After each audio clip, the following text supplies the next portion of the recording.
There we go. Good evening, good morning, good afternoon, wherever you are. I am Tom, I am the Astro Canuck, and tonight we are having a little Saturday night, rainy day astronomy, or cloudy night evening, and we will be processing an image or two, and we're just gonna hang out for a few hours, and yeah, just kind of generally talk astronomy, astrophotography, kind of maybe some of the latest stuff that's been going on in space exploration, and kind of anything else that may even pop up. You never know where we're going to go off on a tangent. So I do thank you guys for joining in, and yeah, once we kind of see where things are going, we'll kind of judge how the evening goes. And as you can see, the clouds are in full force. I did take the camera outside because I figured I'd give it some fresh air. So we are once again under clouds. Astro caller, how are you doing? How are you on this evening? Hopefully you may have some clear skies in your area. But we're cloudy right now. Actually, I'm in the way of the scope. I should move where my face is at the moment.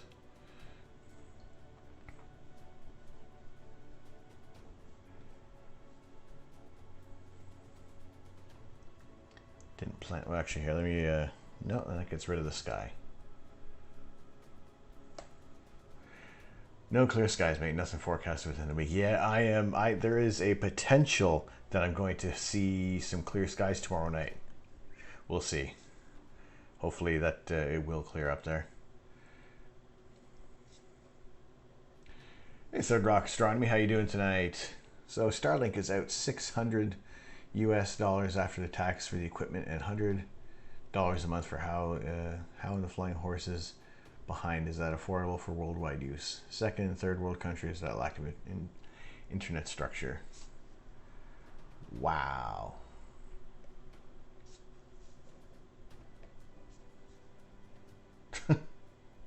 That is a ridiculous price point.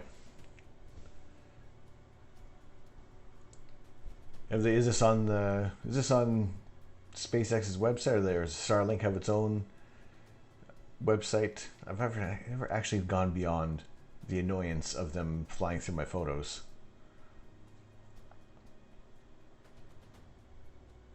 Where is my...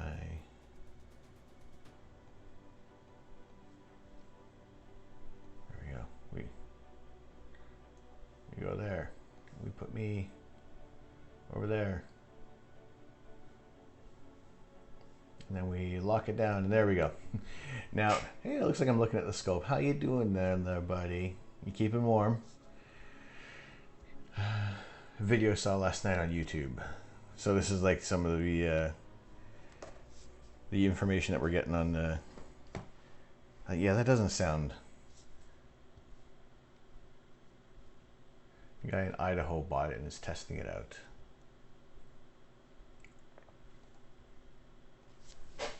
Interesting.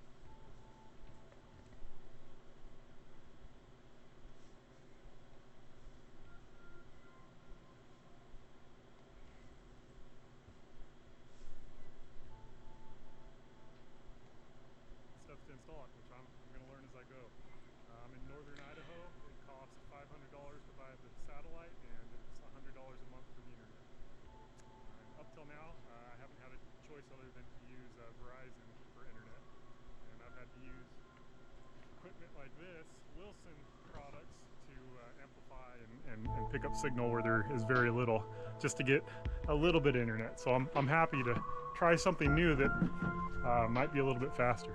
So let's take a look at what's inside. So you still have to get a separate satellite dish for all of this. Which... Very simple instructions. You got your satellite.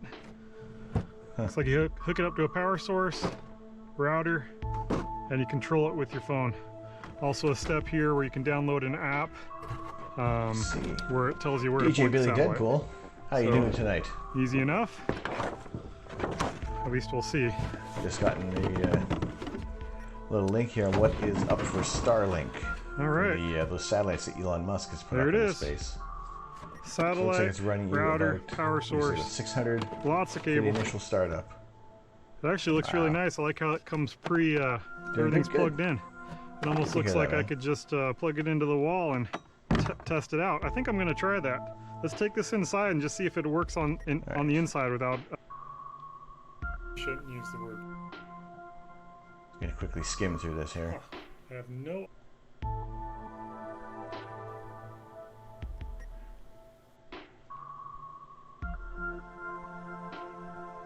And you're supposed to ball it up. So It does feel like we're kind of taking a little bit of a step backwards. That's solid. Okay. In terms of throwing up another satellite dish.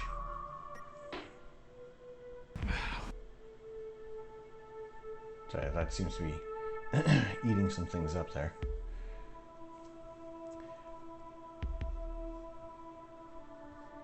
But I guess, yeah, it's that initial cost of the satellite, whereas for the most part, when we're kind of getting like a router hooked up here, the dish is automated first. Okay, fair enough, but like, is there ways of? I guess there's much way of sharing things around, is there?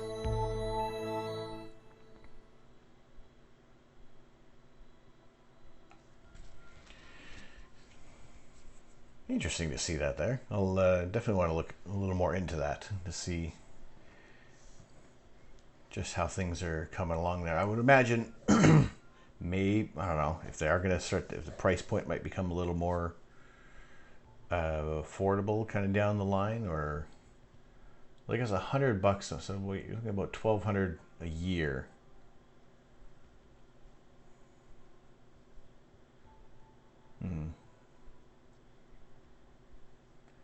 Like for my general price point, about I'm about £40 a month for my internet.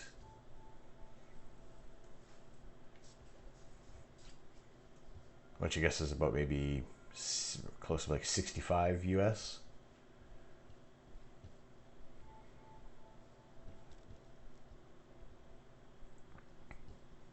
That'd be interesting to see how this kind of develops now that they got people doing some things there with it.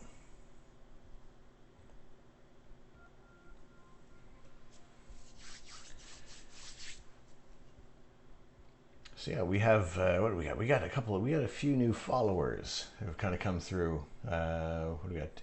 Jesus is my hope has joined the observatory, and Comet Girl 2222 as well has joined in. So I thank those people very much for joining the observatory, and we hope to see you guys in the chat some point soon. And another thing we got going on is, speaking of joining in, I have got a bit of a bare bones Discord set up, so I'll start populating that with a little more information, and see if that pops up there. There we go. That is our link to the Discord, which I'll be doing a little more work on. I just kind of got it set up, have like some bare bones, like I said, areas to view in there, but we'll kind of have I'll be like, I have the live stream images. I'll start throwing those in there so we can just be able to look back on what we've imaged, and kind of sometimes you can compare just between certain nights. So you're on fiber 50 up and down, about $30 a month.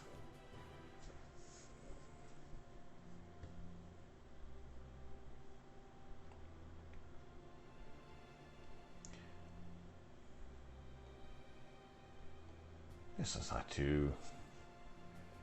Everything works out fine for you at that point, then That's all right. I mean, we had for our like our TV and internet, it was a nice welcome price for new customers, and then they basically quadrupled the price after the year was up, and they wouldn't bend at all. So I just got rid of cable essentially. So it was just internet and then Netflix, Disney Plus, you know, of which I still haven't watched any of season 2 of The Mandalorian. So yeah, I got to get on that. Because I love that first season. I love watching all the behind the scenes stuff for it as well. Because it's just crazy about the just the technology that they've added into filmmaking and making, you know, these images really, it looked like there's a lot of depth to the whole scene, even though it's on that big sound stage, which I've forgotten the name of it, and it sounds awesome. Someone's going to say the name of it, and it'll click. Of course it'll click.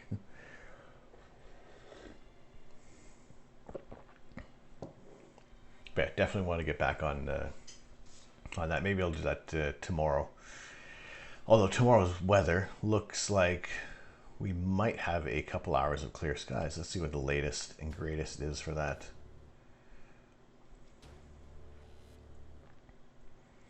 Tomorrow night might be clear around about maybe between 7 and 10 o'clock. So I might look to do a little bit of astrophotography on Sunday night. We'll see how that goes. I mean, I'll throw out the notifications on Twitch. This is Twitch. Put the notifications out on Twitter with a bit of an update there. And now that the Discord is kind of up and running, I will also be able to start posting a little more updates in there. It just seems that I don't know, Discord seems a little more fluid in a way. So we'll see how that kind of grows in the coming months.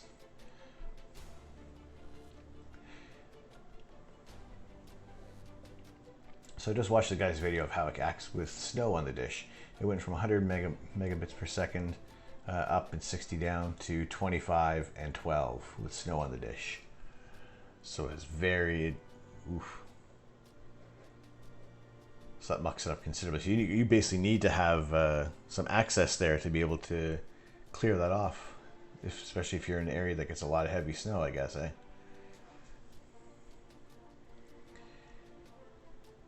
Yeah, Discord gives people a place to hang out outside of the stream. So, yeah, I'm starting to see the benefit of Discord. Not that I wasn't, you know, wasn't going to adopt it or anything like that, but it was. I'm starting to see, after joining a few more servers and just kind of getting to see what other communities are doing there. It is just that that place we can kind of, you know, more people can interact in there passively, really. It doesn't always, I guess it doesn't always have to be, you know, you don't have to be there all the time. So yeah, I think that's cool. I'm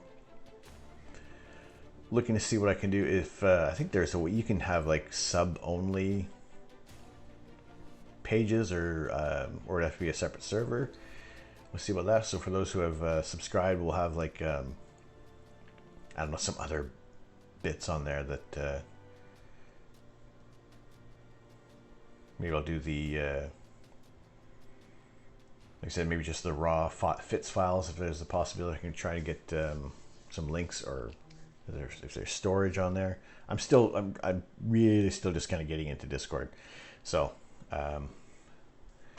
I think it's the maintenance of it, or just being able to kind of get it all set up, and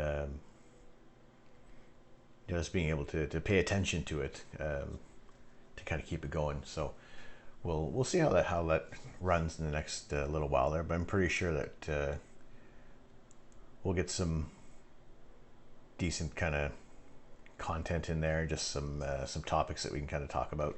And I know everybody has their own Discord, and you know, I think it's just maybe a little bit more kind of inter-community mingling The Discord is really complex. I'm still not done with mine, but I haven't figured out what I want to change. I do see a lot of people that they seem to go right into it, and there's tons of work that it looks like they've done. So I'm maybe for the most part just kind of magpie a few ideas from other places, and just adapt it to ours and see what works. And if there's stuff that's kind of not really working, then definitely we just kind of get rid of it and see how it goes. Fooney set up Greg's for him. All right, cool. Yeah, there's a few other people I've seen. They've kind of got a good handle on their Discord as well. So I'm just picking brains here and there. So I mean, it looks like there's some places that have tons of subcategories, and also there's like almost no chatter going on in there. So it almost kind of it clogs things up a bit. So I do want to keep things fairly tight on here, just to so you're not kind of running all over the place in the Discord. So we do have right now we have the just a general area, the announcements, which I have to figure out how it will post whenever I go live, so I can people get the notifications through there. Just the section of our our live stream images that that'll be putting up there. Those of you who do astrophotography processing definitely would like you guys to be able to share things in for your pictures that you've taken there, and if those want to put up to share their data, there's a bot called Me6 that will do that as well. All right, cool.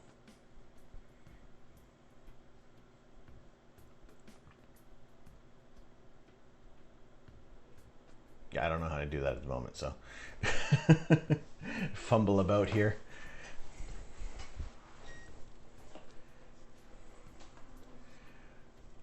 But I'm looking forward to kind of really get into the Discord and getting that set up, so we can kind of amplify our community a little bit more there. And I think it could also work to we'll see how it goes for even just kind of having a bit of a live chat if need be. I don't know. We'll see how that goes.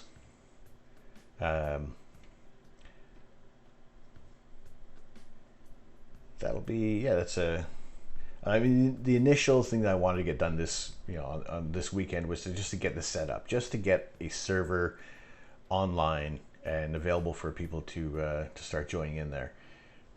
So I think that's job one done. So I am happy to get that going there.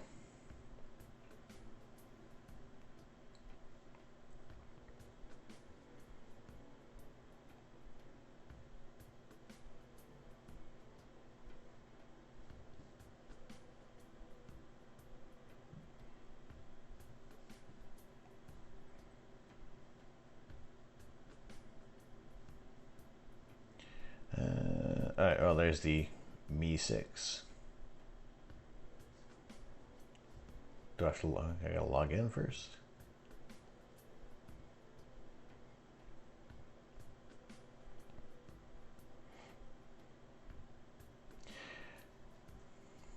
Oh, I like their sense of humor.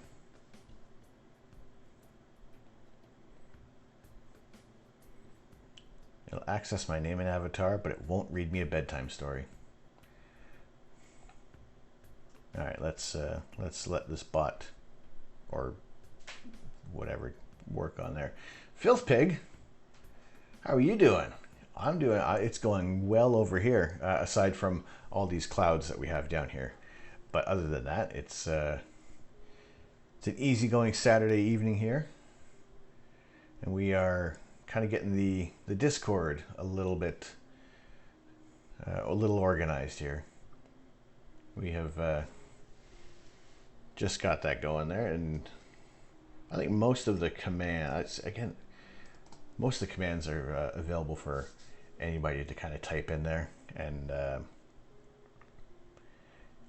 I don't know about the command to show what the commands are, if that's a default thing, or if I have to kind of write that out as well. But to see what's available for you guys to be able to use.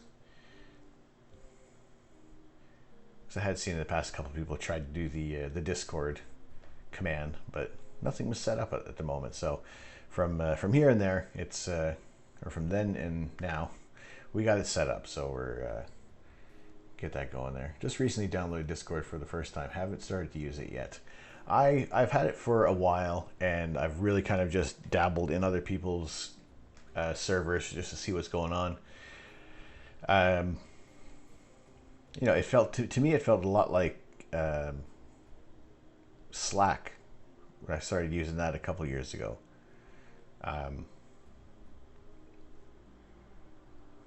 And I guess I don't know. I'm guessing that Discord has more Twitch integration to it. Is what's kind of making it a little more popular with its use.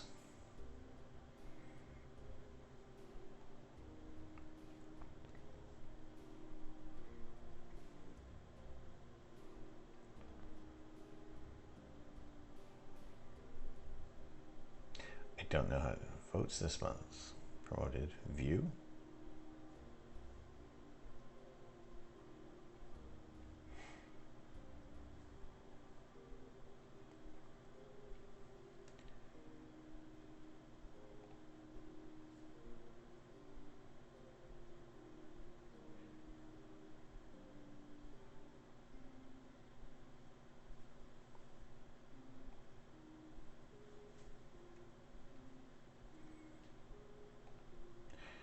All right.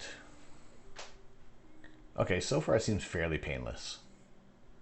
Add to server. Well, that's the only one there.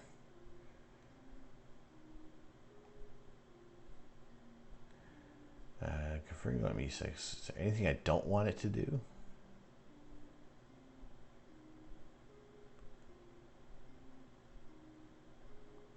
I guess I can change these bits here to see how that goes. Ah, it's we don't see the separate window. I am not a robot.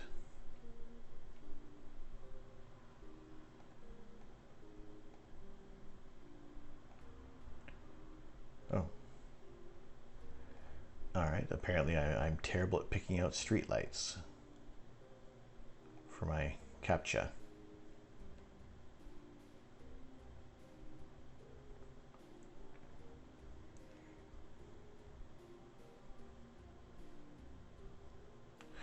I see.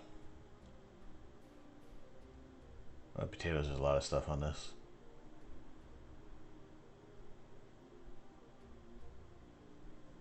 All right, this seems like a little bit of a fumbling around for a Sunday afternoon. So we'll oh, there we go. We got the Me6 in here. So we'll put that to work tomorrow, and we'll kind of get things going a little more afterwards. But tonight, what kind of the general plan is about the same thing as that always happens on a Saturday, which would I'd rather be imaging. However, the clouds are saying otherwise. As yeah, they're not playing ball. They're not going to go anywhere. We are cloudy right out, and it's going to be like that for the rest of the night, possibly a bit of rain. So, but there is that little point in the evening tomorrow night that hopefully we can get a little bit of imaging. So maybe it'll be a combo of imaging, and maybe we'll pick another thing to process after tonight's mystery target that we'll work on there. And really it is the mystery, because I don't know which one it's going to be. I'm kind of thinking the image of the Whirlpool galaxy, because that was quite a bit of integration time on that one there. And it's it's an old image, but I did put in the time for the subframes So we'll see how that one turns out, if we can kind of get a little better color balance out of there at this point, and just try to bring out a little more details in the galaxy. Otherwise, I'll kind of check out and see what else is available throughout the file system. And I know there's some that I've kind of archived online at the moment before I got my hard drive expansion. So I'm gonna have to bring those back to a local file so that we're not downloading them and mucking about with our connection speeds. Of which, let's see, last stream we had about 4 hiccups, 4 times that I kind of cut out there. So I think that we'll keep counting. Maybe there's got to be something else I can do to add a counter for how many times we've lost a bit of a connection there, just for fun, you know.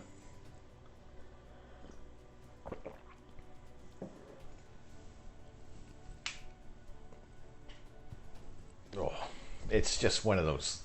The weather has been kind of iffy the whole day so far. It's just one of those.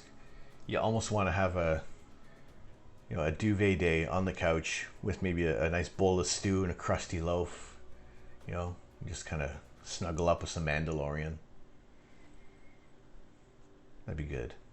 But for now, we're doing this, and we are hanging out and take a look at some older images and just see what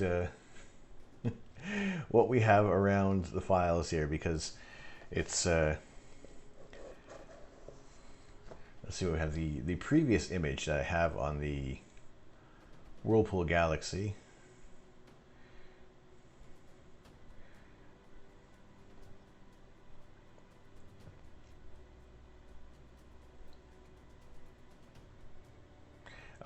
There's my friend Bob. Bob is great. He's growing a mustache from Movember as well.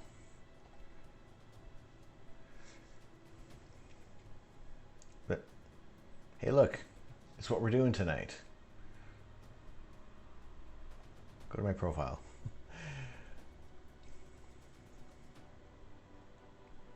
So I guess actually that notification had the older Whirlpool Galaxy. So this was what I had released back in April, and overall I'm happy with it, but maybe there's some more that we could possibly pull out in this detail there. Maybe even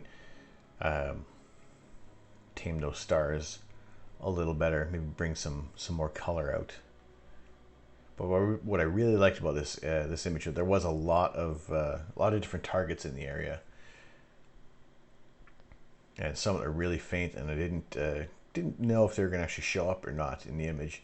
And like I said, also it just has this overall kind of a teal hue to it, which I don't think is going to be it doesn't do it the kind of justice that I'm hoping for. So that was probably on a bit of the processing there. But I'm wondering how. I can't remember how much time I put into this one. If it might even be. Maybe not work out as well for integration time. How long was this one? Looks awesome. Thank you. I mean, don't get me wrong. I'm happy with how this one turned out, but it's this area that's really faint, and I've seen a lot of other people really pull out some great details on there. And again, oh my god, I was super lazy with the information on this. All right, Astro bin. Get my details over there. Oh, welcome to Astro bin. Thank you. Do I remember my details? No, but Firefox does.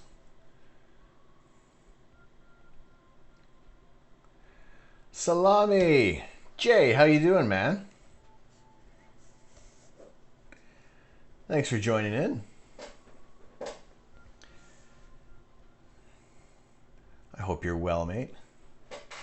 Good evening, good evening. Yes. So we are looking at some old images tonight and just kind of enjoying the cloudy skies. I don't want to look at my notifications. I want to go to my profile.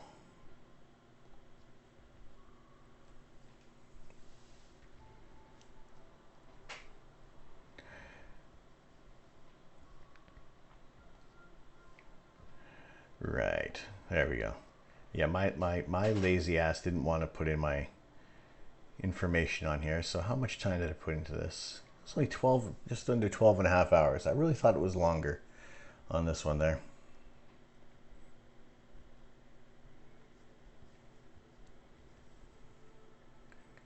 Well, we'll take a look at that that file there. I think I gotta move the windows around. Oh, I didn't start up Photoshop. It's probably gonna eat up some of the bandwidth or the CPU.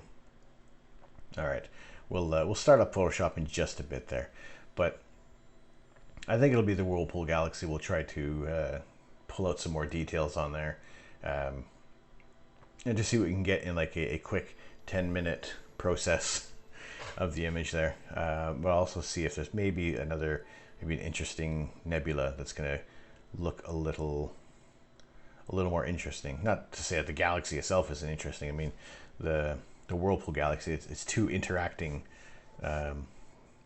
galaxies that are slowly going to merge there. So, oops. So I think it's a really interesting. And I've seen other people image this, and before I really kind of got into using like a deep sky telescope to get some really deep images, I didn't know just how much you could resolve out of this image. And once I saw that I was able to, I jumped, I jumped on it. I wanted to be able to image this myself. So where'd it go? There it is. So there's my the full resolution of it. Arij, how you doing, sir?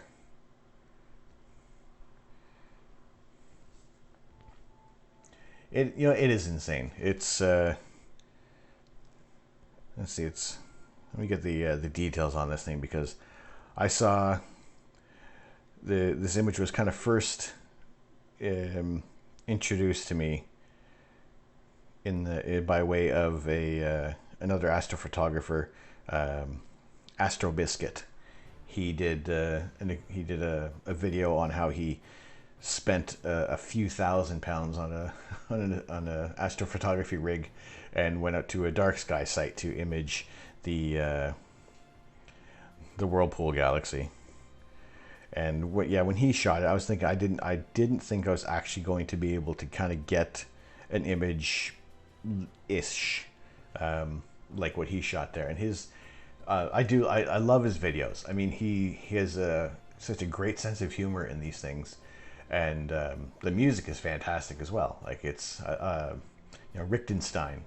I love the synthesized tunes that he puts in there, and and the fact that whether or not he wins or loses in a sense in his project, there's always going to be something to learn in any way that you're doing astrophotography. Even if it doesn't turn out to be like the best looking image, you're going to learn something along the way.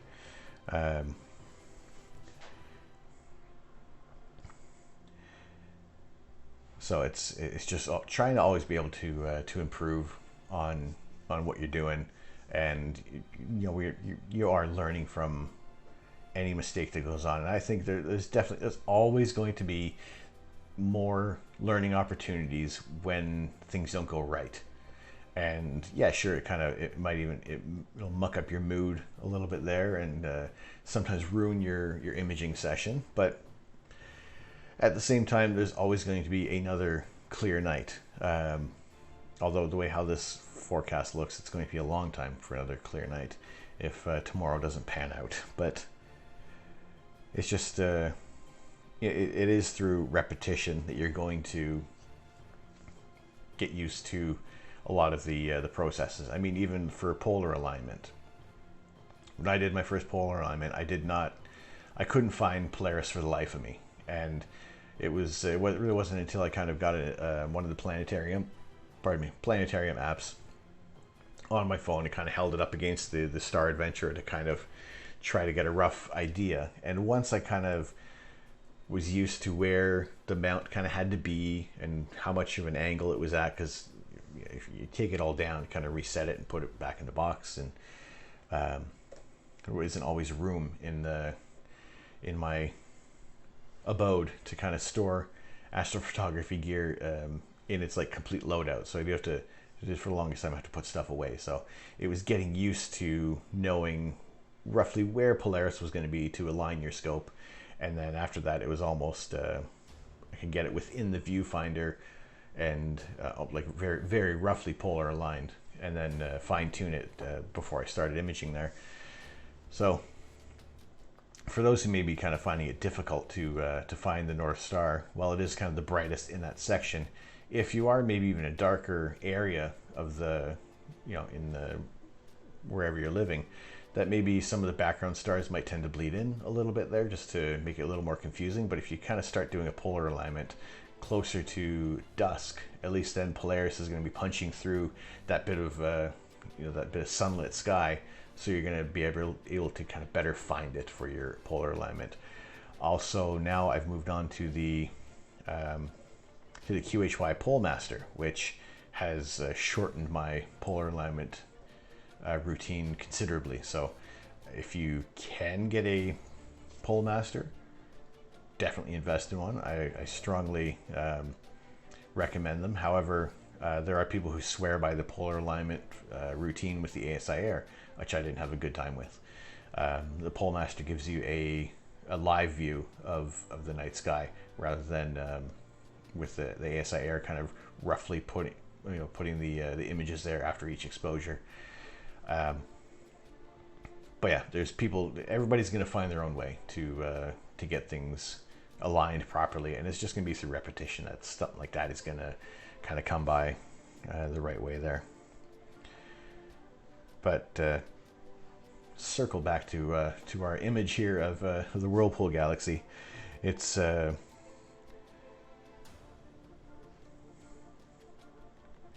it is, good lord, there's lots of information on the Whirlpool Galaxy.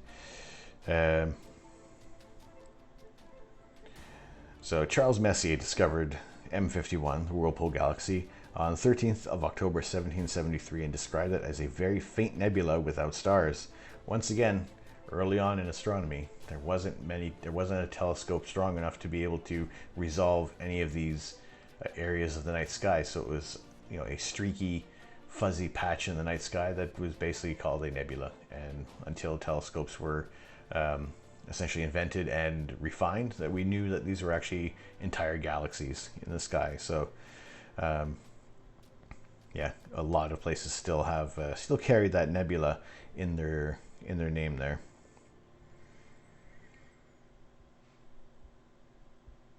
So the very pronounced spiral structure of the Whirlpool Galaxy is believed to be the result of close interaction between M51 and its companion galaxy NGC 5195.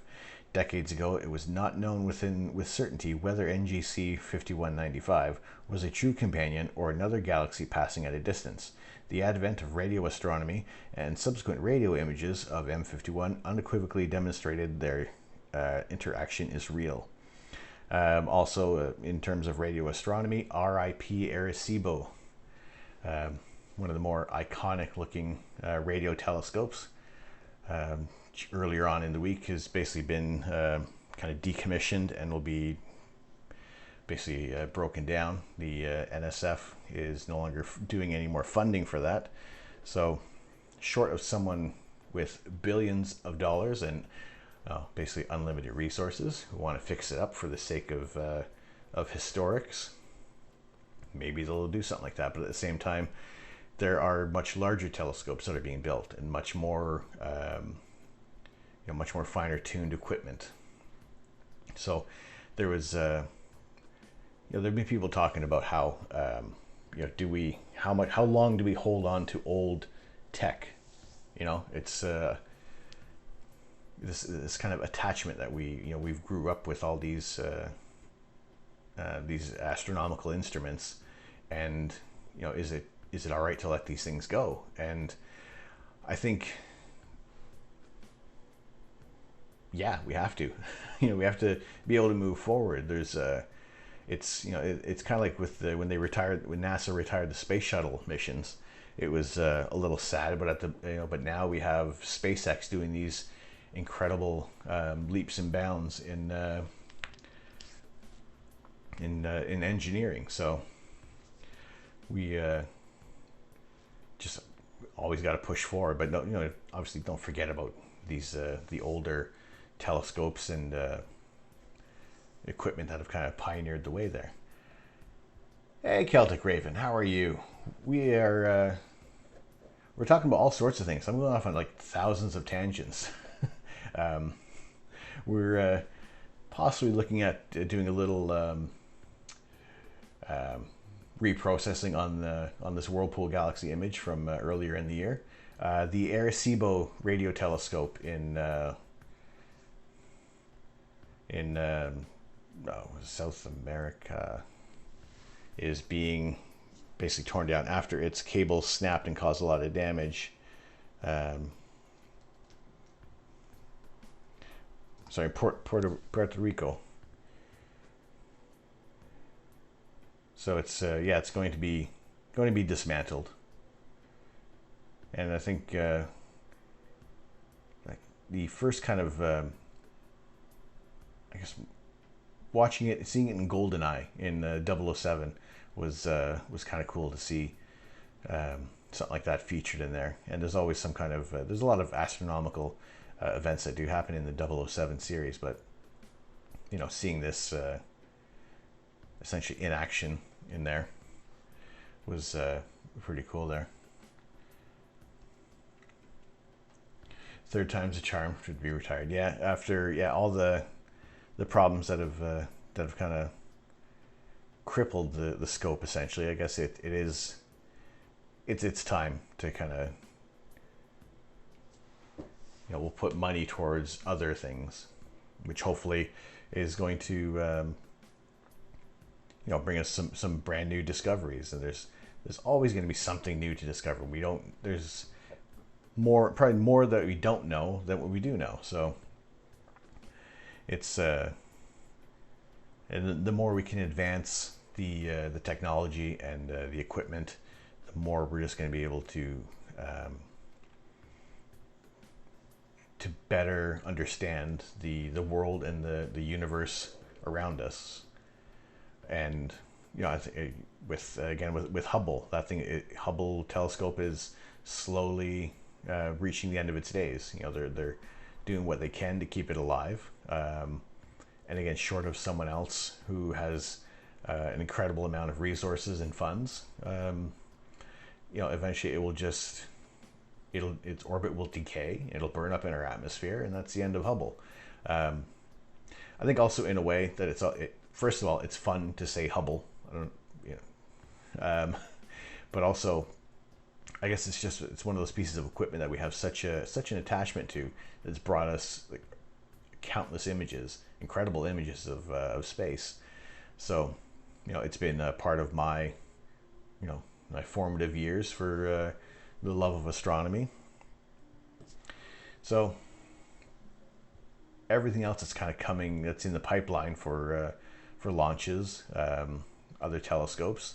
The James Webb Space Telescope, hopefully that doesn't get delayed much further. And every time you do mention the James Webb Space Telescope, its launch gets delayed by about 20 minutes.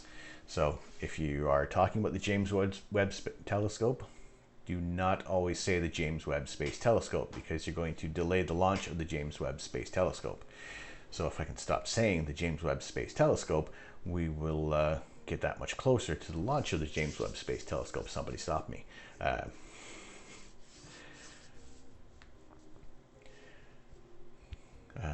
Hubba Bubba Space Telescope. Oh God, there was speaking of Trailer Park Boys, wild tangent. We when I was uh, working as part of an independent wrestling company in Canada, we did a cross Canada tour with Randy and Mr. Leahy, and those guys, were tremendous, hilarious couple of guys, and so that's my connection to the to the Trailer Park Boys there. Um,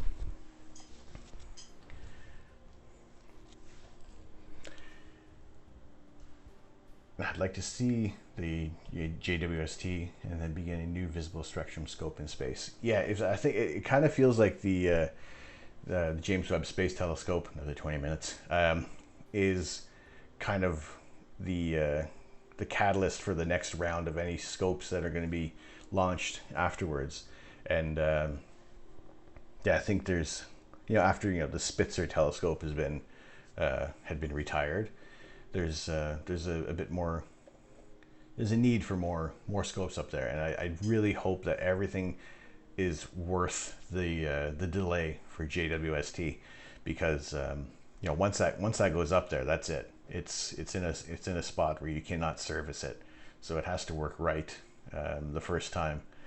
Unlike the Hubble telescope, when they had to go back up and basically give it a new lens to be able to focus. There's it just has to work. That's it. As simple as that. And when I think of Hubble telescope, I think of the Pillars of Creation. Me too. Seriously, it is one of those.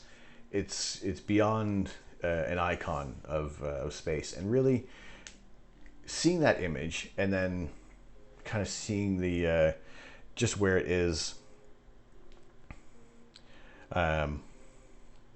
in relationship to the Eagle Nebula, and just how small it kind of looks, despite the Hubble images just make it look so much more grandiose.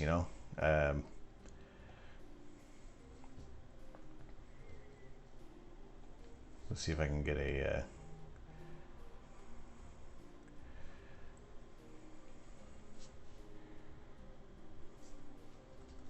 shot there. Oop. Turn off the atmosphere.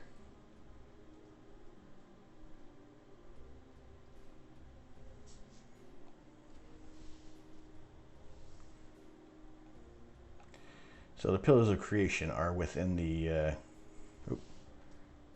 turned off the stars too. We want those stars back in there.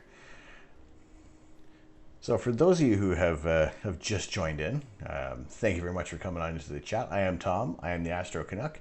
And if you're looking to save 15% or more on your car insurance, you've come to the wrong stream.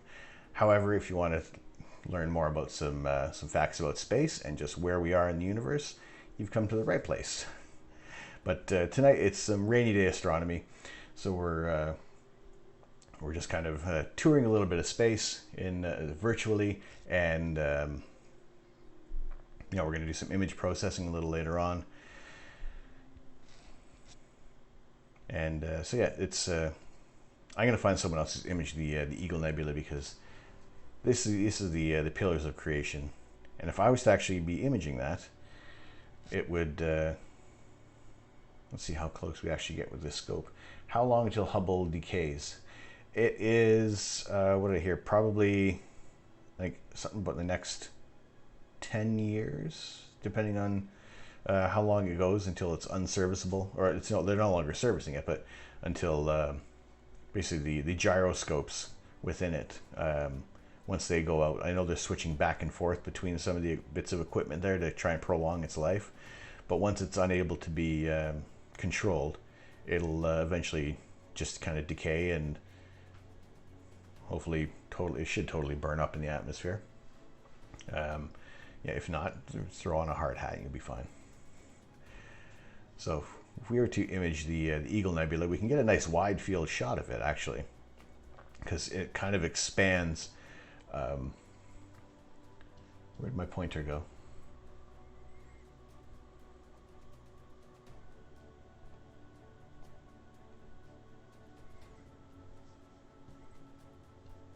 can't see my pointer.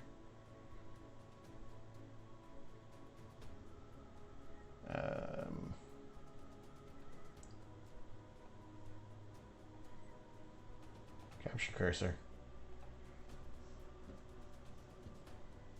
Yes? No? No. Okay. Anyway, the in this whole kind of area, you're going to get most of the Eagle Nebula because it does.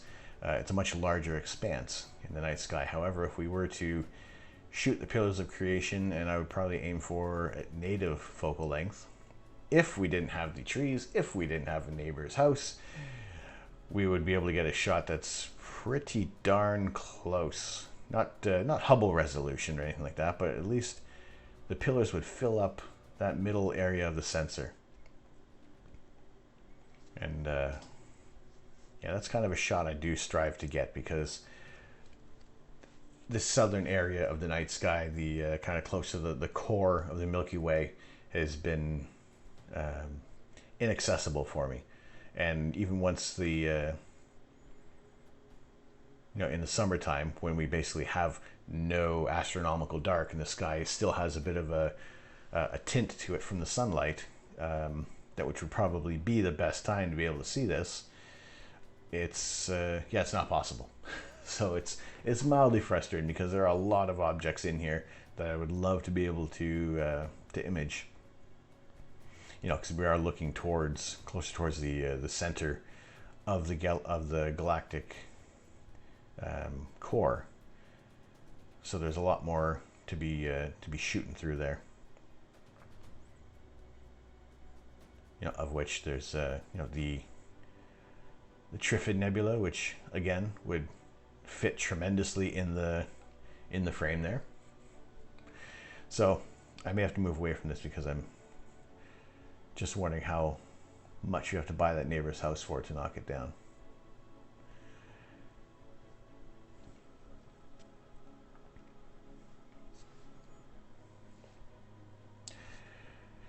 Damn, I gotta go to work. Follow your Instagram. Definitely watch the VOD later. This is my first time catching your stream, and I'm already hooked. Salami. Salami, Jay.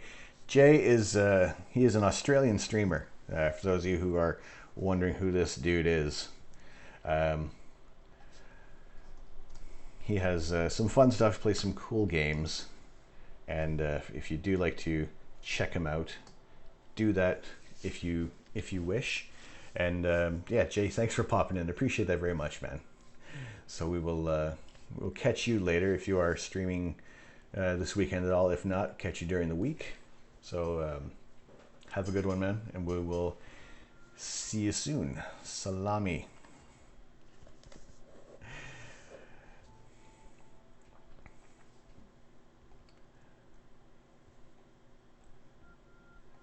Yeah, so we have our view. This is my back garden over where I can see. Now this is also, I've turned off the atmosphere, so this is actually at 12:30 in the afternoon.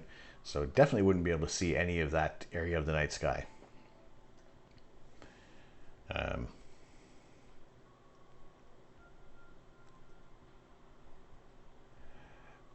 But that is the general area that I do have available to me. And once, in about maybe, I think it's about 2-3 weeks, Orion should be well above the roof line for me, so we're going to be able to get some better shots of the nebulae in that area. And I think, like I said before, I'll kind of I might even just attach the other scope on top of the rig, and instead of trying to take off the other scope, I'll just pardon me, switch out the camera, and we'll get some wide field shots, and we'll get some some deep field images of Orion, and we'll have a fantastic time. We'll get some new targets. Basically every few months we're going to have a new area of the night sky to look at, and once Orion has made its trip, we'll have some new targets. We start to approach some areas where we're going to be able to see more globular clusters. And what else we got there? Yeah, lots to be able to look forward to. What time is this at? A chance of actually, can we see it? I think we might be able to. Is maybe even getting Thor's helmet a little later on in the season. So maybe.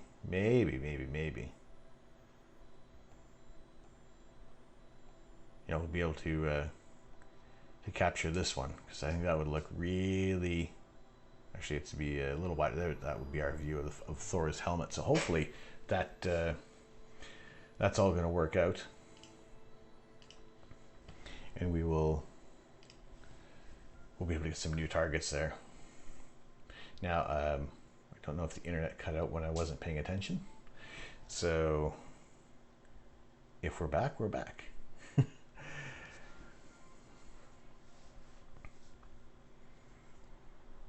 But there was another SpaceX launch that was done earlier today, and that was the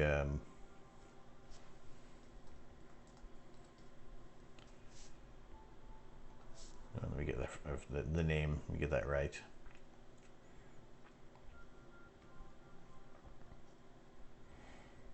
For the Sentinel-6 Michael Freilich mission, which was, let me get a quick the information on this one here.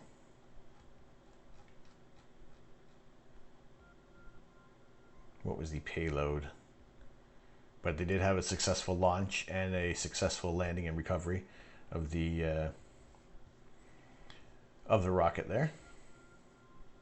Paul Rowe, Mr. Paul Rowe, how are you doing tonight? How are things?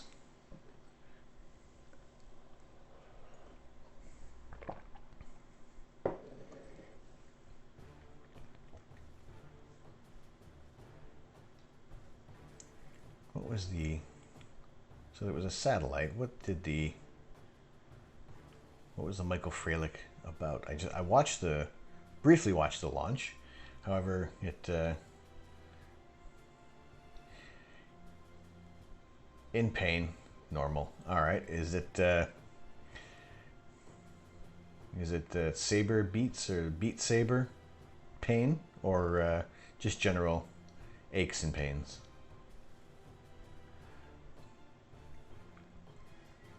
Because I can see playing that game and going all out, much like I did with the Wii, and playing tennis and getting right into it there, full swings and backhands, and then realizing that I could sit on the couch with a donut and just go like this and play tennis and bowling. So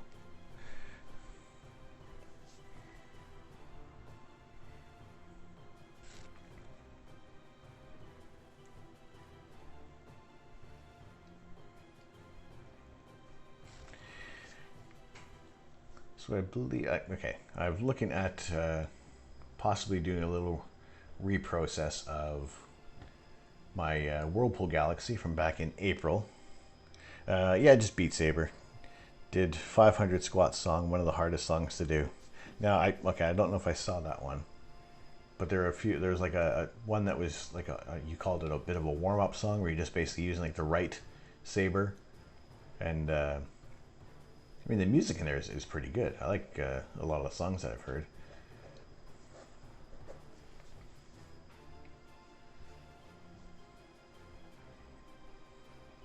But it also makes me miss Guitar Hero.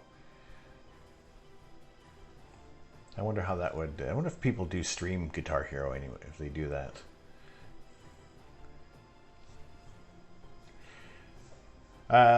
If you did, what was I doing last? There was a few things that were going on last night. I was in and out of streams, so I do apologize for not responding if you were when you were talking there.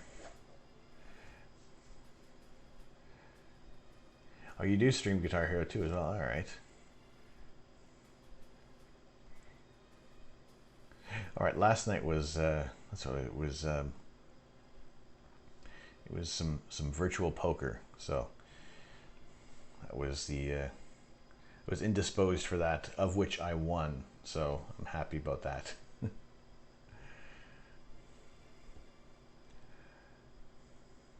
Well, I will keep my eyes peeled for the next time you stream Guitar Hero, and then see if I can pick up a cheap copy on eBay or something.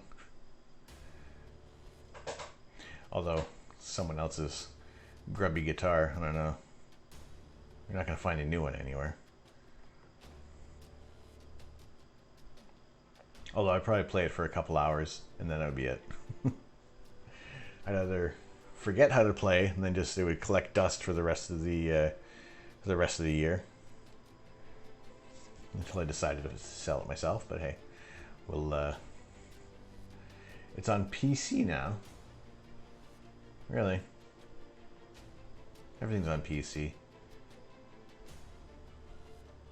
I always go back and forth. Do I want to get more stuff on Steam, or I just want to continue with the Xbox? Because, you know, Xbox.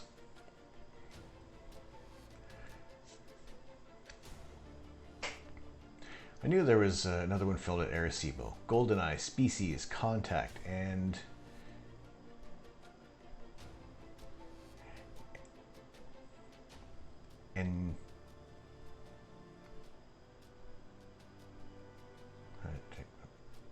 terrible time pronouncing that one.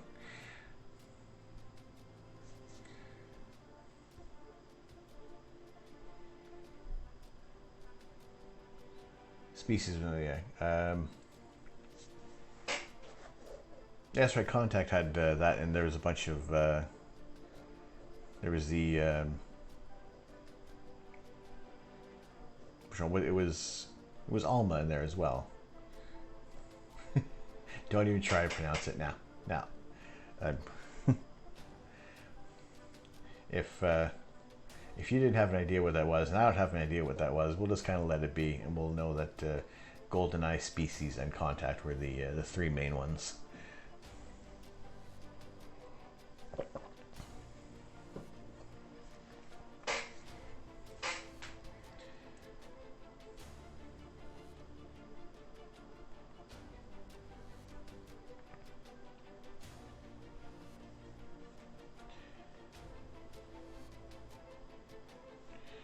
Right, let's now we can clearly see that there's no chance. I always hope that yes, the forecast is horrible and terrible, and you know we're not going to see anything. But I always kind of have a little bit of hope that we're going to get some clouds clearing out. But it would be one of those times when, oh my God, we have clear skies. Let's get out there, take everything, get the cover off, get the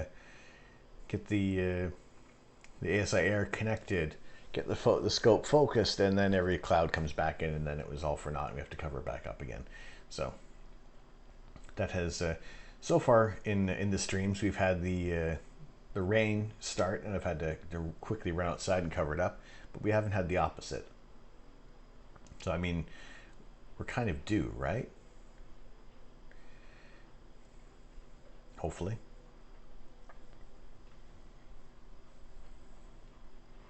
But no, there's a little scope down there. Nice and chilly out there. Although I say chilly, it's actually kind of warmed up a bit. Where are we at? We are currently at 10 degrees Celsius all night long.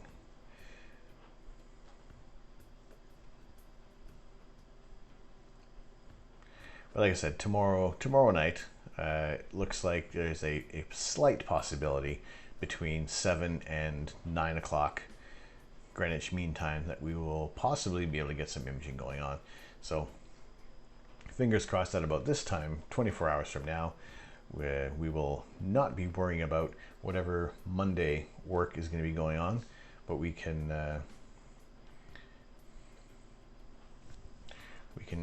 curse the internet for cutting out again. And now we're back at all the kilobytes. And it spikes right back. When it comes back, when the signal comes back, it is... I'm streaming at about 6,000 kbps. And then when when the stream kicks back in, when I get the green light, it jumps up to 20,000, and that's basically my maximum that I can output at. But that's way beyond what we would ever really need.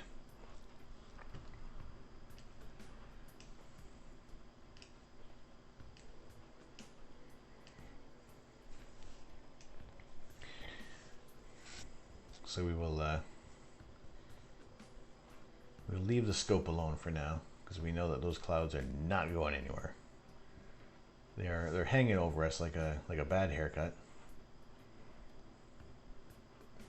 And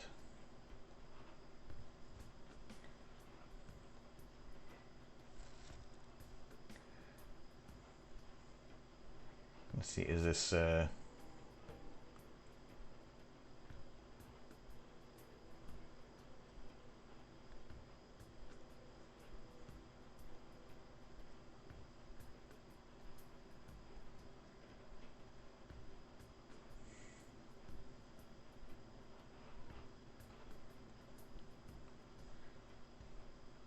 this clone hero?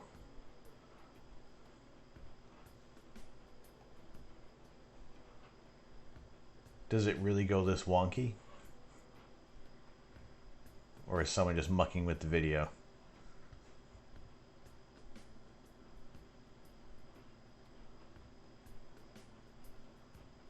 It doesn't do that while you're playing, does it?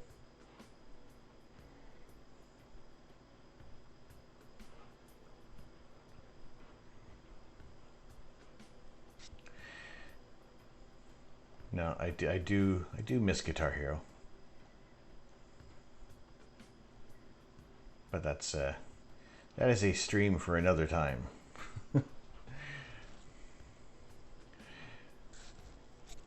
But I'm gonna, right now, the possibility is that we're going to, that's your level of Guitar Hero.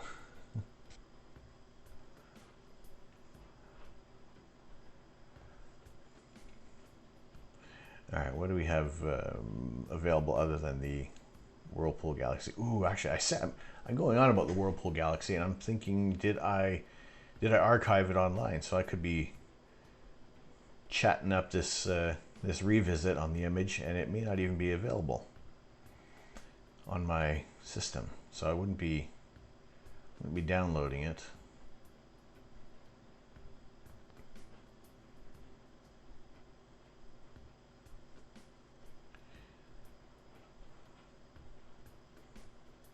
Let's see.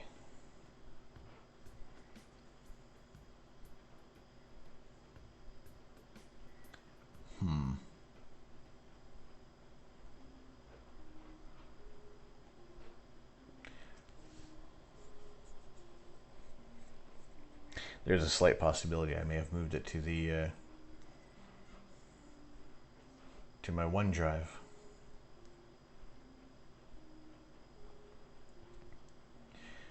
Right. Let's see what other data I have available.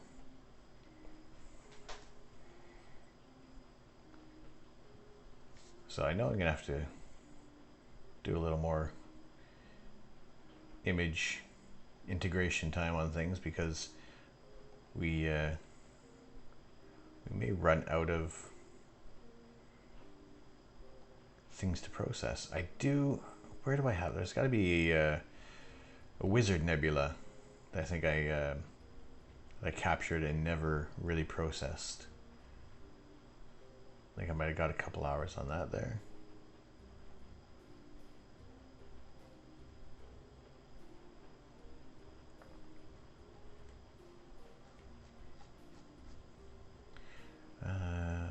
Maybe, okay, maybe we'll switch it up. Maybe we might, let's see. Just thinking maybe possibly the Pelican Nebula. How much time do we have on that there? All right, we have,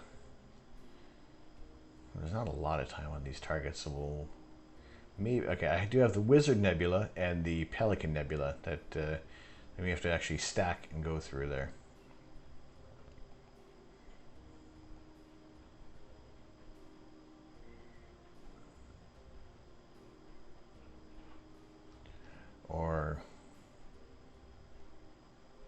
There's actually a lot of targets in here that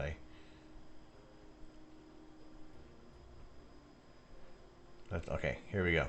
There's 3 options.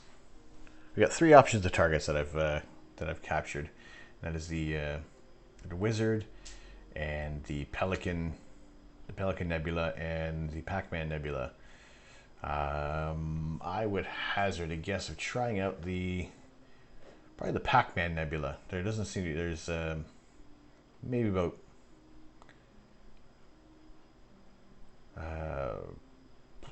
it may only be like an hour and a half to 2 hours worth of images. However, it is a nice bright nebula, and if we can really start to pull out more details than what we have in our 10-minute exposures, then it's something that might look a little better in a shorter amount of time. So what we're going to do is move around our windows, because I have to move Photoshop over here, and actually it's going to really cause issues with the stream. So if this does start to jitter, it will return to its normal functioning capabilities there. So for those of you who have just joined us, thank you very much for coming in. I am Tom. I am the Astro Canuck, and if you are looking for some images of space, there's one right there. That is my Whirlpool galaxy from earlier on this year, back in April. And I was going to did I pick my favorite pics? Not yet. You see, it's let's see. Just my favorite overall pictures would be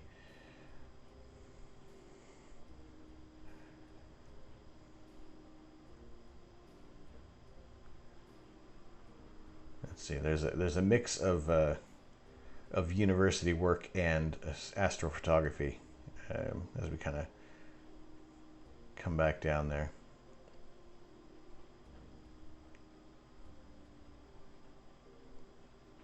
This was the first picture of the moon. I'm going to say this is one of my favorite pics, because this was basically what started it all. Actually, what really kicked things off for my appreciation and love of astrophotography. And it was just one of those nights I went to a star party with North Essex Astro, the North Essex Astronomical Society, and this was just a single shot with my phone up to the eyepiece, and I shot it in the with camera raw mode.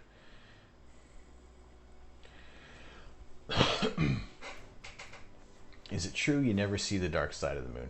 It is. We because the moon is it's tidally locked to the Earth, that its rotational orbit kind of matches ours. So we always have that same face of the moon pointing towards us. But the other side of the moon, which is when we see our dark side of the moon, is that's fully illuminated. It's much more heavily cratered as well. So in that time when I guess the moon had kind of become tidally locked, that it was bombarded a lot more on that side than the kind of the smoother area that's covered in more of the mare that we see, those dark patches. So there's definitely a lot more activity that's happened on the other side of the moon that we so rarely do get to see. It's in pictures. I mean, you can find those online. I think NASA has a bunch of those with the Lunar Reconnaissance Orbiter. But yeah, that's one of my favorite photos, because I never would have thought to have been able to capture like the moon picture like that, to be able to hold my phone up to the telescope and get those kinds of images. And usually when you're shooting the images of the moon or any kind of planetary bodies, you want to shoot in video, shoot as many frames as possible to kind of get through that atmospheric disturbance. So this was just the one shot. I mean, when you are imaging on the when you're imaging on a full moon, you have a full bright disk that's there's contrast to it, but there's not a lot of features that you're going to see. So it is favorable when you are shooting the moon to kind of get it in when you have this terminator kind of going across that line, where you're going to get a lot of contrast and kind of see the depth of the craters, and you just get a lot more detail out of there. That's a nice pick. Well, thank you, Celtic Raven. If I can get this ZWO running with sharp cap, that'll be the first thing I try. Or heck, I'll settle for getting it attached to the scope. What kind of rig are you running at the moment? What's the problem that you're having there?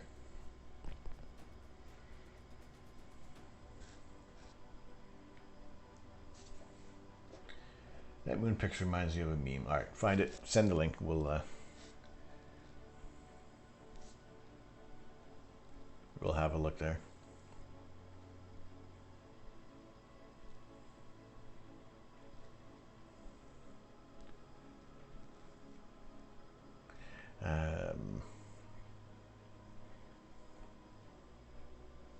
I do like Batman, and in my spare time, when I have spare time of things, I do like to draw. So there's my art. What else is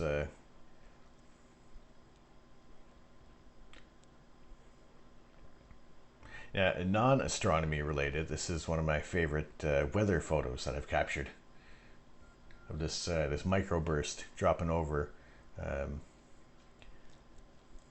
my area. This actually just came after we were having a bit of a heat wave in the UK, so this was some welcomed rain that came through, although it dried up pretty quickly after it kind of dropped down there.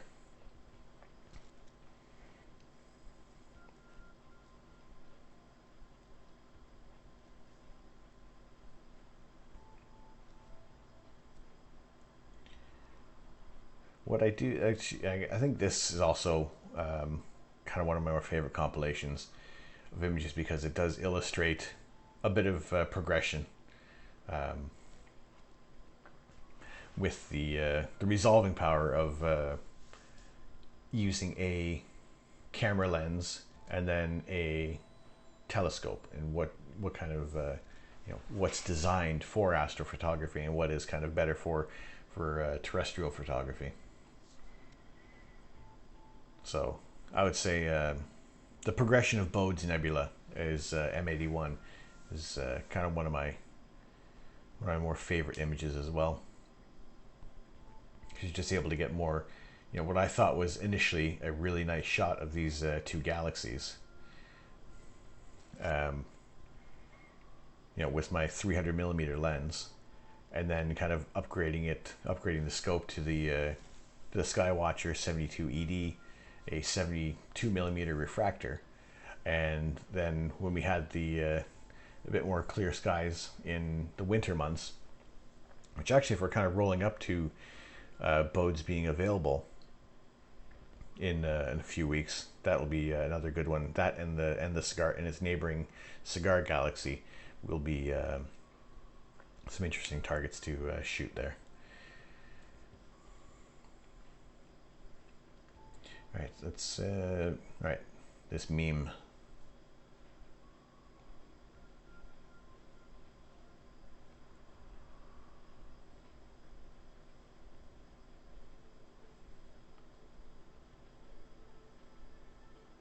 Yes.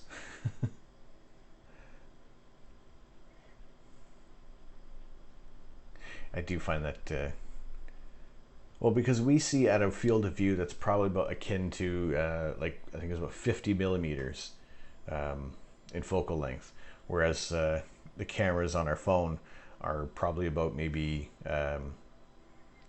18 or maybe 15mm.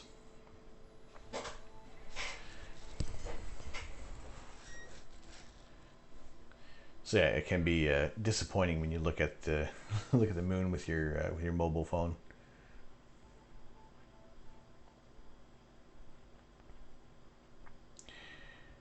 Got LX90 ACF, which I got a field reducer for Mead, which according to Mead is already field corrected, making finding a field reducer very, very difficult.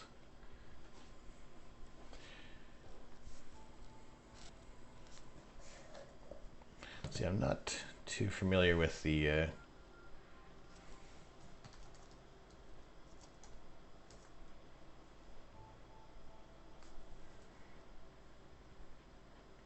with Mead's stuff.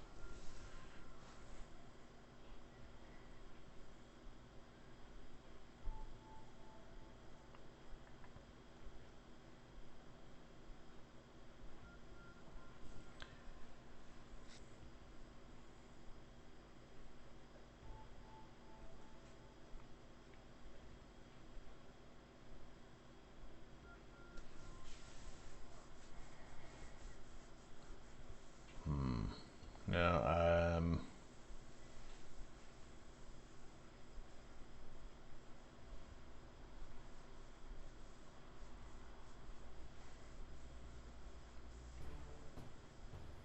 are you trying to reduce it? By how much is this? Were you trying to reduce this to? Because I know it depends on. Like the reducer that I have was apparently designed for a refractor, but it worked out almost just as well with my with the RC8 scope. And I do know for the most part things aren't always going to be interchangeable.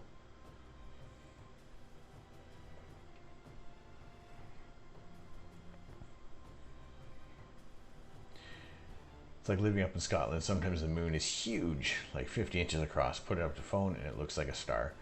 Yeah, it's one of those things that it's just the way we're seeing it compared to you know, the horizon. I remember one time when I was in you know, back in Canada, I could seeing the moon. It looked absolutely massive, like,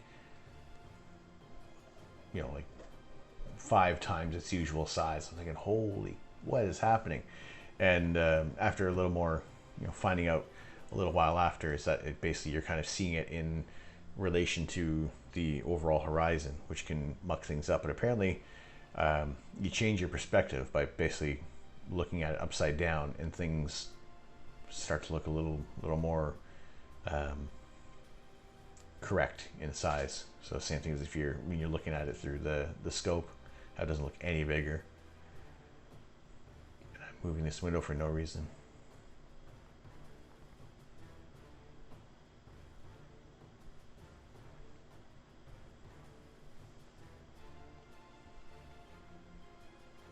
No, that's what you get for touching things, Tom.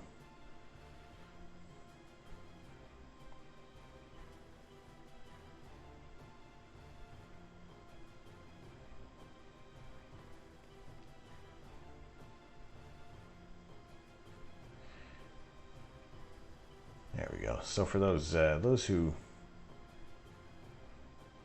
are shooting Astro images, what has been kind of what's your dream target to shoot that you just can't get to? Like I was saying earlier, the Eagle Nebula is one of mine. It's just inaccessible due to the setup that I have, and you know, just my neighboring houses.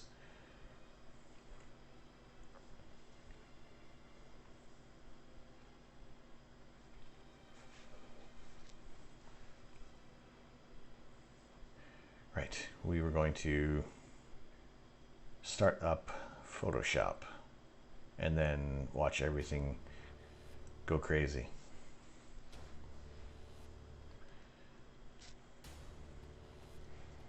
Because I have to start up Photoshop, I have to rearrange my windows. And that's just going to make the computer angry.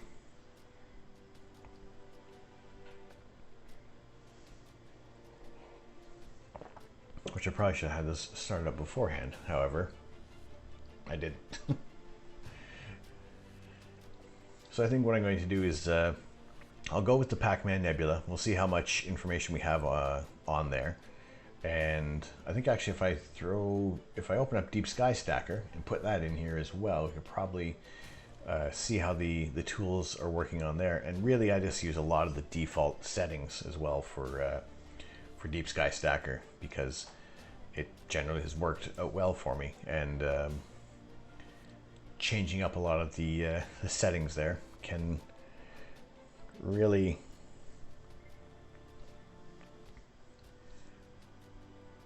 have an impact on the hard drive, because I'm making so many files and I really don't get rid of the files. There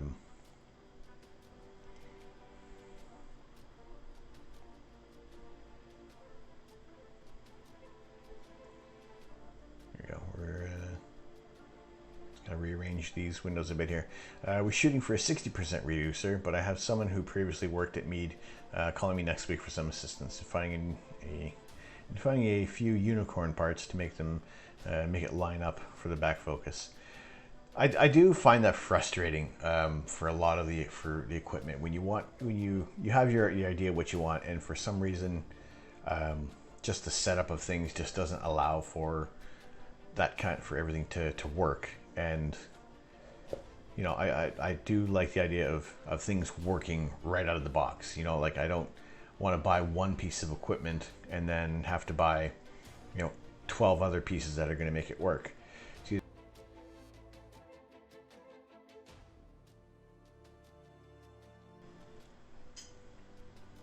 Pardon me.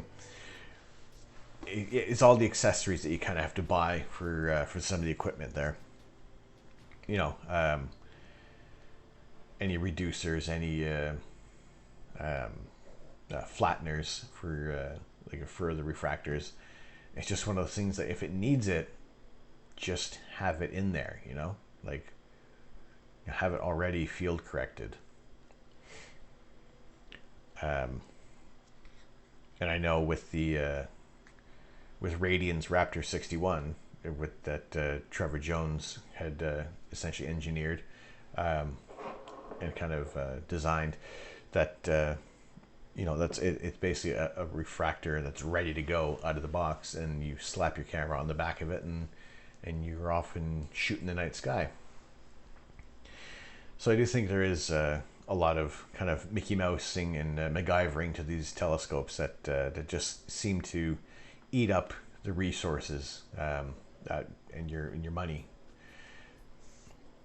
Like I was looking at for what is involved for collimation for the RC8 telescope out there, and it's about it's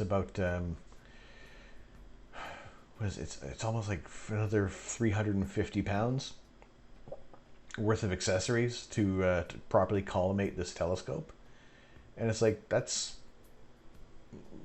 just under half of what was paid for this thing, So it's these extra tools, and I think for that I would like to kind of look around and see if there's people who will just kind of loan a bit of that kit out for like maybe 50 quid or something like that, because that's a lot of equipment and a lot of money to spend on getting your scope aligned, and then it sits there, because especially if you're not moving the telescope around, it's not going to fall out of collimation or anything like that, So in that sense, yeah, it can be frustrating, the amount of extra peripherals that you got to buy to make things work.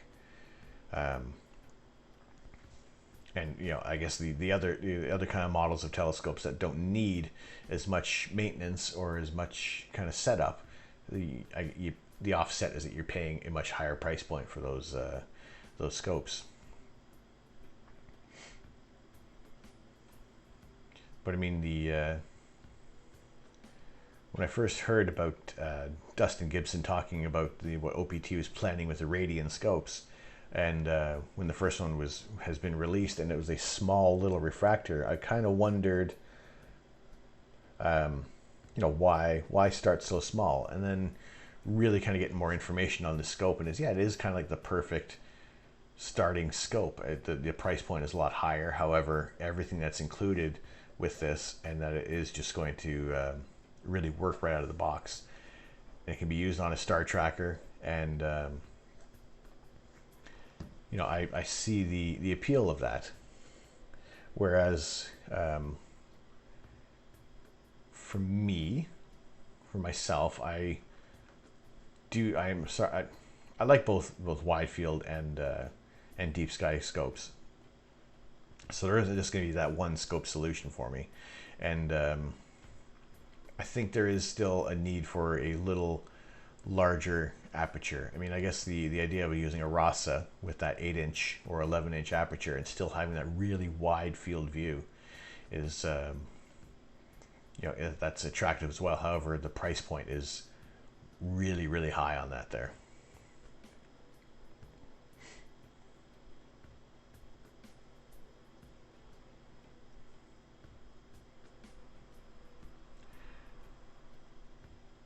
Yeah, a laser collimator, and 120 bucks there.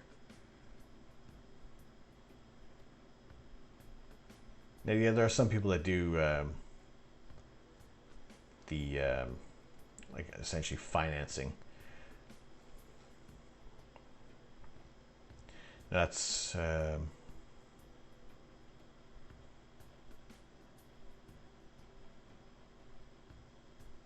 mean, I see the whole making things. It's going to make things a lot easier.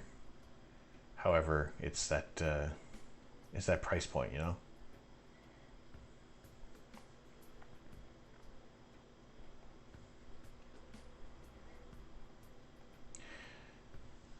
So I was looking at a video earlier in the week about how what was it? Let me get this right. Of collimating a Ritchie-Chrétien telescope, and basically it is the same model of a scope that I have that was being worked. It was the TPO model that which guy was it? Hang on, I don't want to not get names right on this.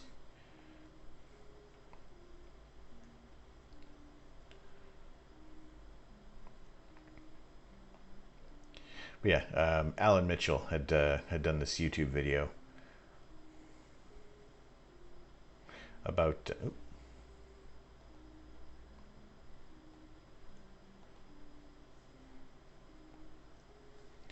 collimation for the RC8 scope, and it's thorough. There's a lot to do that with. However, it's the equipment that you got to get. For a process that, yes, you're going to get perfect stars and things like that, but that Howie Glatter collimating tool is the laser collimator. What's that one? I think that one is the one that is 250. Yeah. That alone is 250 bucks. And then there's the accessories for it, and then there's the the holographic ring and the Cheshire eyepiece, and that's another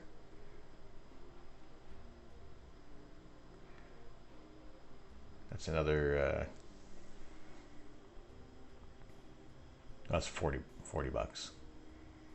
But it's all gonna add up. It's a little tough, and yeah, it's expenses that are gonna have to come later on down the line. But the images that are coming out of the scope right now, happy with that. So I think it might be mildly out of collimation. Like, it does look like there's, when we're looking at the stars, there's maybe a little bit of it's favoring to the left a little bit, but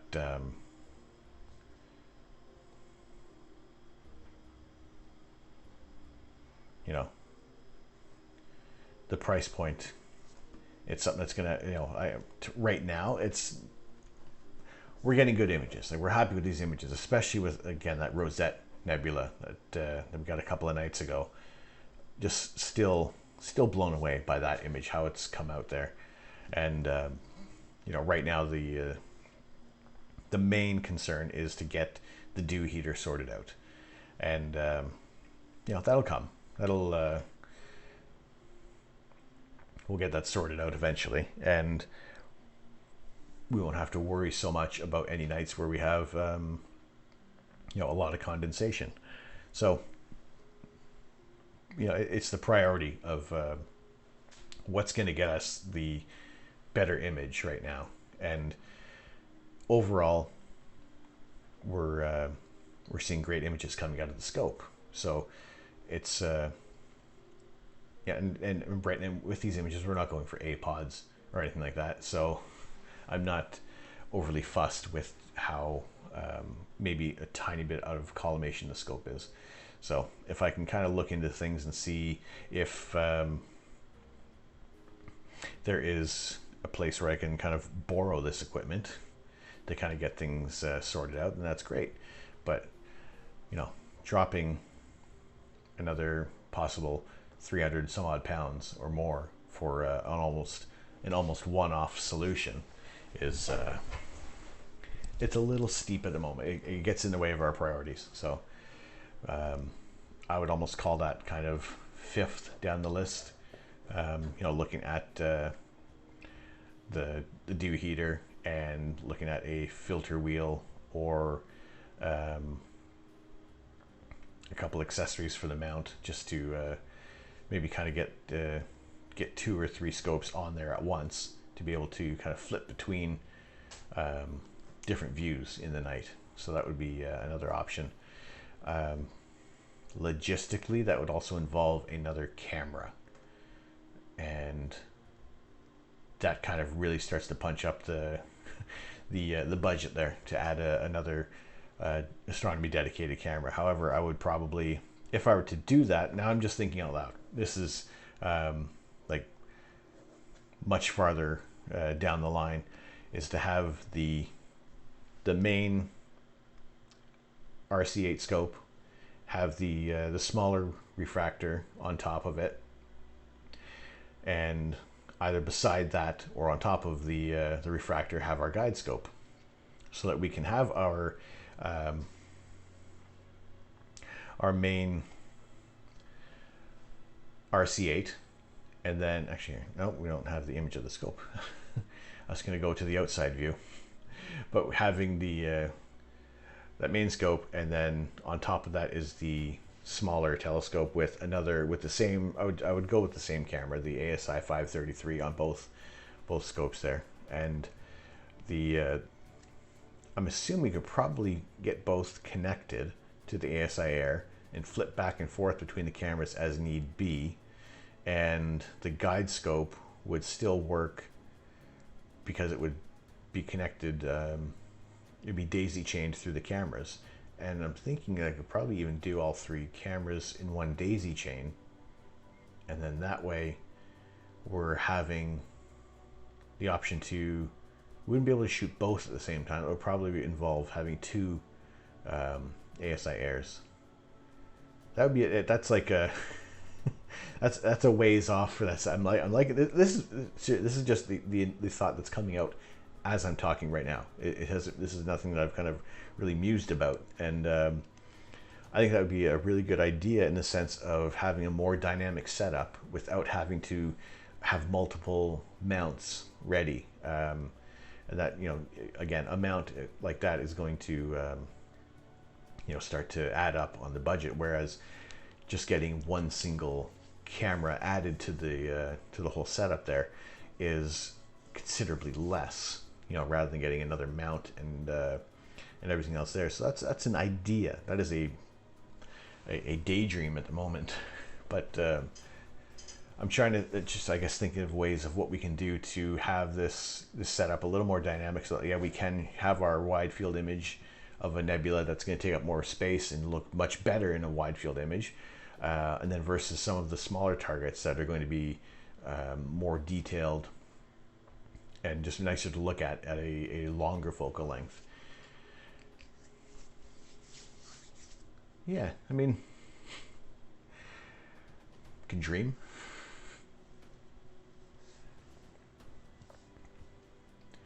But yeah, so the ideas are constantly flowing, and that would be. I'm trying to think of the logistics of that. Would it work? Would we still be able to? Would I be able to run 3 cameras at once? Because we want to be able to cool both of those cameras. I'm not in Scotland. I am in the east of England. I'm in Essex, and kind of a little farther south there.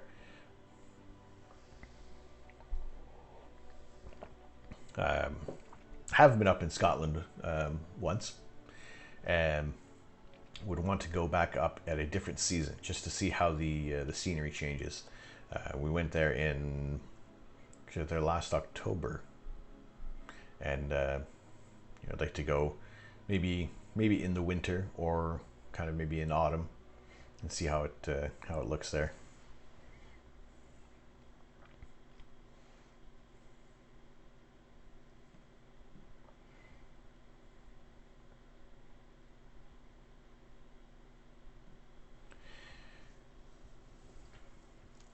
But for now, it looks like Photoshop. Actually, no, I gotta do Deep Sky Stacker as well, because these images of the Pac-Man Nebula haven't been stacked.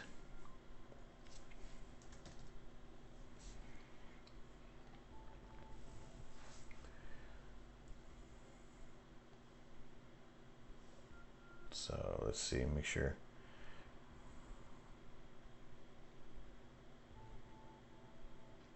Haven't been to Essex. Was in Glasgow, Edinburgh for New Year's many years ago. I loved it. I think that'd be great to go check out a new city for New Year's. I went to when I first moved here. We went to London for New Year's Eve, and that was just walking like this very slowly in between large crowds of people. Ooh, go home. It was packed. It was yeah, it was an experience to go to London for New Year's Eve and see the fireworks go off at the eye. However, we were quite a ways away.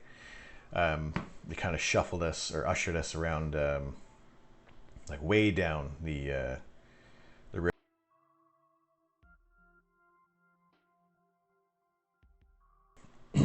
Way down the river, so we didn't have quite the face-on view to the fireworks, and then the following year they added a ticketing system, and said forget it, that's it. Well, it's just as well to watch it from the sofa, with as many cups of coffee and tea that we'd want. So it was fine by that.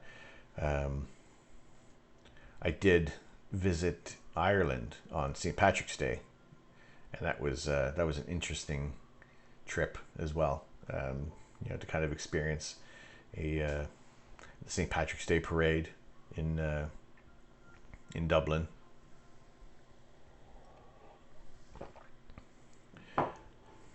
So that was moving to the UK was the access to the rest of Europe was one of those attractive options of being kind of in this part of the world, and just seeing a lot of the history that I'd read about in high school, and actually being able to touch a part of history. So I've always found so many areas that I thought wouldn't have been able to visit, like living in when you're in North America. A trip to Europe is you're doing like maybe 1 or 2 cities, and then your budget is gone. So being able to have afforded these opportunities, I'm very grateful for those. Get tickets for Edinburgh Castle early. Biggest party might have ever been to, and I'm not sure they have recovered from the amount of scotch we drank that night. I have some scotch, although I don't think I'll drink on stream. Although maybe the images will come out even better. And maybe not.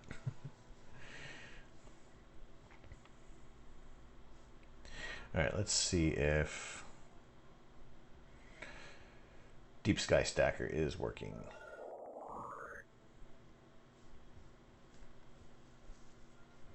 All right. So we will get our images of the Pac-Man Nebula. Now, where's my mouse? I see like 4 pointers over on the screens.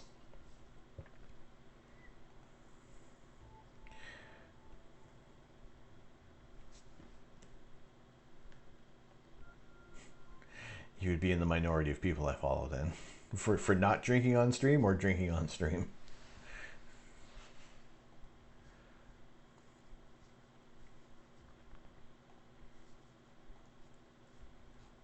Oof, it's a very small amount of exposures.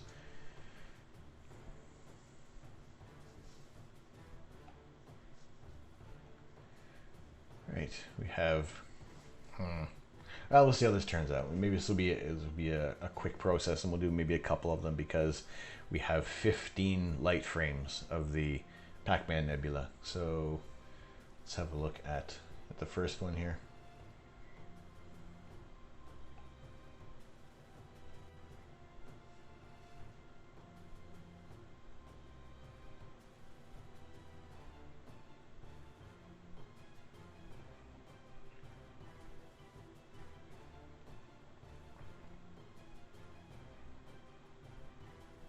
Yeah, that's fine.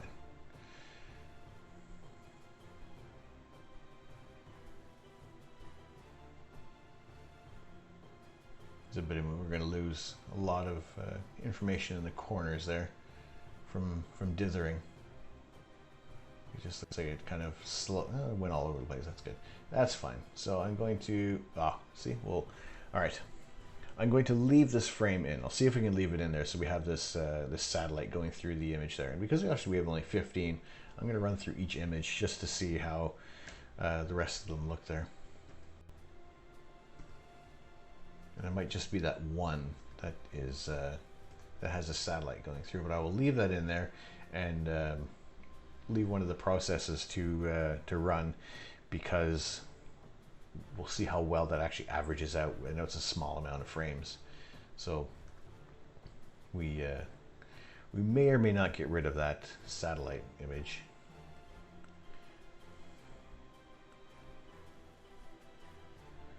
But we'll see how that one goes. All right, so it's only one photobomb of a satellite there. So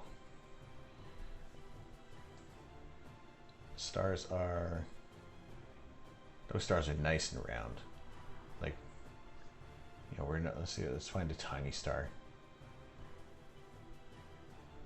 There's plenty of pixels on these tinier stars, so it doesn't look like we're God, the difference between undersampling and oversampling. We don't have square stars. We don't have bloated stars.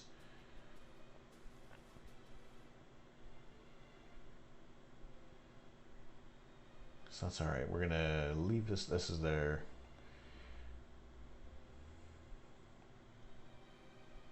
We'll pick this frame as our reference. Oh, that doesn't show up to. Oh, it does. All right. Good. So we're seeing the tooltips pop up. That's important because last time when I was trying to go through what we were doing and just trying to describe it, there's only so much I can say, and that's left to the imagination, you know. So there we go. So we select the best 99%. Forget it. We're gonna do all of them because it's only 15 images, and these are 5-minute exposures. So stacking parameters that thankfully we're seeing now.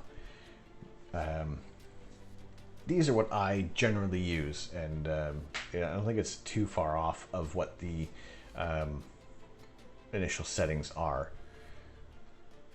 So there's the standard mode, which is going to just kind of give you, it's basically just going to crop off everything that you have from before, but I use I go with mosaic just because I do like to see what else is outside of the image there, just in case there's anything, even for just maybe future reference, that we can pick out for we're framing up next time, and see if maybe we don't want to shift things over, because there's just a little bit of information that could be interesting in there. The Kappa Sigma clipping is what is going to be essentially used to get rid of those like the satellites, because it'll average out any of the surrounding pixels there, and kind of use what else is more common throughout the image there. And it is a fairly faint line that's going through there, so hopefully that does get averaged out. Correct, for not drinking on stream. Also, I haven't seen Sky Stacker, so you have my attention. Cool. Yeah, so this is kind of just a basic rundown of what how I go through the image, and I'm glad that we're actually able to show these tools. I believe I don't want to hit default on this, because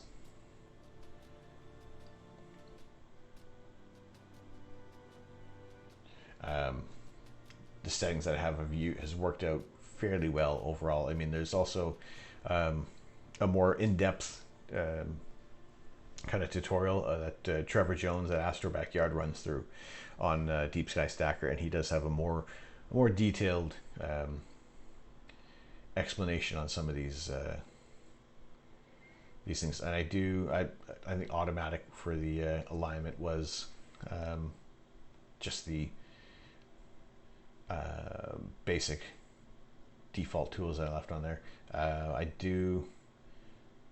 The final file format is going to be a TIFF, because we don't have Photoshop doesn't work in FITs, and FITs is just going to be the main files that are kind of put out through the stacked image. And I guess you'd save it as FITs if you were basically exporting things for scientific data and kind of sending those files around there, so you're not going to lose. You have the highest uncompressed image available there. But at the end of this, we put them out as fits. Now, I have played around with post-calibration cosmetic settings before, and overall, I think it turned, for just the settings I chose, it made the image almost worse. Now, that also could have been some of the subframes that I had taken. This was with my DSLR when I couldn't control the temperature, so sometimes my dark frames were shot at a lower temperature, because doing it up at the end of the night, it would be much cooler.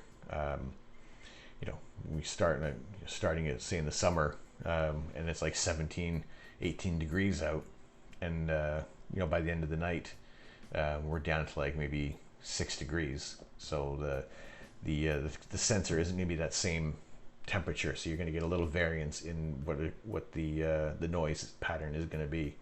So it's a little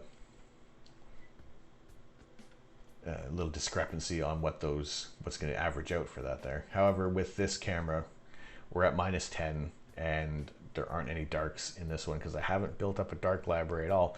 And I thought to myself, as soon as I get a dedicated astronomy camera and it's cloudy out, I'm going to build a darks library. And funny enough, the first night I got the camera, it was clear. So that idea went right out the window. And I think you can really believe me on that, of ideas going out the window, because just how much we can go off the rails easily on some of these streams. So it takes a while to center back sometimes. I do want to pick the folder.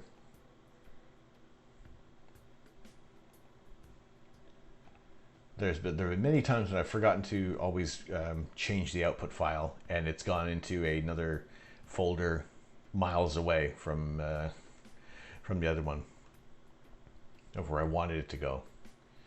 And I always leave, again, basically default settings on here. And I'm using all available processors, so we'll see if this it probably doesn't chug along anyway. We're all right on that. Let's make sure that we are We have enough stars, 127 stars. Probably drop the threshold a little bit because it doesn't need that many stars to be able to do the calibration or the.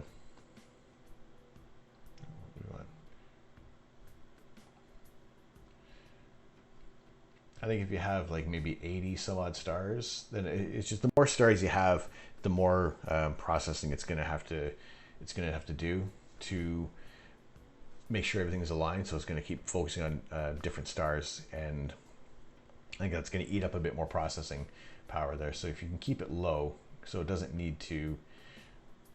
Let's go with stick at 35%.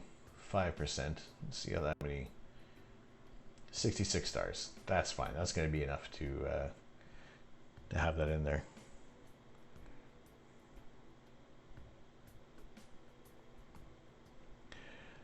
Third rock.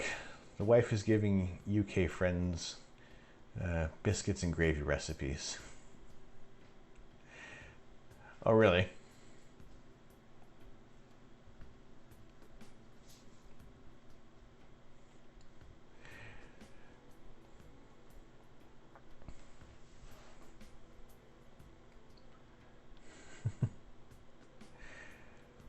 Like sausage gravy? You know, like Cracker Barrel biscuits and gravy? Because I would figuratively kill for some of those right now.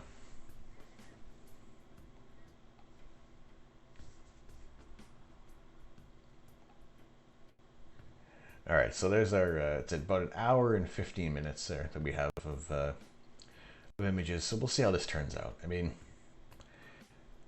it may end up being a quick process because the data is limited on here, and this is at the beginning of the night, and I don't know if I got clouded out or what's stopping me from shooting the Pac-Man, but there had to have been a good reason. I'm gonna say it was clouds. Clouds came in and mucked up the night, and that was it. When was that? That was 20th of September or 19th of September.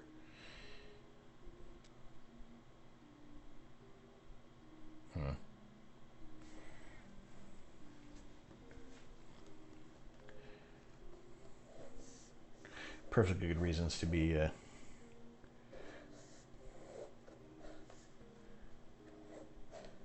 buffering due to downloading a game. What game are you downloading today?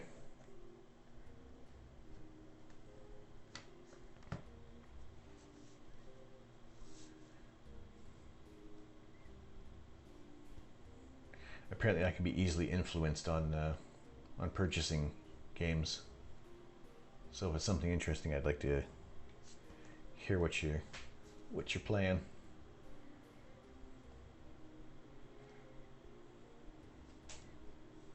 All right, that is stacked. That is good. Let's.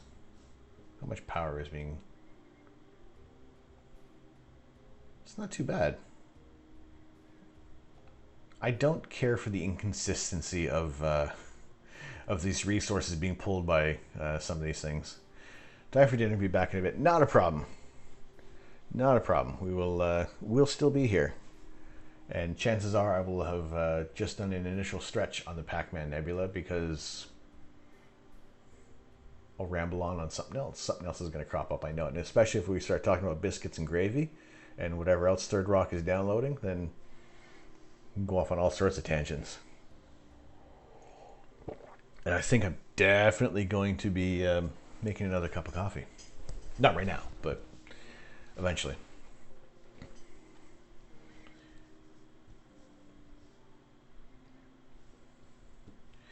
So let's open up our image. And also Photoshop, please do not crash on me. Please do not crash.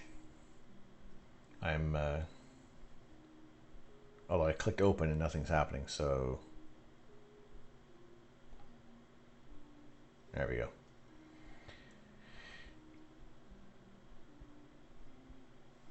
Where are you?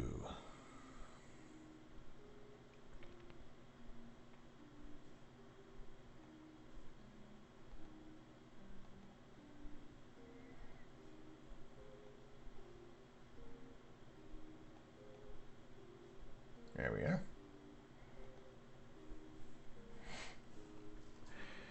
Right.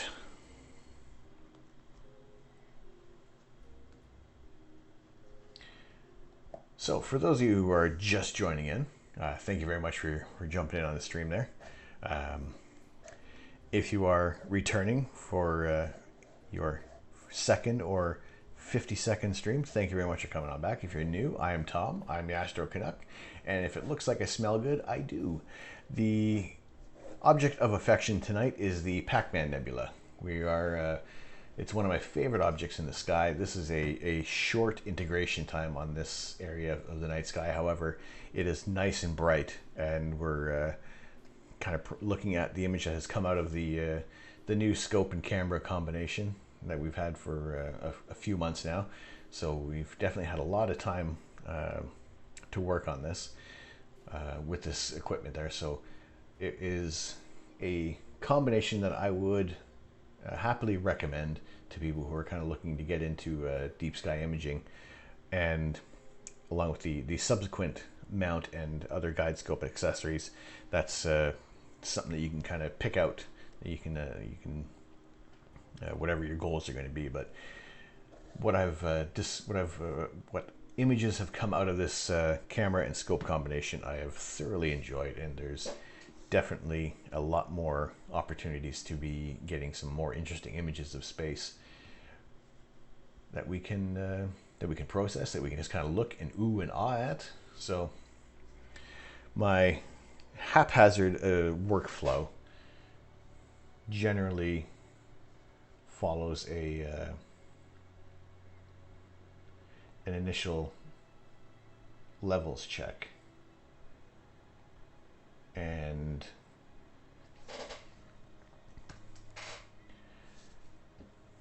usually from what the data has come out of the RC8 scope is I actually don't do a levels stretch on the first round of images here. I just do that crop and just kind of get rid of this. From all the frames that have stacked up, there's going to be the movement of the scope as we dither. So there can be some large variances between all the exposures there. So you do want to kind of crop in on your image, and we do have a square sensor, so by cropping in on this one is fairly easy to just kind of pull it in. And I think just the way how much movement there is, I'll start here. Start about at that point there, and we will, as we kind of move along, sometimes we crop in a little more because there might just be a few areas that aren't going to look proper, where you'll see some of the stacking remnants that are in the corners there, but that's a tiny bit that we're going to move things in there.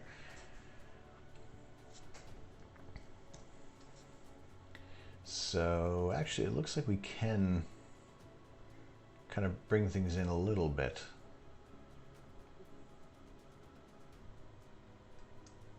And if you're when you're doing the levels, you're holding Alt or Option on the Alt on a Windows PC or Option on a Mac is going to show you what is being clipped out there.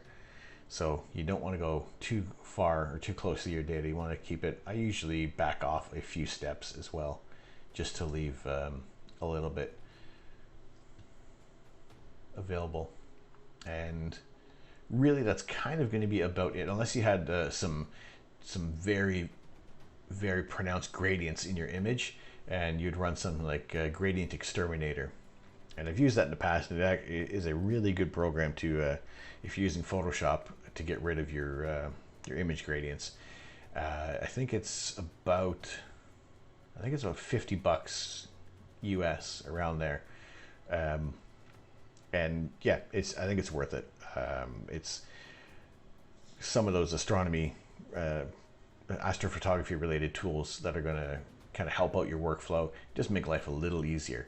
Now I say it's worth the money, and I haven't bought it yet myself, so that is my intention to pick that up at some point, and we'll just kind of see how how things move along financially for the stream there. Because like I said, any money that comes in from subscriptions and any donations or bits and things like that, that is not necessary at all, but always welcomed with much appreciation.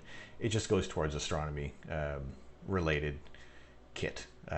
Nothing for the stream's presentation, as it were. I am a graphic designer myself, so a lot of the things that I'm going to be doing it'll be me working on these overlays, and kind of getting away from this default free options that we had when we started out a month and a half ago. So as we grow, and as time permits between this and my IRL job, I will be doing a little further customization. And I think the next step we want to kind of accomplish, we have set up our Discord, and that is available here for those of you who do want to join the Discord. We are going to have some more things set up. That was just initially being able to get that set up was my goal for this weekend. The next goal is going to be kind of adjusting the logo. The Astro logo will be modified a tiny little bit to kind of be a little more in line with our emotes.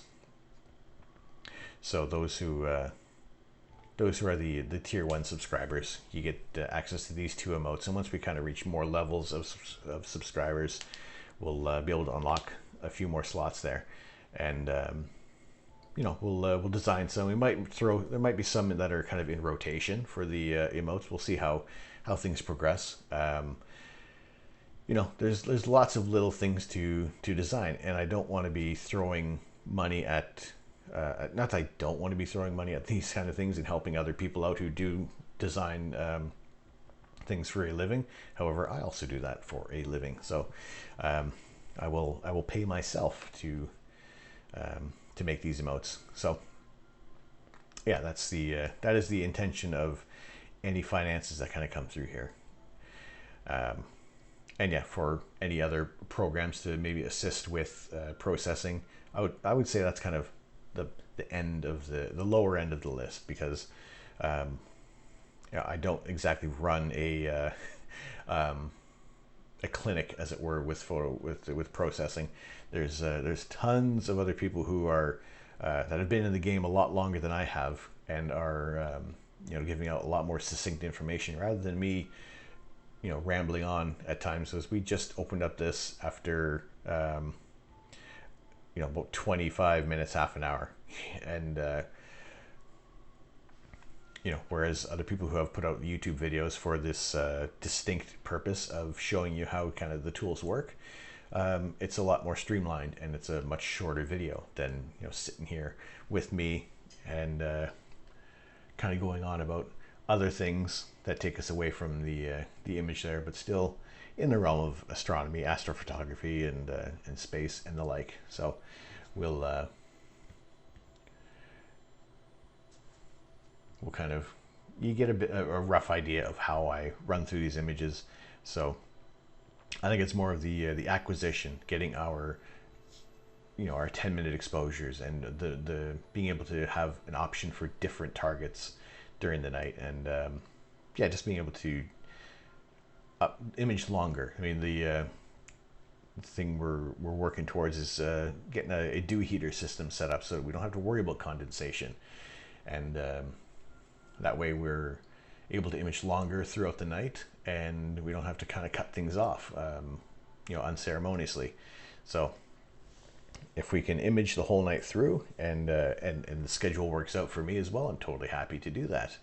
At the same time, if there is those rare opportunities when it might just be one clear night, then I essentially would be sacrificing sleep anyway. It's just in this manner I'm able to share it with you guys immediately, rather than kind of putting stuff up on Instagram a little later, and just here's a quick blurb on this target that I've shot. Here's how long I shot it for. Let's ooh and ah. Okay, on to the next thing. At least this way we're kind of we're able to have a bit more of a community going on, and anything that crops up of a story or an idea or a question that you have, throw that in the chat. We're happy to answer your question, and other people who may have a little more experience than I have in a certain section, can be happy to chime in as well. So it's not just me kind of barking out commands and orders, things like that. It's just using as many minds as possible to try and help other people get a little more enjoyment out of the night sky. Because at the end of the day, you want to be able to, you don't want to be mucking about with your tools and just generally having a frustrating time trying to get images on your camera. So if there's anything that people can do to be able to help someone else out, or if there's anything I can do to help anybody out, and just kind of shorten or hasten your errors or your frustrations, it's something that I strive to achieve with the channel here. And I think it's I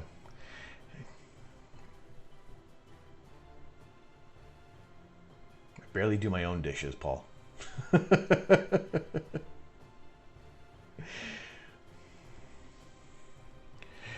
But if you get biodegradable paper plates,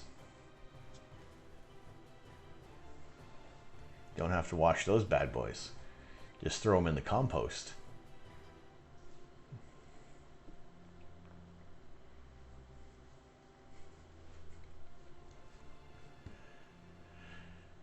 Right. We are now just going to, because this is a 32-bit image and there's not a lot of options that you can do in terms of adjustments on the image. There's a lot of things you can see are grayed out, like the saturation, threshold, and color balance, and just some other things that you don't really need. But it's almost the see what's the we're limited on some of these options that we want to use for editing the image. Plus, at 32 bits, it's also not the native bit depth of this camera. It's about 12 bits. So you're going to have this is over compensating for the steps of grayscale that you can use, that you have available in the image there. So if you drop it down to 16, that's going to be a bit more representative of what the camera has shot. Now the cameras that do come out at 16 bits are a little more expensive as well, but at the same time you just have an overall smoother image that kind of comes through at the other end of the camera. So we dropped that down, the image mode, down to 16 bits, and we were afforded a few more options. And again, I just leave that at exposure and gamma for the HDR toning, and just because that is basically what we see out of the stack at the end there. So now that we're down to 16 bits, there's a little more adjustments that we can do, kind of bringing in the levels, just bringing in that. Actually, I'm gonna leave that up for a second because I do want to try and color balance this as quick as possible. Otherwise, we're amplifying other issues that are going to crop up there.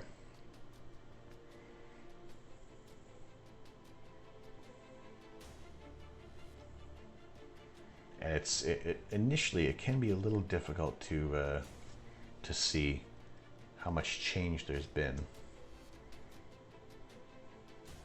But generally, if it looks like we have some white, blue, orange kind of stars, and just an overall even colored sky that's relatively dark, then we may not have too many problems kind of moving forward there. So just moving the slider, because all that area, just do one step. No, well, okay. Let me go one step forward because I lost that gray point that we selected. Just kind of picking out a neutral area. I kind of usually down to the corners because the nebulosity isn't going to expand as far around that area there. But you do want to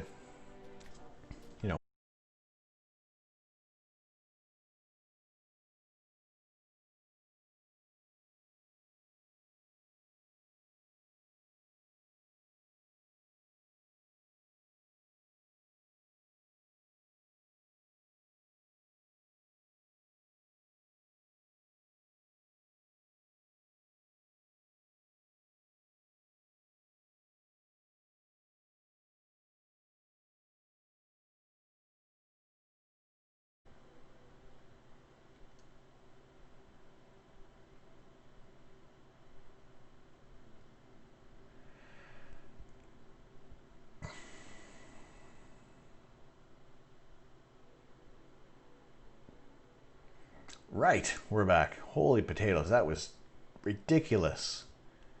That was the longest outage we've actually had, where we've actually disconnected.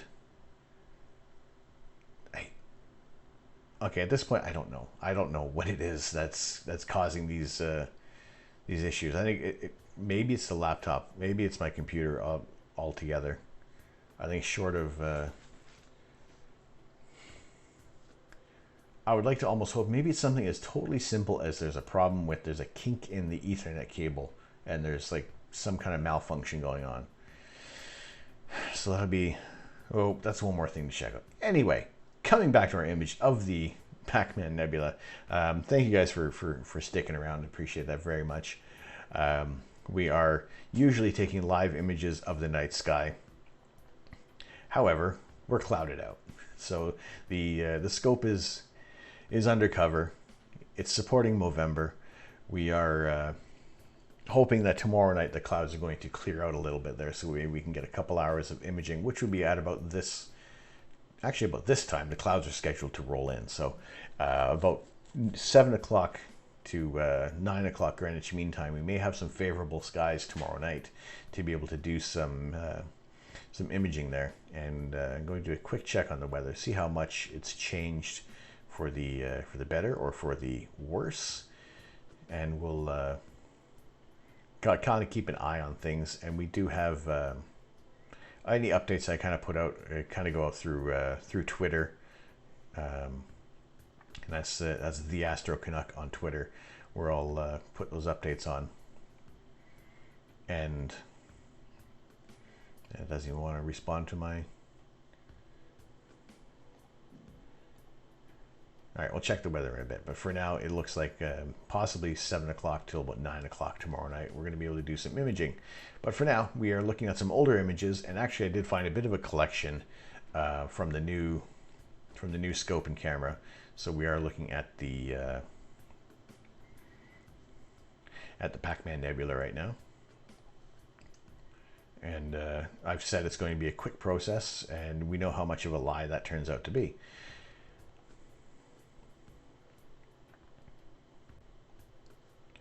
So let me get back to Photoshop there. Continue with this quick process of the Pac-Man Nebula. Now, like I was saying before, the internet connection rudely cut me off. Is when you are doing your levels check on there. If you hold the Alt or Option key on Windows or Mac, you'll be able to see that your what data is going to be clipped out there. So if I was to use this, only everything that's white is going to be remaining in the image. Everything else of the color is going to be clipped due to a certain degree.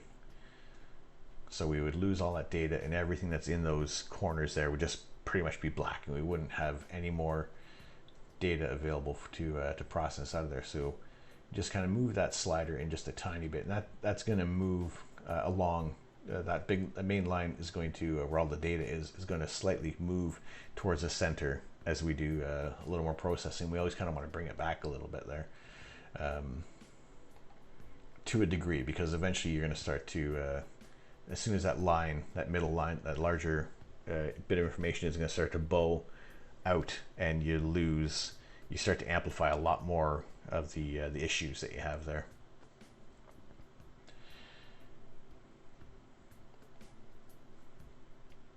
So we've done our levels, we've balanced we've set the gray point, and let's get rid of it. Hit the wrong button there. Get rid of the levels. We will do a curves adjustment, and why that came out onto the other screen there, and just to try and we'll start bringing out some more details in there. And these are the arc sign curves presets that are designed to keep the stars from bloating. So you're not there's not a lot that you have to do to keep the stars from getting out of control and just being these large white globs in your image there. So there's different levels of arc sign that you can pick. We're gonna start to blow out some of the details, and I'm actually looking at this right now. It looks like there might be some vignetting overall that we'll have to deal with another time there. But I probably don't do any more than the 10 or 30 for the images there, because I found that I get more red overall when I'm using these tools, rather than if because usually what I would do before, let's see, I'm going to take one step back. We'll go back to it would almost be the same idea for the curves adjustment. Actually, if I kind of blow this out of proportion there, we're starting to see some of the detail of the Pac-Man Nebula kind of coming through there. I'm wondering, we'll see how this looks. Usually I kind of, we'll bring the data up to this point, and it's almost a bit of an aggressive curve stretch, which sometimes doesn't always work out in my favor. But you don't want that line you don't want it to flat line up at the top there, because then you're clipping those highlights as well. So you just kind of want it to just a curve gently up top of there, so there is that way of how I would do it, or how I used to do it, versus when you do the arc sign curve. And I think I'm gonna go back to do the arc sign, because it looks like what I used to do blows out those stars too much.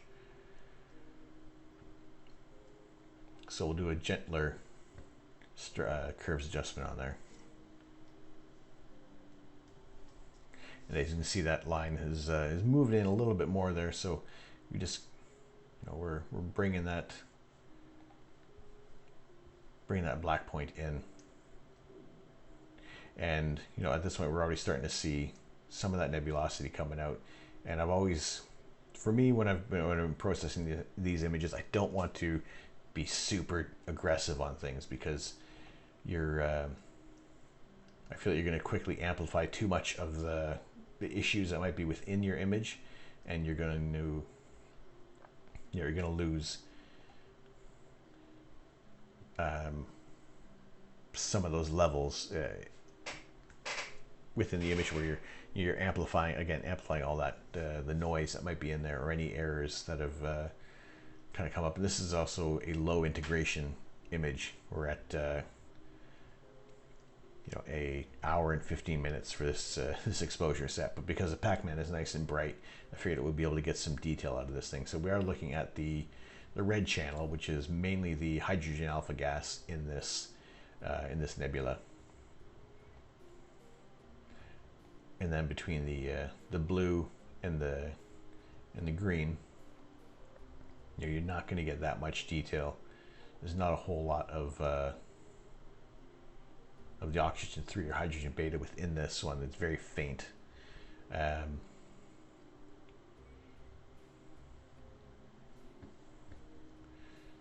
So we do want to,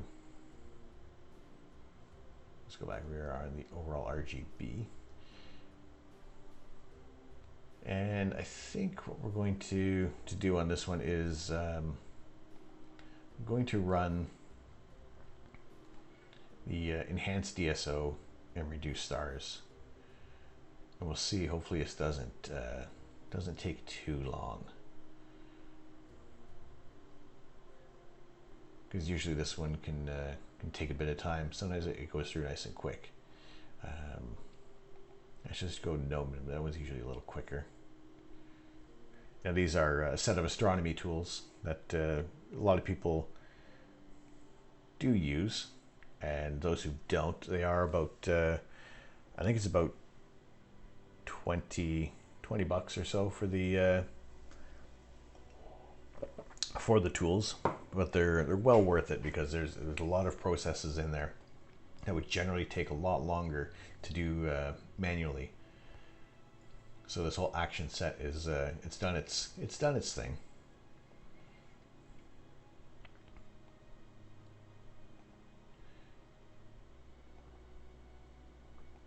So its purpose was to enhance those areas, the deep sky objects in there, and reduce the stars a little bit, but looks like it's gone the other way.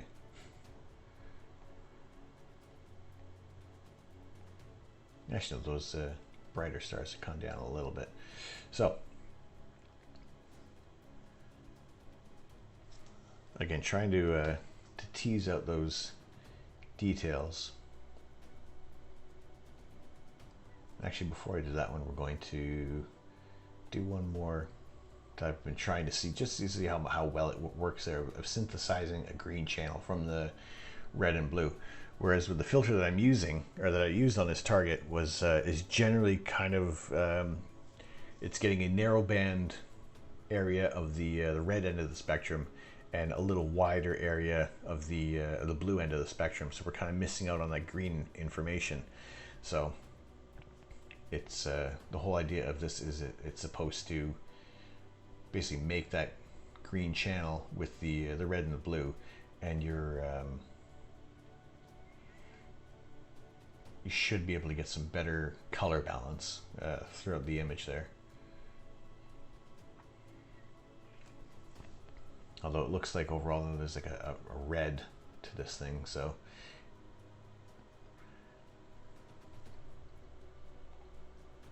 we'll see how that looks, because it's a lot of trial and error.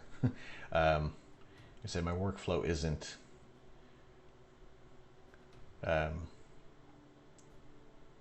exactly perfected. It does look like we've got a lot of more red than usual. So I'm going to take a step back. We'll do another curves adjustment in there.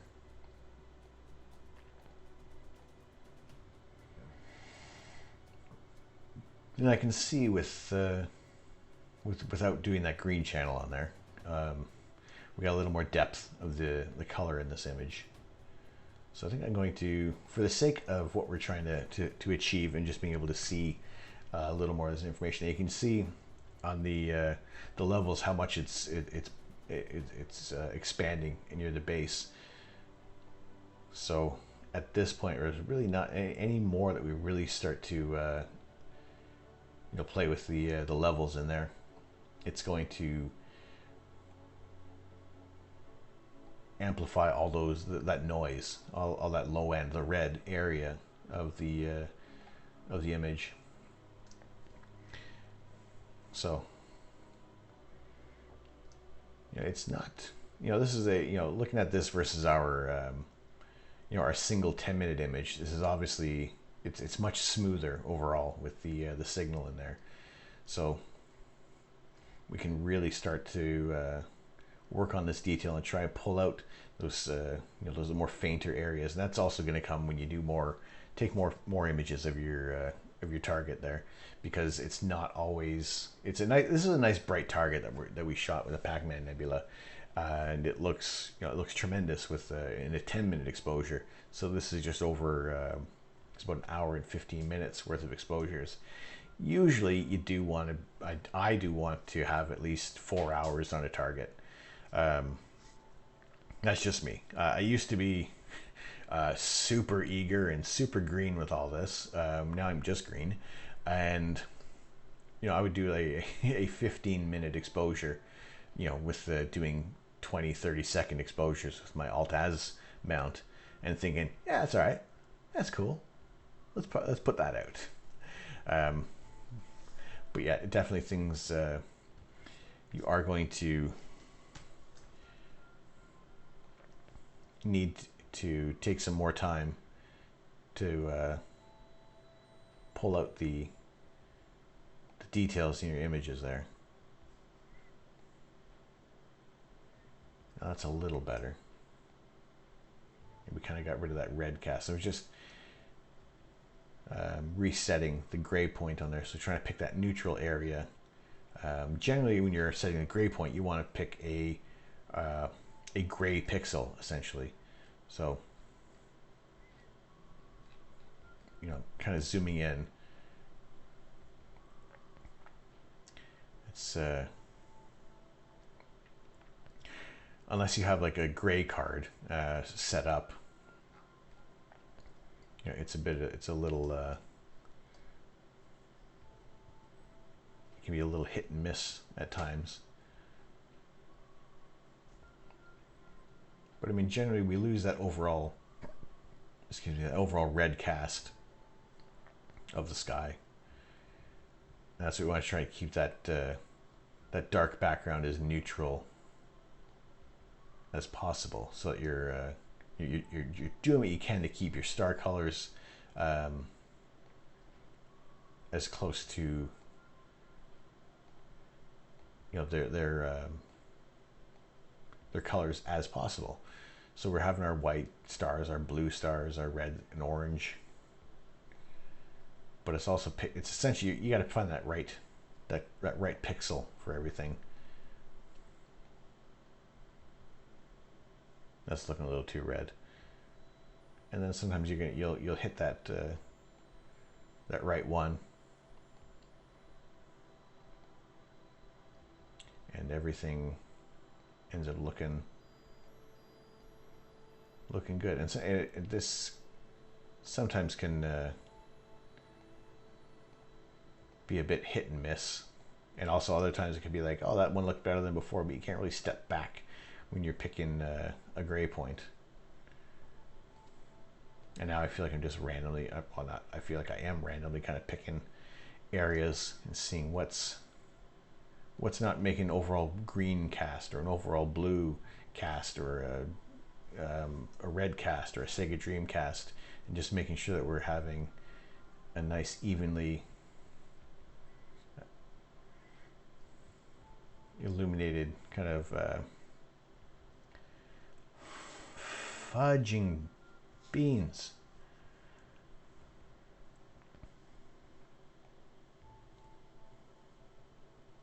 All right, that's back there.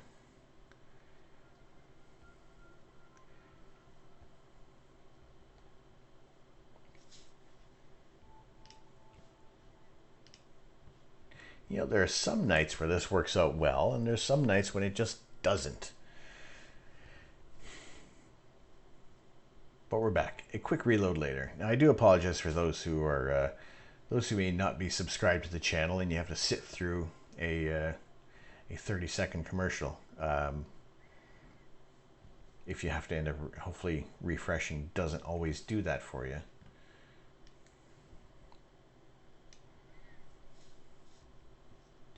Hello, Dreamweb. How you doing? Good to see you in here.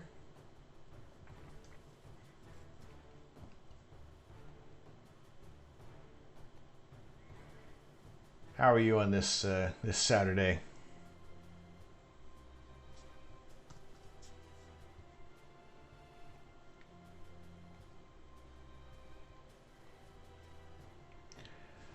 Astro caller. All right, you're off to bed. All right, take care, brother. We'll catch you on the next one there. Yes, hopefully we have some clear skies tomorrow night, so we will we'll see how that goes. All right, take care. Dreamweb, Sunday morning down under. All right, excellent. Well, we are.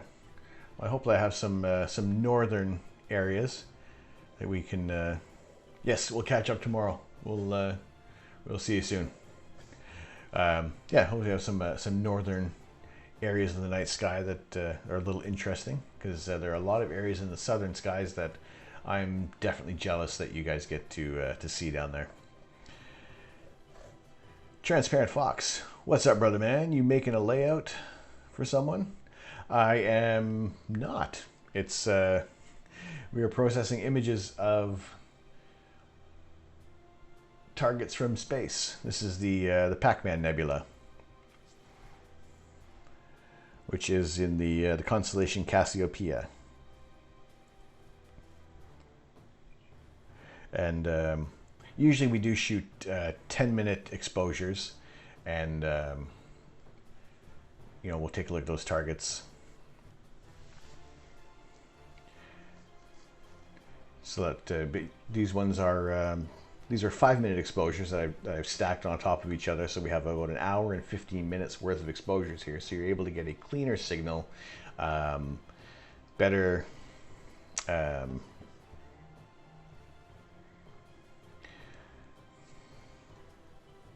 Better signal to noise ratio. There you go. That's the exclamation kit. We'll kind of bring up what we have going on right now. It is the mount is a Skywatcher EQ6R Pro. I've had it for just over a year now. Transparent Fox HP, thank you very much for joining the observatory. Appreciate that very much. We welcome you to our community, and hope you kind of stick around to see some wonders of the universe there. We are, like I said, we're looking at the Pac-Man Nebula. This was usually we'll take 10-minute exposures, but this is an hour and a half, and just kind of roughly going through the process of what I do to kind of bring out more details in a night sky object. And it can sometimes the process can be quick. Other times, we're looking at a little more processing time to bring out these details and things. Now, am I pronouncing this right? Looks smooth and clean. It looks a lot better than our single 10-minute exposures. Yeah, I've stacked this about it was about half an hour ago, maybe 45 minutes ago. Just kind of babbling on about stuff there. But yeah, overall it's a lot smoother. The camera's being cooled at minus 10 degrees Celsius, so we're we don't have as much noise coming through the camera there because it's all been averaged out. Now, you're good. All right, cool. All right, there we go. I'll remember. It could take a while, but I'll start to remember more names and the pronunciations as we go. But yeah, definitely this is with a cooled, dedicated astronomy camera, so we're able to get rid of a lot of that noise, and we're picking out more of those details. And I'm like, even this little spot right here, this is called a Bok globule, and these are the clouds that have essentially kind of been separated from the rest of the nebula, and we're seeing like the dark side of this one because it's being illuminated on the opposite side by these stars up here. And it's little clouds like this that can eventually coalesce and come together and eventually maybe form their own star if enough, if its gravity eventually becomes sufficient enough to create nuclear fusion. But I just think they're massive. These are massive clouds, But at the same time, they look in the images they look tiny and cute, and I think they're even just the name Bok globule sounds mildly adorable. So yeah, those are kind of one of my more favorite objects there. So overall, yeah, I'm just doing a rough process of this there. So what do you mainly photograph? It's usually kind of bright, for what we do on the channel is bright nebula, because they're much nicer to look at right out of the camera. Whereas there have been some targets we've tried that they're just a little too faint and diffuse, where you definitely need to do much longer integration time on the image to bring out some details. Whereas the Pac-Man Nebula is nice and bright. So even at just over an hour's worth of exposures, we're getting some good detail kind of coming through there. We do shoot galaxies now and then. Right now, the Andromeda Galaxy and the Triangulum Galaxy are nice and close, they're in a favorable position in the sky that we can get some exposures on those, and really see just how much detail we can get out of those there. It's CD. How you doing, Andy? Hope you're well.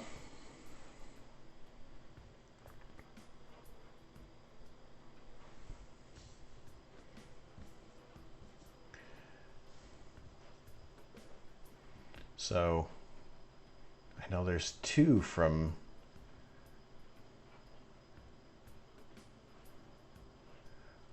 at least two people here from down under. So hopefully the Pac-Man Nebula is a little interesting to see, because it's one of those targets that you're not readily available down there. All good here, enjoying Sunday morning. We are. I am just about an hour's away from Sunday, so we'll get there soon.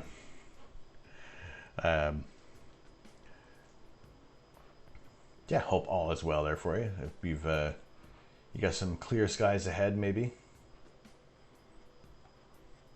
Like I said before, we have a potential of some clear skies tomorrow night at around 7 p.m. Greenwich Mean Time till about 9 o'clock. We'll see how that goes. I tried to do a refresh on my weather, but it didn't want to respond for some reason. I'm wondering if their service is down.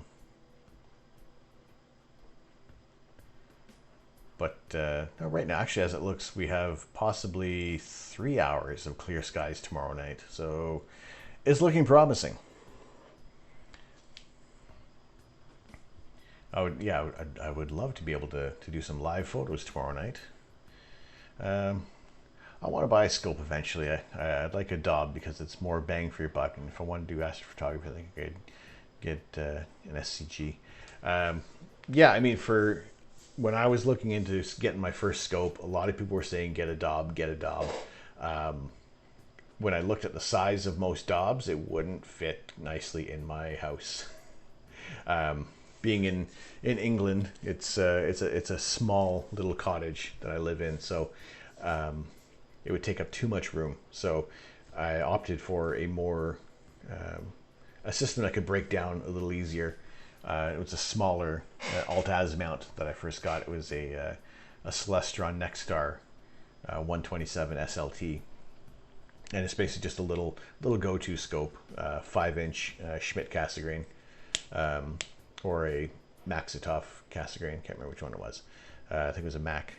Anyway, it was nice and compact, so it was quick. I was quickly able to set that up, and as my first scope, I think it ended up being the best choice because it was a go-to mount, and I didn't have to really fight to find objects in the night sky. You know, I wasn't star hopping, wasn't too familiar with things, and I was weighing the options of, starting off with like a manual equatorial mount, and after learning, knowing what I know now, that would have been a rather terrible choice for me.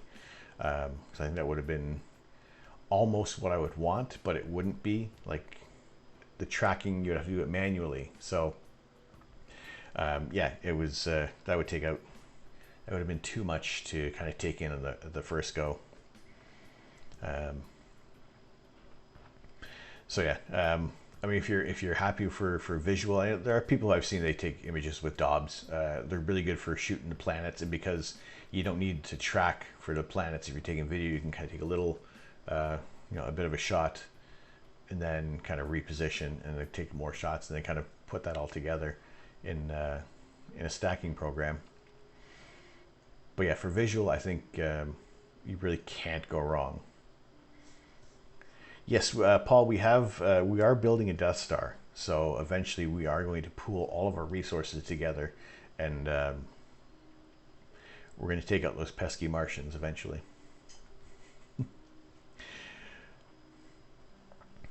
Yeah, I mean, yeah, the Dobs being the light buckets that they are, looking at, I did look at Jupiter through a Dob, and it looked tremendous. I mean, it wasn't. It was fairly large in the scope. It was relatively clear. It was, it was fleeting. It was a fleeting moment because clouds were rolling in. It was just kind of one of those nights where at a star party, when people were just kind of holding out to see as much as they could. But yeah, definitely would want to. Yeah, if you're doing visual, go for a Dob. Other people just recommend binoculars as well, to kind of start off with and make sure that this is what you want to invest in. And I think really, if you can choose that right path for what you want to do, visual astronomy can be very, very rewarding.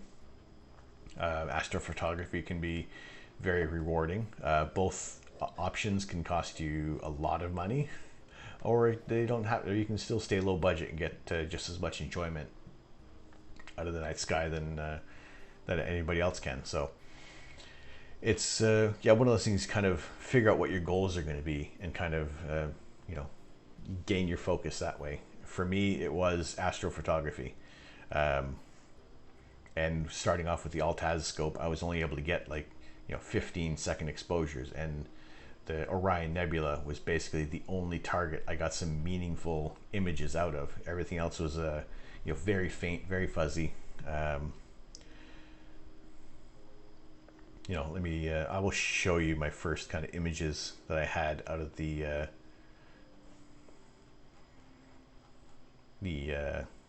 Altaz mount with the next star.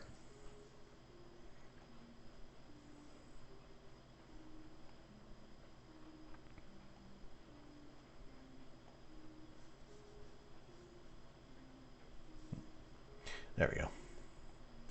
So yeah, that was God,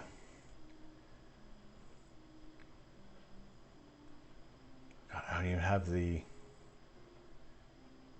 details. It wasn't long. This was probably about maybe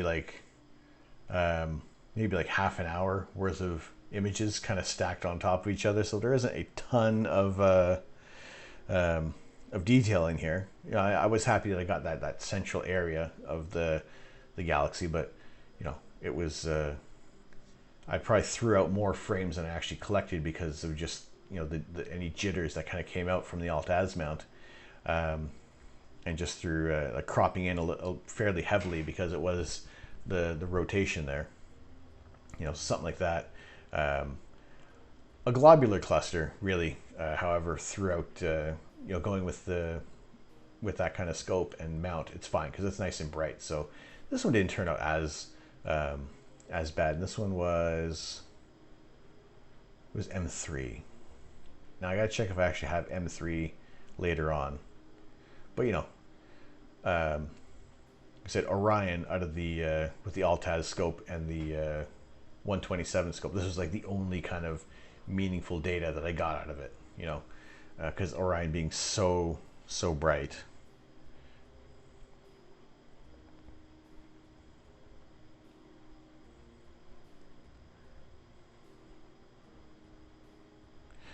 So I just checking back through the things there.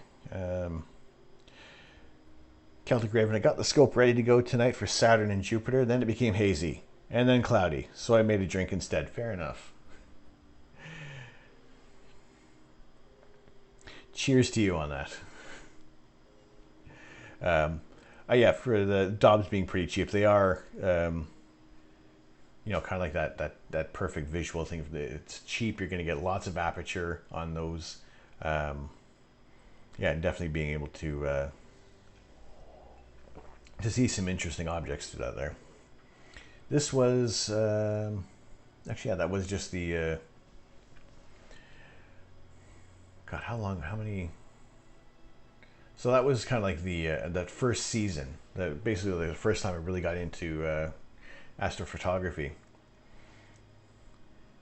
and that was a bit of reprocessing. So I kind of went from this version to this one after following some of the instructions from Astro Backyard. So he was kind of like the first tutorial that I followed, his journey and his images that have helped me a lot along the way. So it's he definitely. I mean, Trevor has a wealth of information. Like he lives and breathes this, and this Astro Backyard being his full-time job. I would love to be able to do that as well. However, I'm really just kind of starting out in all this, so we'll take it day by day on things there. So, okay, here my ring nebula. This was a 3-minute composite. It's kind of the only time I could afford on some of the targets sometimes, and just again like what has been thrown out.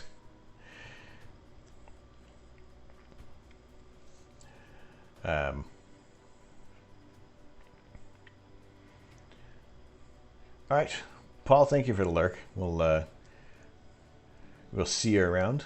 We'll catch you either a little later tonight or maybe on your stream. We'll see how that goes there. It's not too bad for an alt-az. Thank you. It was trying. So, which eventually it was. I was like, thinking, okay, the next step was moving towards a little star tracker using the Skywatcher Star Adventurer, which really started to open up things for me. And it was again what I thought was a fairly decent image of the Cygnus constellation. Happy with it at that first time. I did go back a couple years later and reprocess this, and it turned out much better. So this was kind of like my first image out of the Star Tracker. So being able to add that longer integration time, I think, did I have the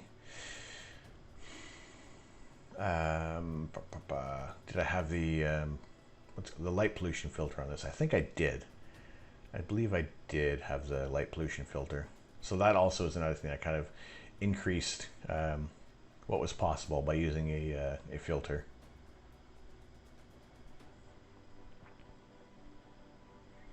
So yeah, one last thing. So of that image that we had just looked at, so that was our 2018. And then after some of the what I had learned along the way, 2 years later, same data, but I got a much more overall even image.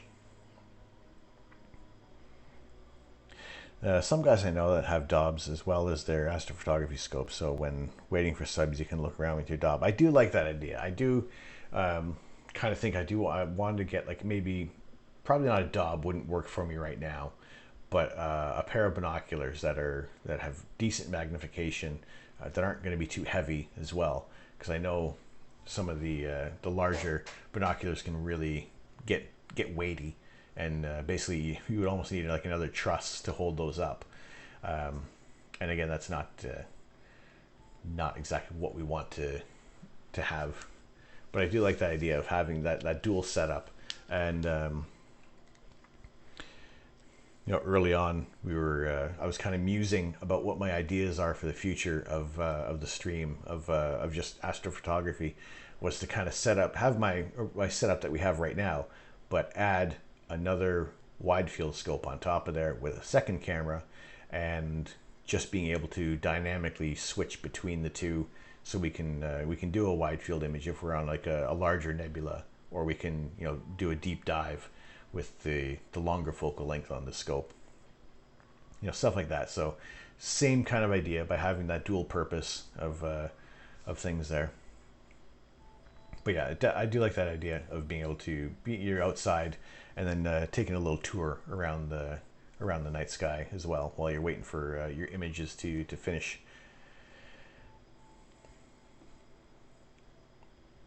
Yeah, Robbie. All right, Paul. Yes, for sure. We'll catch you later, man. Enjoy Beat Saber or Guitar Hero or whatever you're going to be playing tonight. You should see my earlier images with no tracking.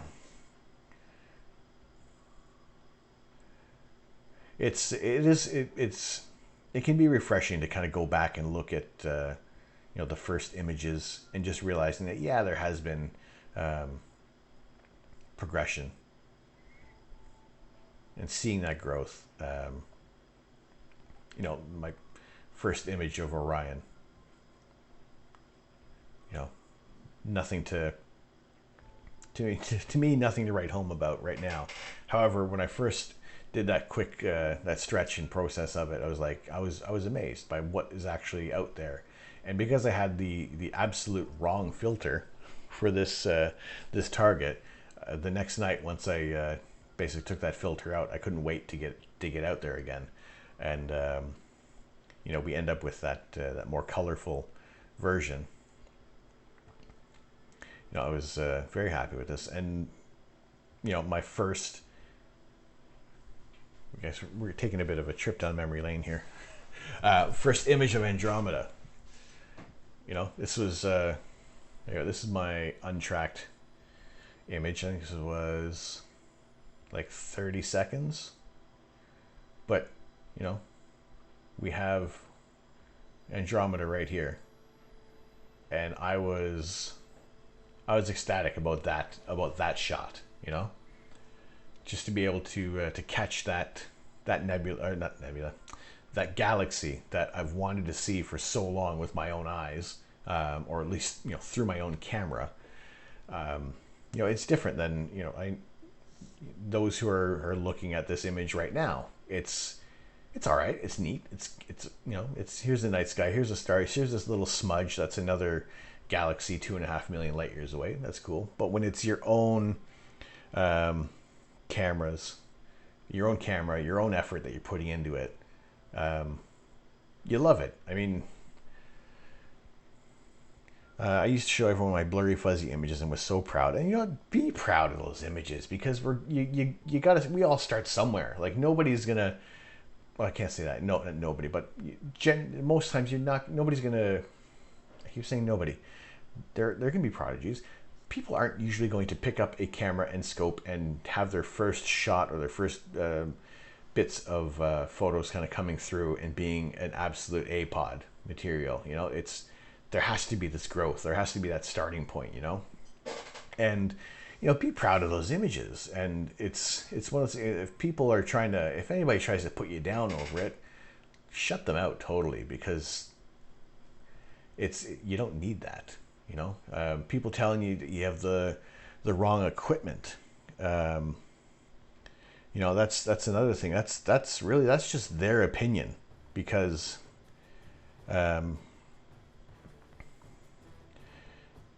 it's you got to take pride in your images and just be happy with what you're doing.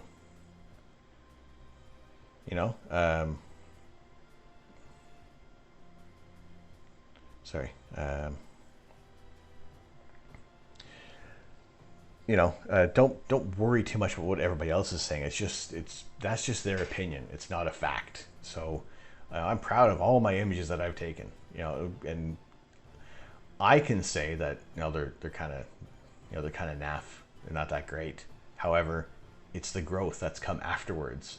And being able to go back and shoot a new target, or even just being able to reprocess old data. It's things like that. We're doing this you're doing this for yourself first and foremost, and then wanting to share it out with other people. Like I've said before, for me, visual astronomy can feel a little selfish, because I want other people to see these images as well, as quickly as possible.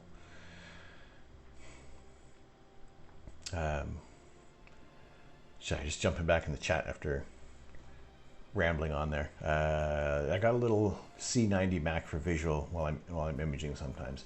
I did think of getting a 90 millimeter or a millimeter aperture Mac for the Star Adventure, but I think even then that's probably going to that would have overloaded the weight limit on there. But yeah, I do think it's definitely something I want to be able to have available as well, because I would like to be able to have my own kind of observatory and a setup that is that you can allow for something like this, but also do the visual. Like have, if there's other people, if you're doing like, we can get back to doing star parties, you know, in person. That's great. You know, I'm happy to be doing these, you know, our kind of virtual star tours, and you know, once you know we can get back to a level where we're, you know, in groups again, then you know star parties should be welcomed with open arms. Richard Dorset, how are you? Just wasted 2 hours trying to get a picture of Mars. Focus, exposure, tracking nightmare. Yes, man. That can be. I'm playing with my tablet here. Stop that. Yeah, that's it's frustrating. It totally is. I mean, I get you, because my first night of learning to guide, of trying to get my guiding working, it was a whole night gone. I set up and I took it all down with no imaging to show for it. Did you figure out did you kind of get anything? Did you get things tuned in eventually, or did Mars kind of get out of your field of view? Like, was it just general equipment, just with the gremlins in the system there? Because yeah, I hate when when things like that happen, when there's almost seemingly nothing that you've done wrong, and the whole thing can go to pot. I can't wait to do star parties for real. Yes, I miss them immensely. Just the quicker interactions that come. I mean, I like what goes on here. I think this is about as close to what we can do for a star party right now, and I would definitely like to be able to maybe, you know, organize something. It can be tough to organize these online events, especially if we don't have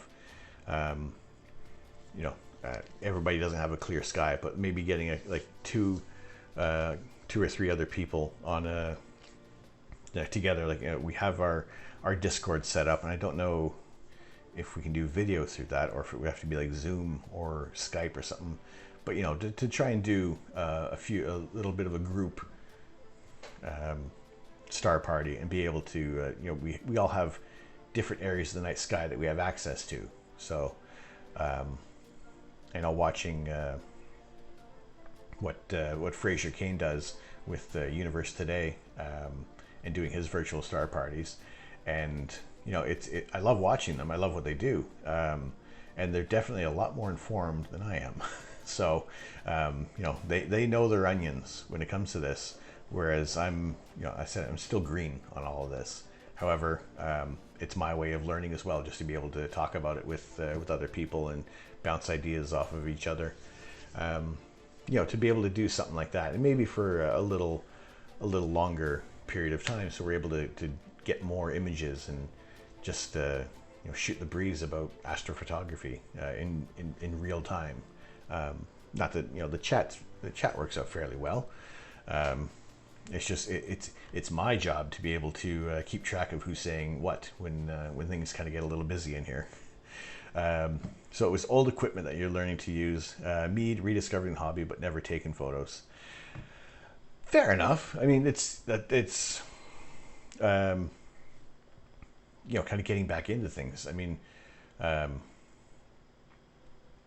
you know, there's still targets for me. It's still processes. Like, okay, planetary photographs. I tried it once and I liked it, but I don't want to do it again. There's a lot of work that kind of seems to go into that, and I will leave it to other people who are much more proficient in planetary. And yeah, I mean, like the first thing I took was Mars, and again, while it was my first planetary image, you know, the moon is easier to shoot, and I'm happy shooting a live image of Mars as well. Where did my Mars go? Yeah, I'm happy to point the telescope at Mars, run the video, and then see some details on there. Whereas this one, I'm pretty sure that blue is chromatic aberration, and maybe the white is a pole. This was last was it July 2018 when we were at opposition. And there was that storm on there. However, other people that I saw from shooting Mars in that same time frame got a little more details than I did. And yeah, this took me a long time to reach this image as well. So I haven't shot Jupiter. I have tried Saturn very quickly. But again, I think I stacked way too many frames on this. So it was, I think it was like 10 minutes of a video that I tried to stack like the best frames out of there. Overkill, ridiculous overkill. But yeah, it's starting out with things, or trying to get back into it. It's got to be if things have changed immensely from earlier when people were doing some astrophotography and things like that. I really can't attest to actually in practice, but I hear other stories of other people who have done that. It's a bit of a change from the older equipment up to the more contemporary pieces of tech that we have available to us now.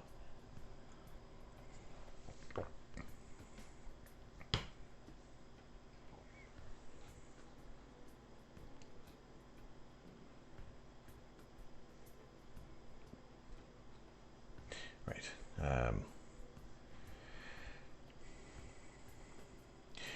When I lived in a city, I used to waste whole nights trying to polar align. Now I remote in rural Bortle 1. Still jealous of that Bortle 1. It's so easy, even though there's no polar star down here. I got 10 acres here, just waiting for restrictions to release a bit to open up to the community. That sounds incredibly favorable for what you want to do there. Yeah, how difficult is it to polar align in the south? Because you have to. It's a series of stars that you have to essentially line up with. There isn't a pole star per se. Because I do wonder how it goes with even using the QHY pole master. How much easier is it? Any easier to doing stuff like that in the southern hemisphere?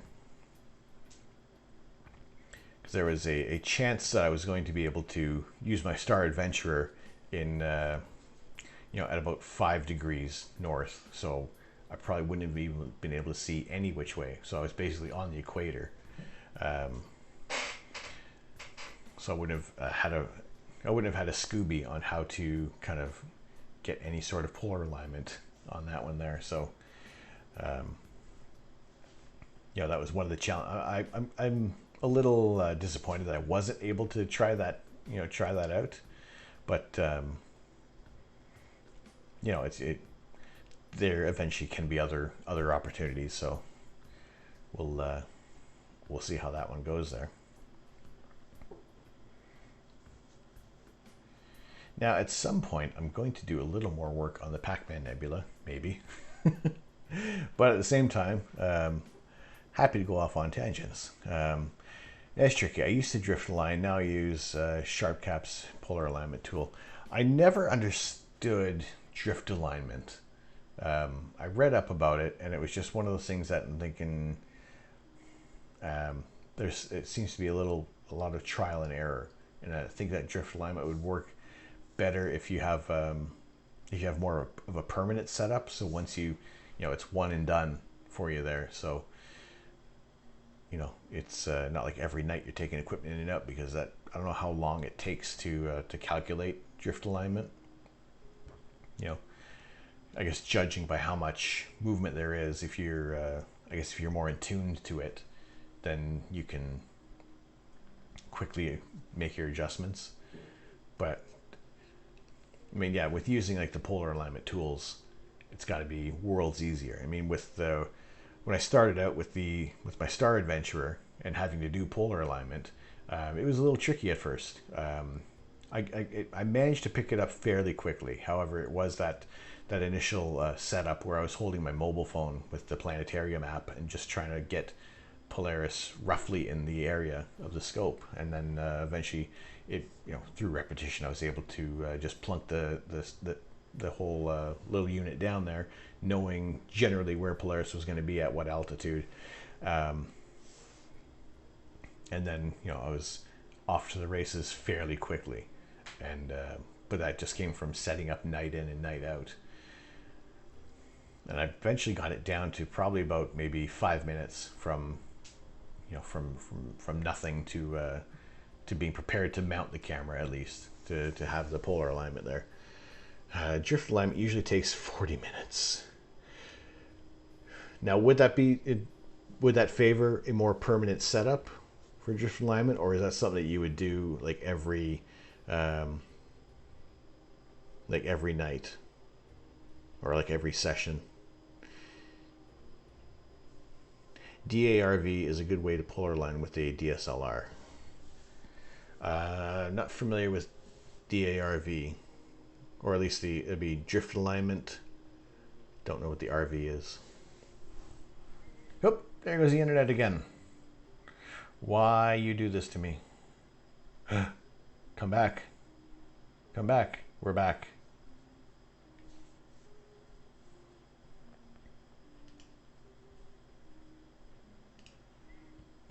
And we're back.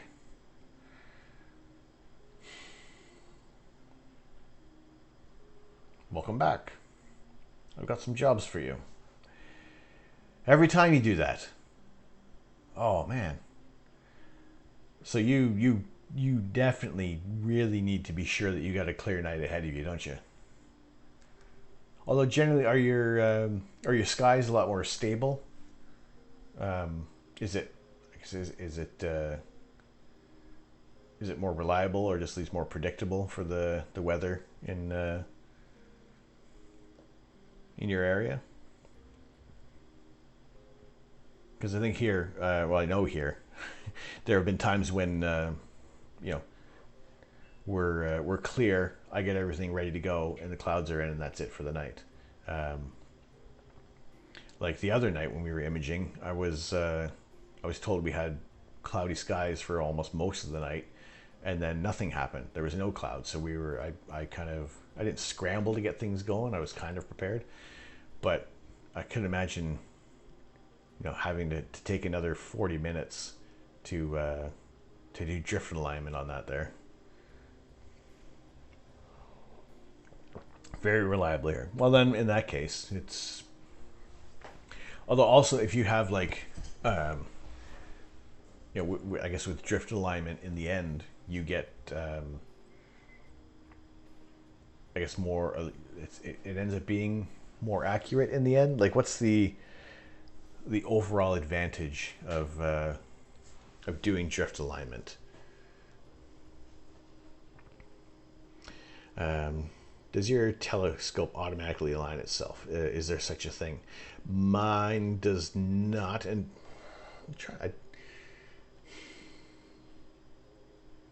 that's a really good question. If there's an automatic polar alignment scope, I gotta say I don't know.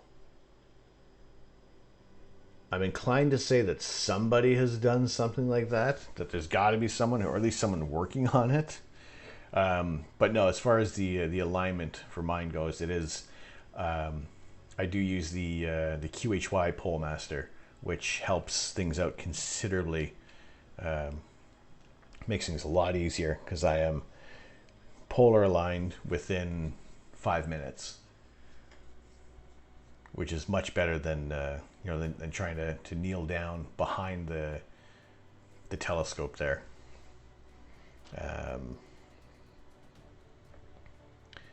don't know if I have a shot of my scope with the Polemaster on there. Yeah, we do. There we go. So there is my the smaller refractor that I have, but also on there is that Polemaster. So that's kind of almost about as automated as you can get for alignment. So yeah, it's just generally easier to make sure that the altitude and azimuth is correct on the scope there. And that, again, that's one of those little bits of kit that has basically paid for itself in saving time. Now, I've also had the scope outside for a little bit, so I might actually the next session I have, when it is clearer skies for most of the night, then I probably might do another polar alignment just to make sure that nothing is shifted. Because wind and just kind of walking around by the scope, the tiles, the area of the ground in my garden, as you can kind of see behind, it's not it's just previous tenants, who used to rent this place before I bought it, didn't take as much care of things, and it's essentially kind of a little too costly to be changing that up right now. So also, that money can go towards telescope kit. That if there's any shift in the ground, then I probably might need to do a bit of polar alignment just to dial it back in there. But for the most part, everything's kind of it's worked out well.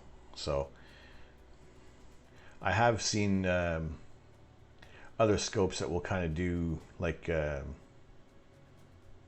3-star alignment. I saw someone, the scope would look for things like that. I think they had maybe one of those Celestron star finders or something like that on the scope. But I mean,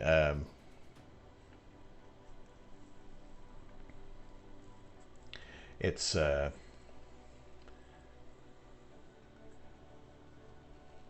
doing the plate solving with the ASI Air is very beneficial as well. It took me a while to kind of get used to plate solving, and now doing it, I'm thinking, how did I have a problem with it? And really, it was just learning how to use the interface for the ASI Air. That there was kind of limited white papers on it, really. So just kind of fumbling our way through it at the beginning there. If you have a Polemaster, you won't gain anything from drift aligning, in my opinion. Very hard to beat Polemaster in terms of accuracy and the time it takes. Drift alignment accounts if your telescope is not square on the dovetail, and also parallax issues if you align with your guide scope. The best is a Polemaster, and it's straightforward, straight through the RA axis. Drift alignment is really if you don't have a Polemaster. Fair enough. I did kind of, like I said, when I first had that look into drift alignment, when I just had my Star Adventurer, and I also think because just not being familiar with how polar alignment worked, so I was reading up, I was seeing different people saying, oh, do drift alignment, it's better, or don't worry about polar alignment. So just figuring out what that was, and ultimately in the end with the Star Adventure, if you had a wide enough field of view and were fairly well aligned on Polaris, then it wouldn't be a massive issue with your exposure. So also, if you're only really doing 2-3 minute exposures, then it's not gonna, at a wide field view, it's not going to change things up that much. Or I mean, it's not going to, your polar alignment isn't going to be as crucial. Whereas if you're if you're using your Polemaster, your Star Adventurer, and using like a 300mm lens on there, then definitely you're gonna have to make sure that your polar alignment is as close as possible to what you need it to be, if not bang on, if possible. I did quickly entertain the idea of getting the adapter for the Polemaster for the Star Adventurer, but when I tried doing like a 2-rig setup, it just wasn't it wasn't working. And I mean, just that little bit of money for like the adapters could be better put forward to other bits of kit. Like what I do want to do, and if those, if anybody else is kind of familiar with getting this guide scope mounted on the top of here, or at least without kind of spending like another, I guess about 120 pounds for like a guide scope, and I think just another mount on the bottom there, either Vixen or something like that, you know, some other less costly option. I am all ears, because just getting the balance on with it like this, I'm so heavy on that one side without having to attach something else on the other side as another counterweight for that is it gets frustrating, because the declination can be thrown off a little bit there, especially if I'm kind of changing you know, where I am. If you know, doing a meridian flip, then the balance, I'll try to weight it more towards the east, I guess, so it you know, there's less pressure on there. But yeah, if I can get everything as central as possible, that's great. Like with the scope we have now, at least the guide scope is mounted directly on top there, so everything is nice and centered. And even then, it's kind of MacGyvered on top of that, because you know, I unscrewed this little bit here, and then it was just the screw holes weren't large enough for the mounting plate that I have on there.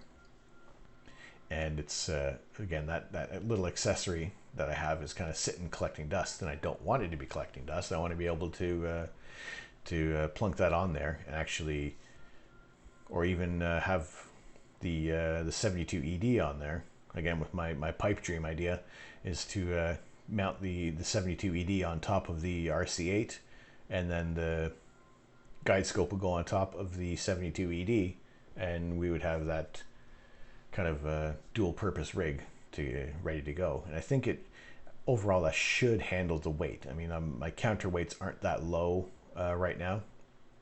I'm using both of them, but you know, the 72 ED isn't going to add that much weight, even with another camera attached to it there.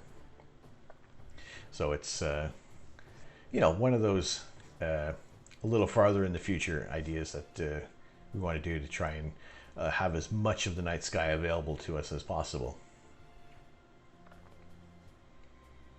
You know, whereas right now we're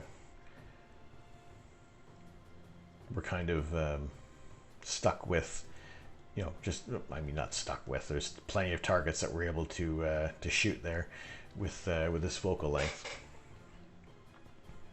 But just having the option of, okay, let's shoot the heart of the Heart Nebula, but at the same time we'll do a wide field image so we can quickly see those comparisons, rather than having to go through the archives of images that we have, and also going back to you know, not jumping back to Instagram for a you know, a finished image, and there's just not that connection there. You know, it's this wasn't an, you know, this is we processed this image together. However, we didn't do the image acquisition together. It was just one of those the separate things. Also, what could be done is possibly we have our, you know, if we're running the deep sky scope, and in the background we have the, actually no, it wouldn't work that way.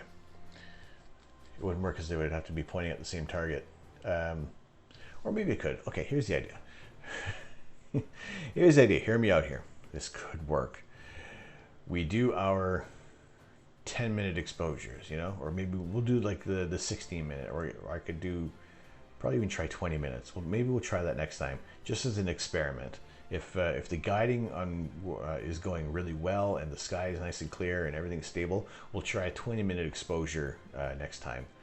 And then while that's running, we could do shorter exposures with the wide field and kind of stack those up, and you know, at least we're getting a little more integration, but we're getting that wide field image that we can kind of run that through, and do.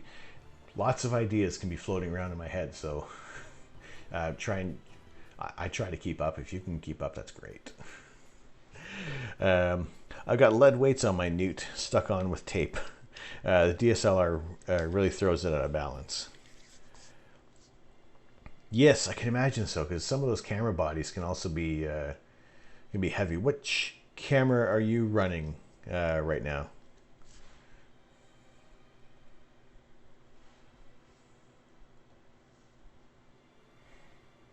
Because I know obviously there's going to be some that are depending on what camera you're using. It's definitely going to add a little more weight.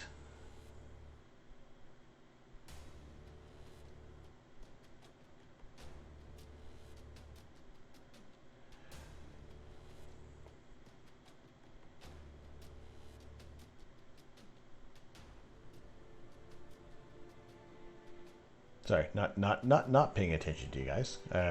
There's just some notifications on the Twitter. We have a few more followers on our Twitter account. Like I said, we've had a few new people join the observatory as well, so I'm very happy with that. Glad to have some new faces, some new names in the observatory. An old modded Canon 450D. Fair enough, yeah. I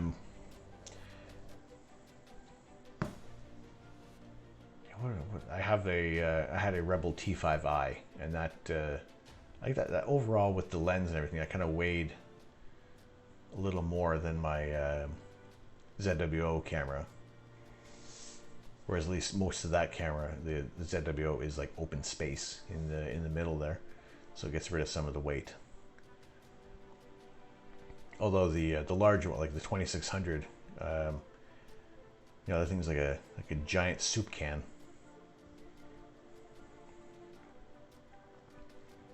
I haven't I haven't checked the weight on that one there. I don't know if it's edging toward a kilo or if it's much closer to it, or if it's a little under.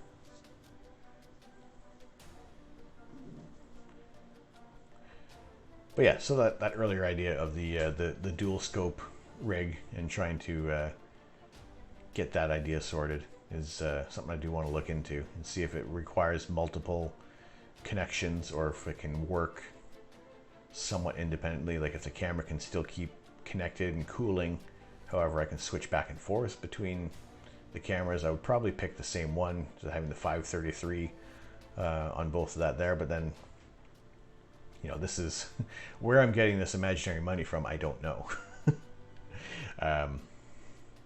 Like I said before, we are starting off with the dew heater. That'll eventually come. Whether or not that reaches any high, that's just if anybody wants to donate. But that is it's in the works. So I will be getting that sorted. I want to get it obviously sorted sooner than later because it just offers us longer evenings to be imaging. Yeah, I agree.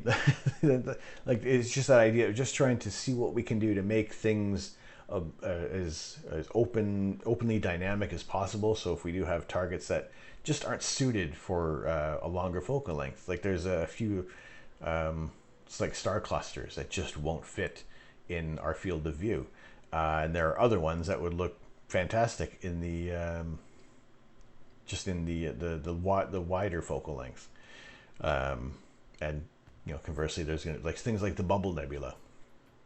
That's a bit of a dual purpose shot because up close looks fantastic, love it. And then at a wider field of view, you get about 4 other deep sky objects at like 250 millimeters. Pardon me, in the frame.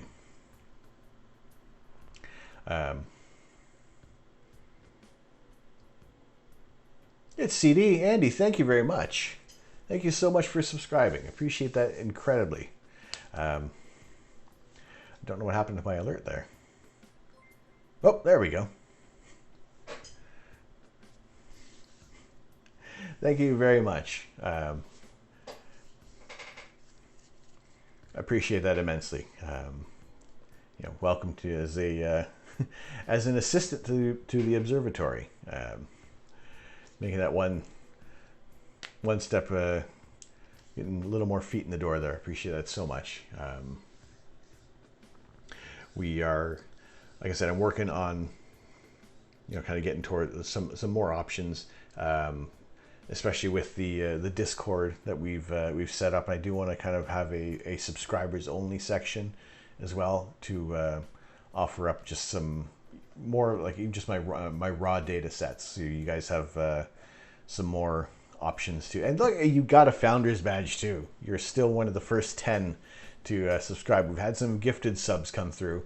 Unfortunately, those who get the gifted subs don't get the founder's badge. So those of you who have directly subscribed to the channel, you do have that founder's badge. So I appreciate that very much, and very happy to see a friend in the southern hemisphere to have that badge on there. Thank you so much. I appreciate it immensely.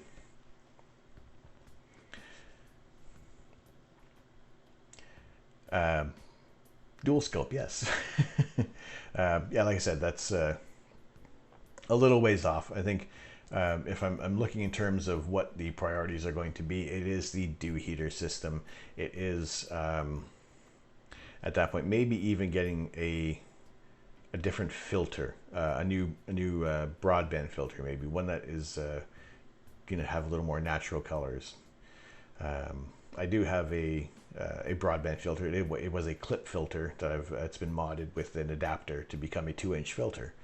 But I still worry about vignetting on there a little bit. But then also it's having a filter wheel so that we can have, we'll be able to easily swap out for a broadband or narrowband. Right now I have a filter drawer, but that involves me kind of going out and I have to do a bit of refocusing. Whereas if we get the automatic filter wheel, we can switch our targets. I would probably incorporate automatic focusing on that as well, or at least doesn't have to use automatic focusing, but I can at least manually yell at the internet.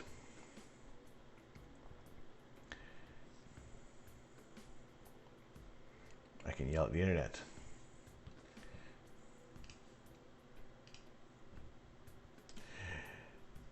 I can manually yell at the internet.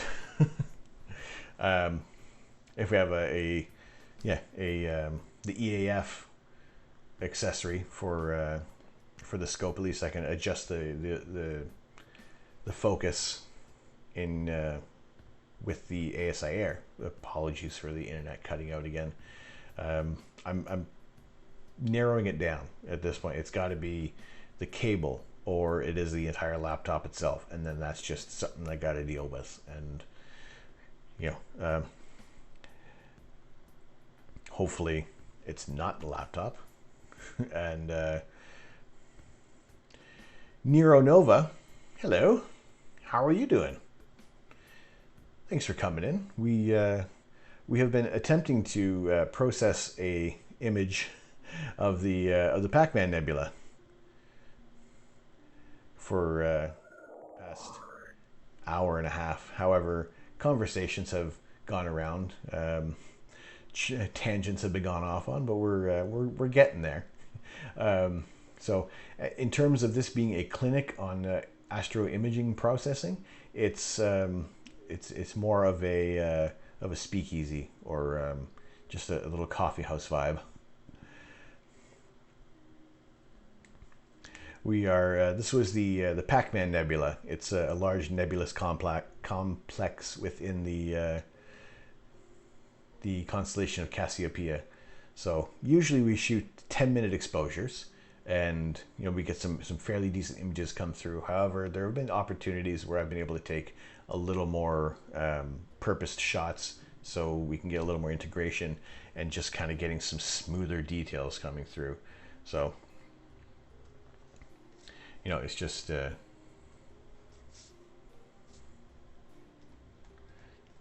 picking out some better details without that noise that's going to come through.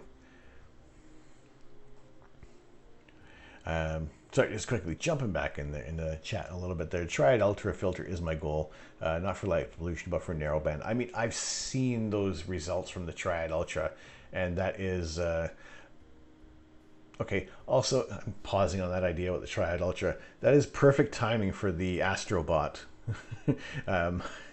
Neuronova, those are the specs that we're using right now. I will come back and answer your question in a little more detail, but the time, I have this set as an automatic timer for the Astrobot to come up with some of the bits there.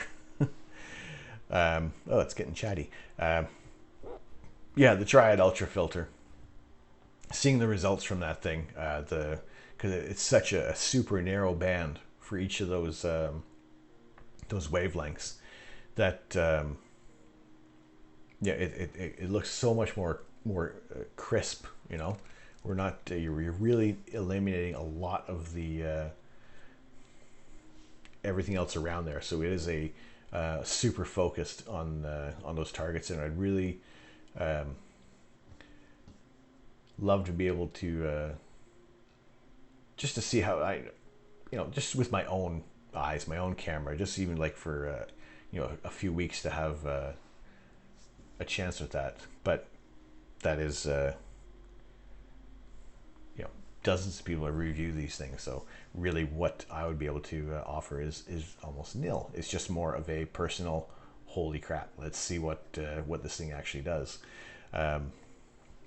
And I did see that they released a smaller 1.25" version of the Triad Ultra, which is still super expensive.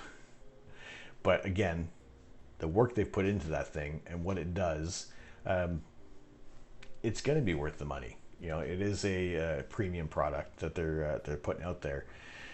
But at the same time, they're not going to. Doesn't look like they're going to muck about with things. So yeah, Neuronova, thank you very much for joining us in on the chat today. It's so I am using my main little bit of kit is currently under the scope here, or under cover. We have cloudy skies tonight, so usually whenever that happens, and it has like regularly been cloudy or raining on a Saturday. So this is kind of like our regular Saturday evening routine, which I think it works out well. It's fairly calm. It's fairly chilled in here. So, and speaking of chilled, it actually is getting cold in here. I turn on the heater, but it would cause too much noise. So I'm just going to suffer a bit.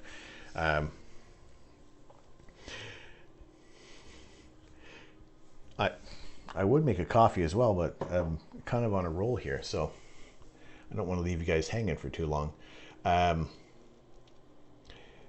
So yeah, it's covered up, but usually but I do use a Skywatcher EQ6R Pro, and I've had that mount for about a year, and it's worked out immensely well. I really don't have any complaints on that there. I do have this.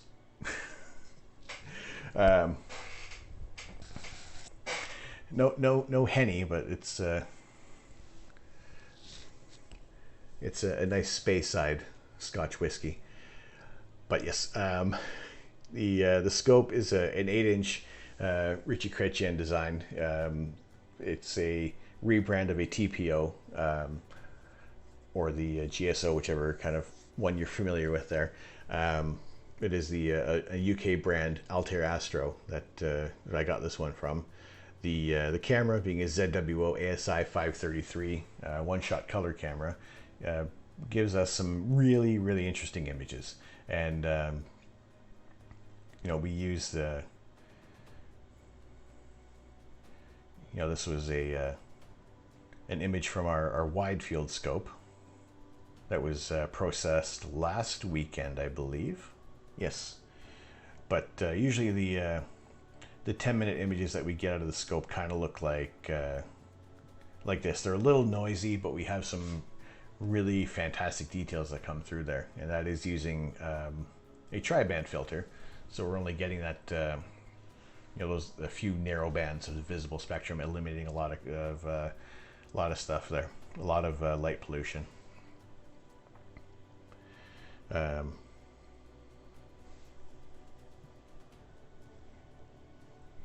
yeah, that's kind of a quick breakdown of the equipment that we use, and we'll pick a few targets out of the night sky for the night. Something that's going to be interesting. Sometimes it's good. Sometimes they can be a little crummy.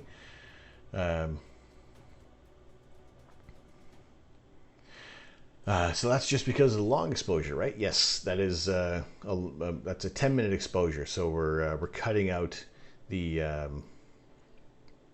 all the light pollution, and we're only kind of getting those important bands of the visible spectrum that this area is emitting. If you didn't have a light pollution filter or anything on this, it would basically be a beige image, just kind of awash in the city lights and street lights in my area. If you looked at this one, at this particular area with just through the scope, you wouldn't really see much at all. It is fairly faint. Whereas if we were to look at something like, let's say, the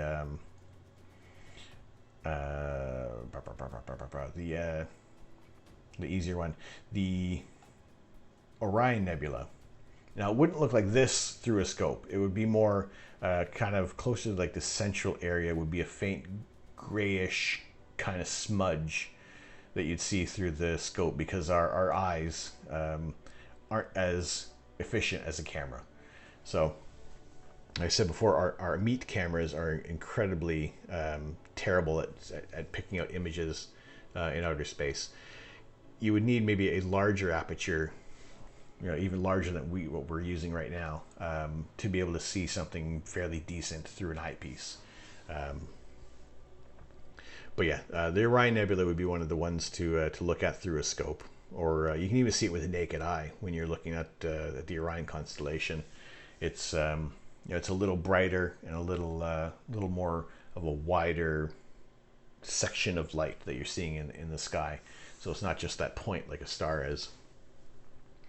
But these images are just possible by using the light pollution filters that are going to cut out any of the street lights in the area, and again, picking out those important wavelengths that a lot of the objects in space emit.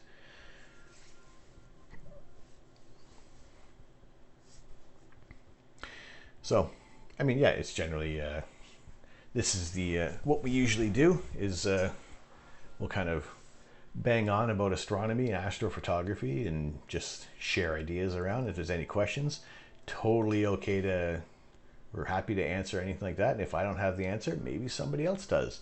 And if not, I'm always happy to do a little more reading, a little more research to a degree, to try and find out what an answer is and just build up my own knowledge base as well. So yeah, there's probably like maybe at least every session there's going to be something new that I do want to look deeper into, or something that I may have a fringe bit of knowledge on that I think is definitely worth looking into a little further there. Okay, but those wavelength colors are coming through the scope, right? So it's not color shifted or anything. The filters that I'm using, it's the colors that are coming through is what wavelengths that it's being picked up at. I haven't modified these colors at all, so it is whatever is.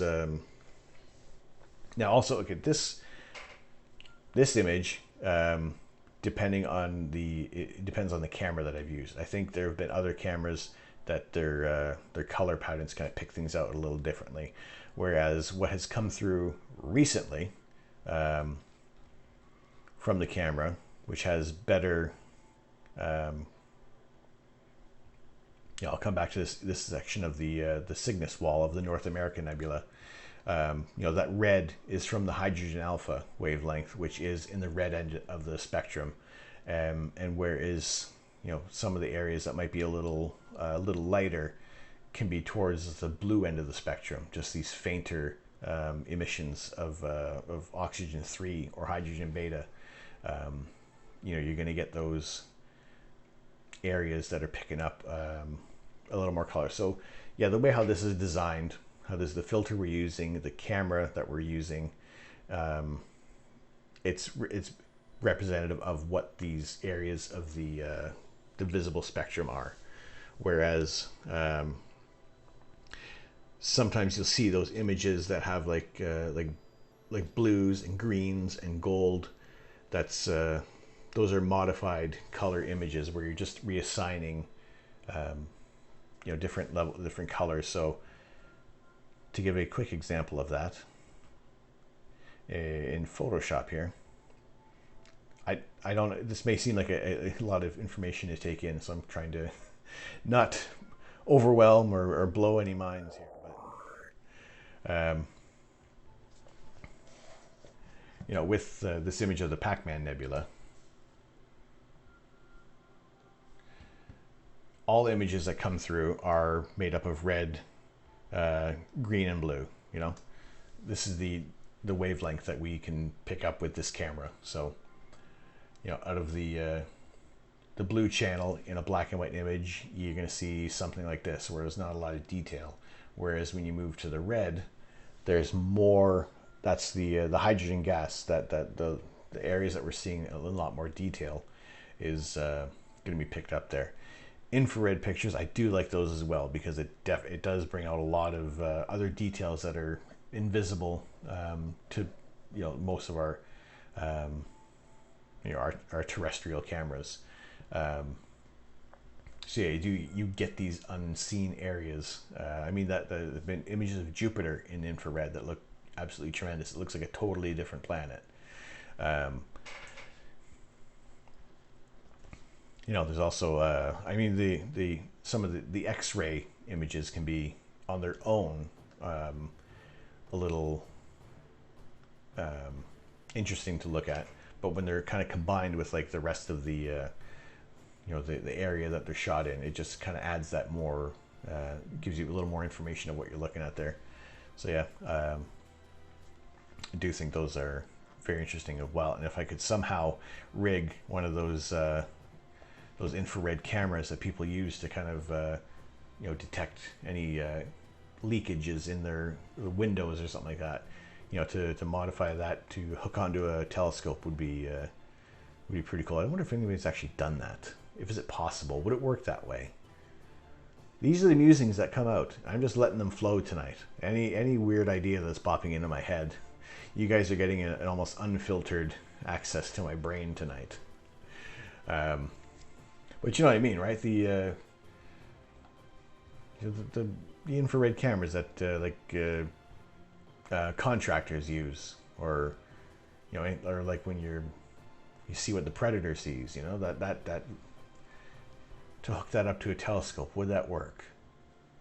Would something like that, or would there be, or wouldn't it work because of the mirrors or the coatings, you know? Why am I so low in the camera again? Did I fix this one?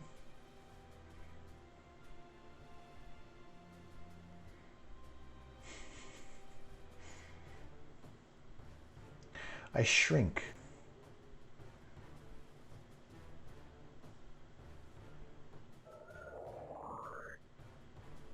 No, wrong button. I need to fix that one. It looks like my chair raises and lowers as my I would love to get the Astro mod to my eyes. That's it. You want to mod your eyes. Third Rock wants to get improved quantum efficiency to his meat cameras.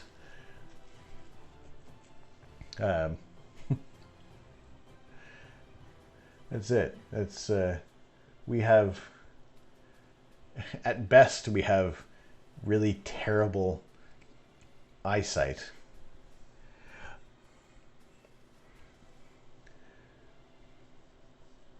Right. Let me just want to see what you guys are talking about, the quad and the tri-band filter.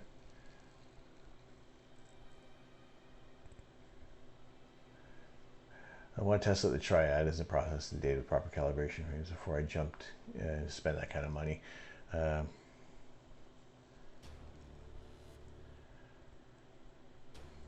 Those who don't share the data or want to get the data. Yeah, I can see about that. I guess, I don't know.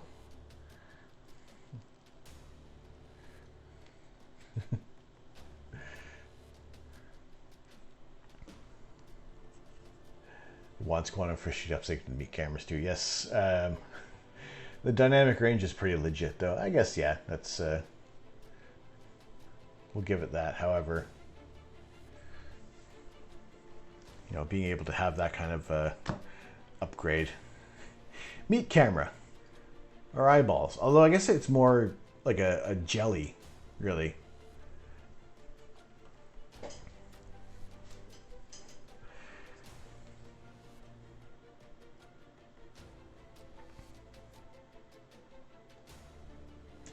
Yeah, our eyes are, in terms of looking at astronomical objects, are incredibly inefficient. Unless you're looking at, like, say, the moon, because that's nice and bright, it's nice and close. But yeah, the other images are so diffuse, or at least in such a narrow area of the spectrum, and we see everything from red, orange, yellow, green, blue, indigo, and violet. We can't filter out that that light. So, although there have been people who have, I think it was some people who've had cataract surgeries are more susceptible to UV light, and they're actually able to see more of that end of the spectrum. I think that's kind of weird, and it's unfortunately what I've also heard is a rather uncomfortable experience. It's not as cool as we think it might be. But yeah, our eyes have a refresh rate of about 0.2 of a second, whereas when you're taking images of astrophotos, it's you can have the camera sensor open for much longer and just accumulate that light, the photons coming into the camera for longer periods of time, allowing us to see more detailed images of space. It sounds like you were talking about something else now. These little things right here. Those are your meat cameras.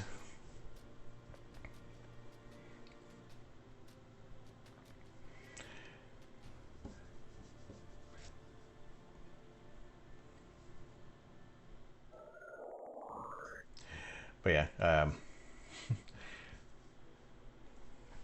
trying to get some detail out of this is proving to be like herding cats, and in a good way. I'm happy for the conversation that's kind of gone on there, and just the directions that our brains have gone off on. And okay, this is also going on longer than I thought it was going to. I was there have been other nights when it's like 2 hours, and I'm like, well, that's enough for me.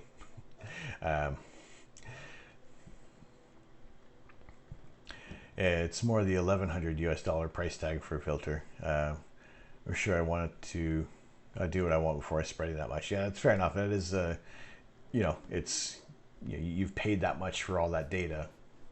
Yeah, make it, keep it your own there. I get that. Can confirm UV sucks. I've had a cataract move at age 4. Fair enough then. Sorry to that you're. Is there you have like a contact lens that's or anything like that to combat the UV there? Yeah, being able to do 30 seconds with our eyes would be good. Not during the day though. No. Yeah, to be able to control that would be. I mean, for the sake of astronomy, yeah, that'd be a cool mutant power. And also, still, you know, mutant powers are still career options. These aren't always fantasies. Just we never really truly grow up.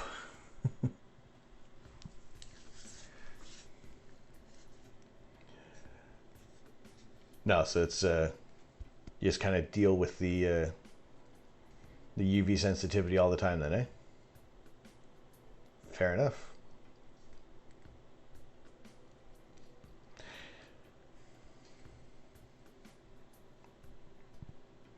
So if you stare at something long enough, then look away. A color inverted image lingers in your meat cameras for like 30 seconds. Yes, and that's just the way how our biology works, is that it's still imprinted. There's a weird experiment that if you're in a dark room and let's say you have like the strobe or a flashlight or like the camera flash, it can you do the flash and you're looking at an image that that flash, that image that you kind of process will stay, as long as you're not moving your eyes, kind of stays in your field of vision for a few seconds there, and it's a weird kind of feeling to see that. Just kind of the way how our eyes work. It's wonderful and weird and creepy all at the same time. Driving at night sucks. Sun seems better. Seems brighter than it is on clear days. Is it just about? It's just the one eye that you have to deal with, or does wearing sunglasses help? Astrophotography. Ruzine, how are you doing, brother? I was about to do some editing. I thought I'd drop in and see what you're streaming. Lo and behold, there you are, for 4 hours currently as well. Yes, I was just lamenting on how long this has actually gone on for, and not in a bad way. It's I kind of figured it'd be 8 till 10 o'clock, and thinking, oh, okay, that'll be, I'll have an early evening and maybe watch some Mandalorian, start on season 2. But no, it's gone on for quite a while there. I've been attempting to do a little process on the Pac-Man Nebula, which is about an hour's worth of integration time, and you can see by the history, I haven't gotten very far. I stacked this at about 2 hours and 15 minutes into the stream. So yeah, it's the conversation has actually been really, really intriguing. So yeah, your colon's run out of photoreceptive proteins or something. That sounds fairly accurate. I'm going to say yes. There's my new thing to look into. How come we have these remnant images? Exactly why that happens. It's very creepy, but you can.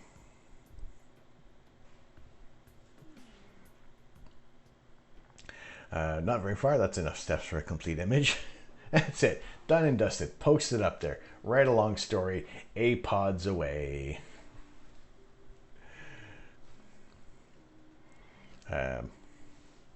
So just the left eye. Right eye is normal. Took a whole life getting used to it.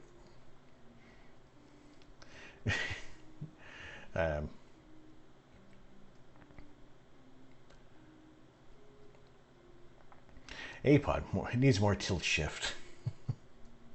That's it. Throw a tilt shift on there. Throw a sharpen it to within an inch of its life.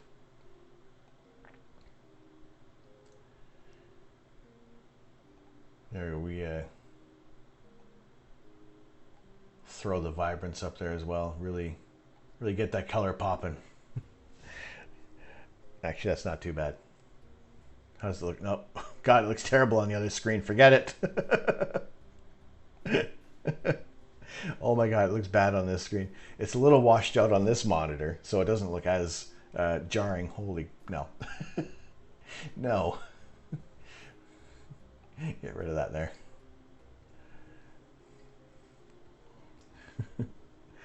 Have you been able to get time outside tonight, or are you just processing?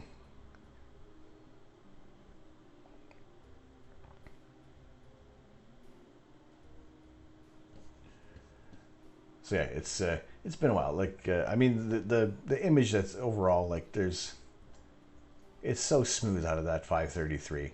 I'm ridiculously over. Very cloudy, solid clouds. Very cloudy, solid. Yep, same here. There wasn't even a hint of dark sky. There was a tiny little blip of blue this morning, but that was it. That was it. We're no better than any other position right now. Why is this asleep? What happened to my phone? Who did this?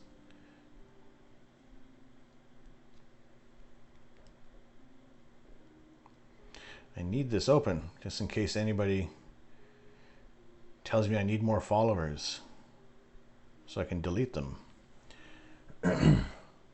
Not too sad. My 071 has kind of died. FLO's on the case. So just re-editing. I don't know whether to edit my M45 again, re-edit my 183 Mono Veil Nebula, or maybe a Cassiopeia Wide. Stack them all together and see what happens.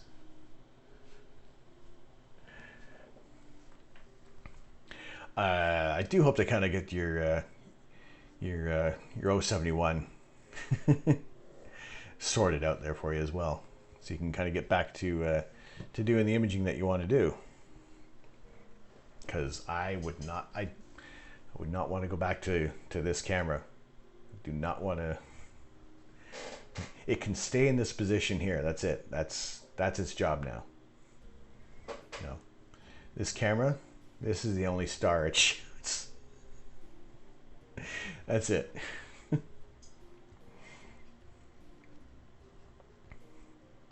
They got another one on the shelf. I told them not to send it. They can just plop it into the next care package, and I'll hand the faulty one back at the same time.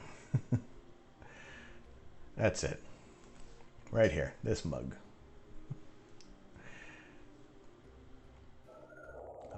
I have a feeling that we're probably not going to reach a final image of the Pac-Man tonight, but at the same time, this has been a wonderful, entertaining stream at the same time. I mean, I'm not wrapping things up at the moment, but again, I do thank you guys for joining in, and you know, it makes it very much much more appreciative. Makes it much more enjoyable. Sorry, I'm very appreciative of you guys coming in here. The background music. All right, here I'm going to replay this and turn it up a bit, because this music is this is actually made for me. I'm going to turn this up a little bit here. This is made by another gamer that I play with. I've played Phasmophobia with for a while. His Alpha Unity, and while I was editing the Heart Nebula, he was composing this, and it was he kind of got this file together, and he sent it over, and we listened to it. Yeah, and he was inspired by the Heart Nebula, and he's called the song the Heart Nebula, and I use it in the background music amidst the other stuff that I have. But it's also essentially my opening, the opening music that we kind of have on the waiting screen here.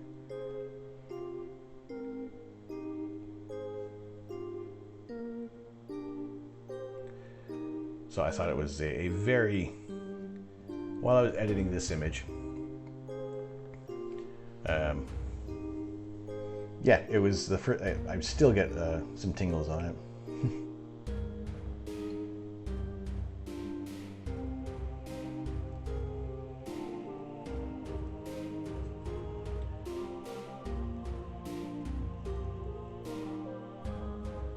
So yeah, it was a editing just another music composing software that he had, and he put this together.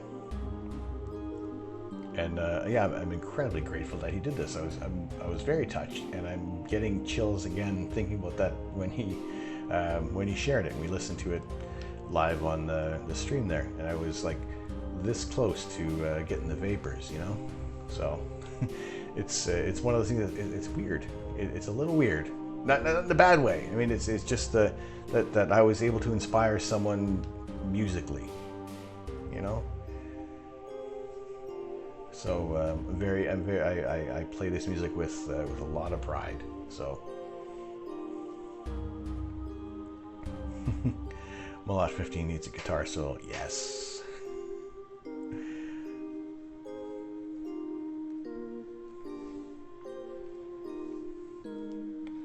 Right, I will send those over for you.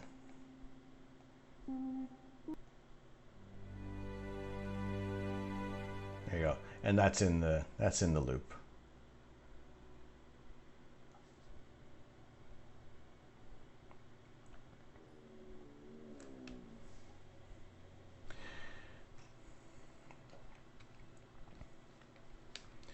Right.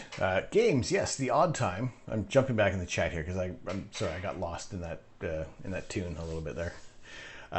Games, yes, the odd time when there is absolutely no chance of doing any astrophotography and no real imaging session that we're going to be doing. Sometimes I do play games. In October, it was Phasmophobia. And because Phasmophobia is going to be getting a new level upgrade, I'll probably be playing that again now and then. Like I said, I am in the UK, and I will usually, if I'm playing Phasmophobia, it's definitely at night. We need to have it nice and dark in here, so I do have we do have some mood lighting for that game, and we'll play that.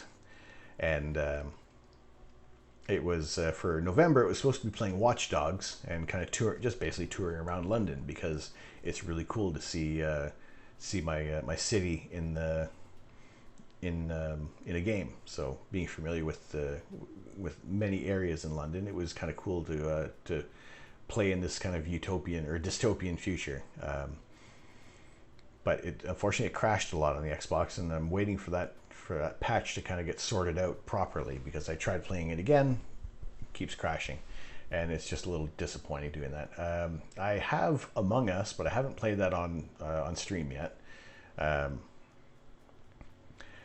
and I'm also looking for just some general space games to be to play on here to kind of keep the whole theme running. So I've been looking at No Man's Sky or Elite Dangerous, but also games that it's not going to kind of take me away from the chat, because to me it's frustrating coming in on someone's stream and you got someone just kind of sitting there playing the game.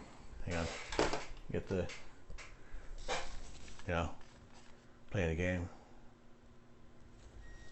Thanks for the sub.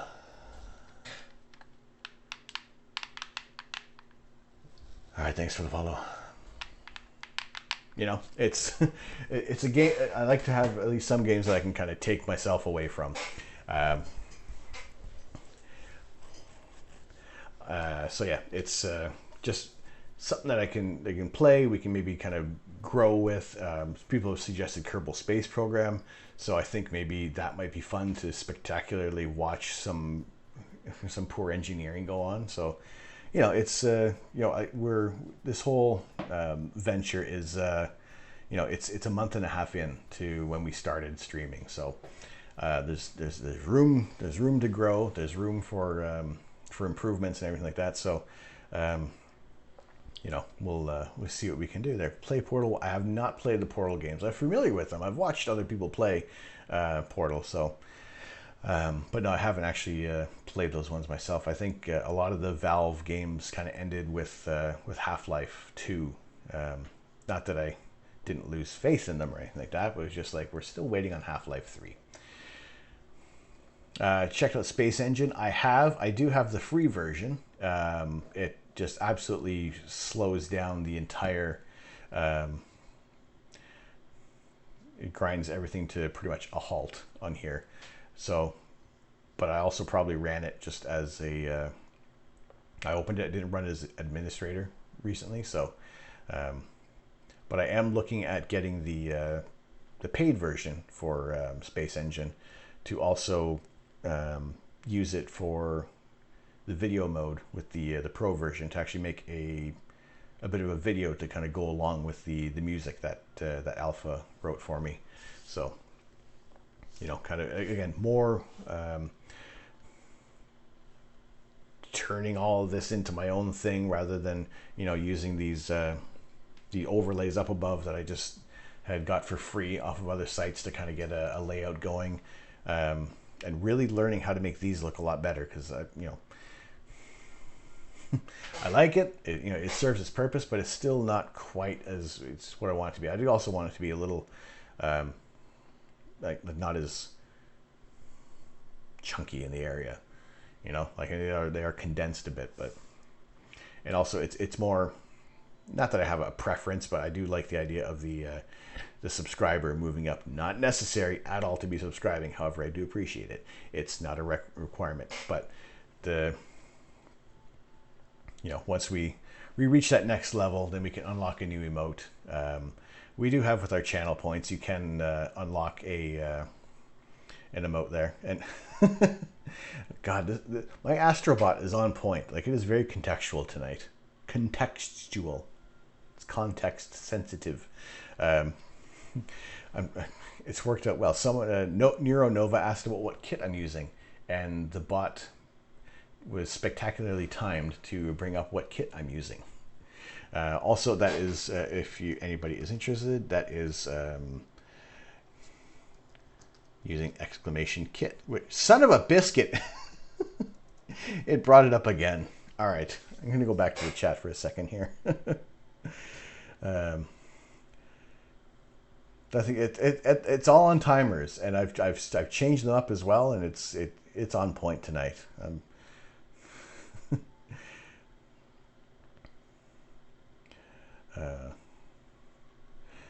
Let's see. Yes, DMs. Yes, I'll make sure I get that over to you. It's actually, he's on. If you search Alpha Unity on SoundCloud, he has his details on there, and I think he's on our Discord server as well. I don't know if he has accepted the invitation yet.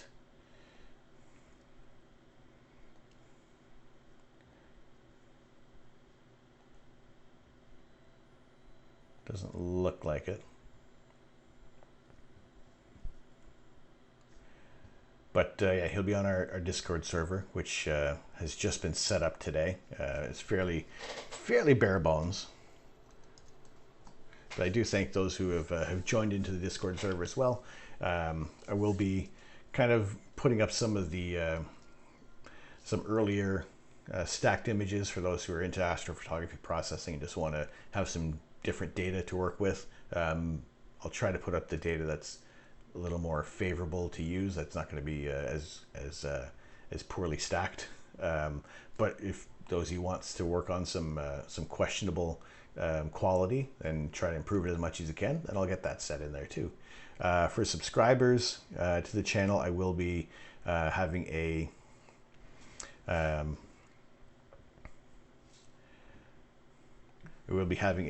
either a separate server or a separate access for that for getting raw data, so you can treat that as you wish, essentially. So if you have a different way of stacking your information, then you can do with that data as you please. I think the only thing I'll just kind of pop on there is just to throw a credit on there as my data, but it can be your process, and that's totally fine. And now I'm on the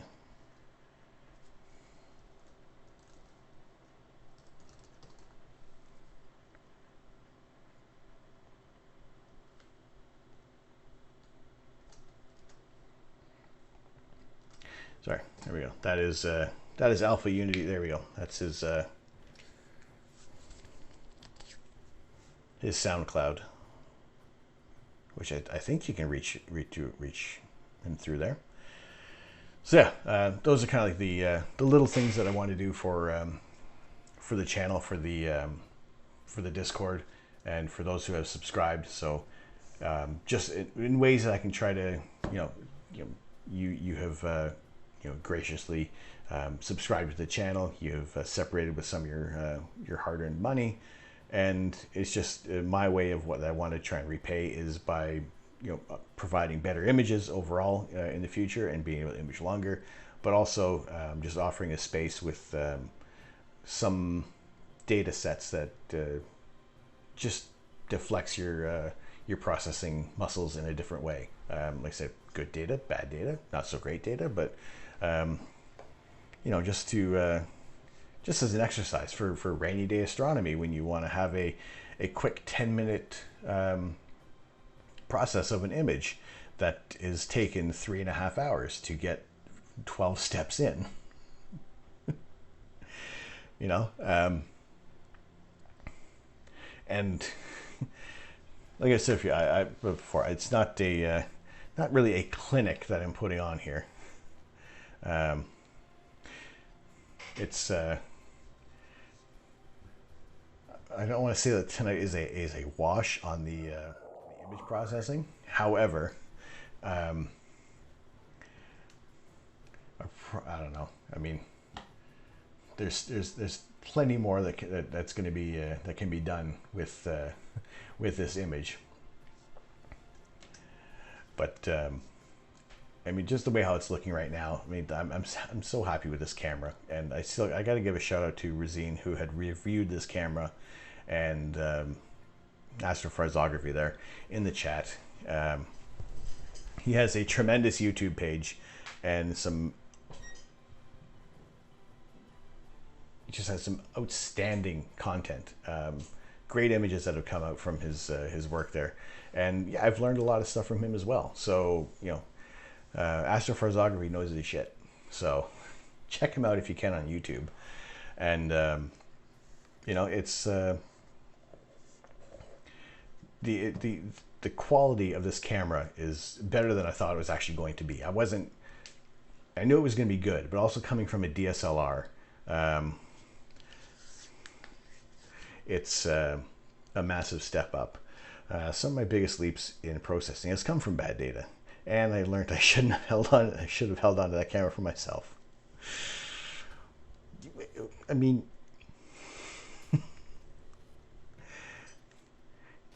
it's fantastic. There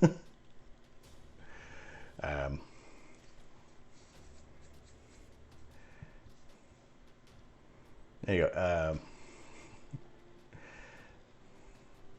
I do appreciate that that lapse in judgment. I don't know. I mean, it was I couldn't pass that up, unfortunately. Look what I'm doing with it, though. Your baby is doing well for itself. You know, it's showing more people the universe than I ever thought it would. That's it. I do let people know when you're not, even when you're not in the room. I do let people know this is where I got the camera from. You were a major influence on this in a good way. I think it was you and Quiv, the lazy geek, who really solidified things on this camera. So, you know, credit to you, Razine, for what you do and what you provide for your content on your YouTube page, and everything else that pops up on your socials. You know, it's fantastic work. You know, there've been so many inspirations in this community that you know, that everybody has had a little, you know, has contributed a little bit away for where we're taking this, where I'm going with this. And it's not just me doing this at the same time. This is everybody who's in the chat and everybody who kind of pops in and out here and there. We're all part of this whole journey that we're going through here, you know. And I'm happy to share it with you guys who are in here, and those who just kind of lurk. That's totally fine as well. You don't always have to chime in. You know, it's just a little different experience when we're capturing these images together, versus when if I just throw something on my Instagram, you see something on someone's Twitter page that they've spent hours in the background editing, and you kind of don't get to see all that process that goes on behind the scenes. And if I would shut up for like 5 minutes, I could actually show you guys a little more of what goes on. But there have been some more thorough image processing that's gone on the channel. I do save all my VODs from Twitch onto YouTube under the same thing, Astro Canuck. So I do have that little bit of evergreen content. I keep saying that I'm going to put out YouTube videos. I have a couple ideas of what to do. However, there is the IRL job that goes 9 till 5:30, 6 o'clock most nights, and then sometime, and if it's clear, I'm on here, and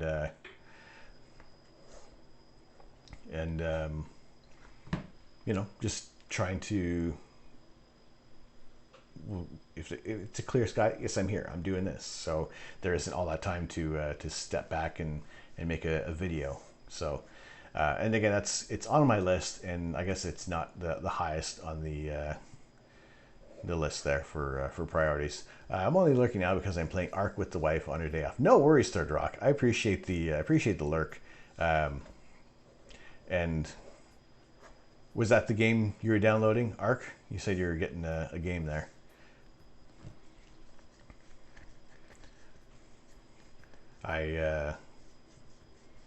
Is that through Steam or PS4?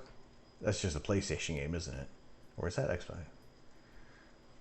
There has been a time I was out of touch with video games, and really it was a dark time, I think. But kind of now getting into this, and excuse me, and discovering more people and seeing what they do with gaming. It's kind of it's reignited things there. Balancing YouTube videos in real life is difficult.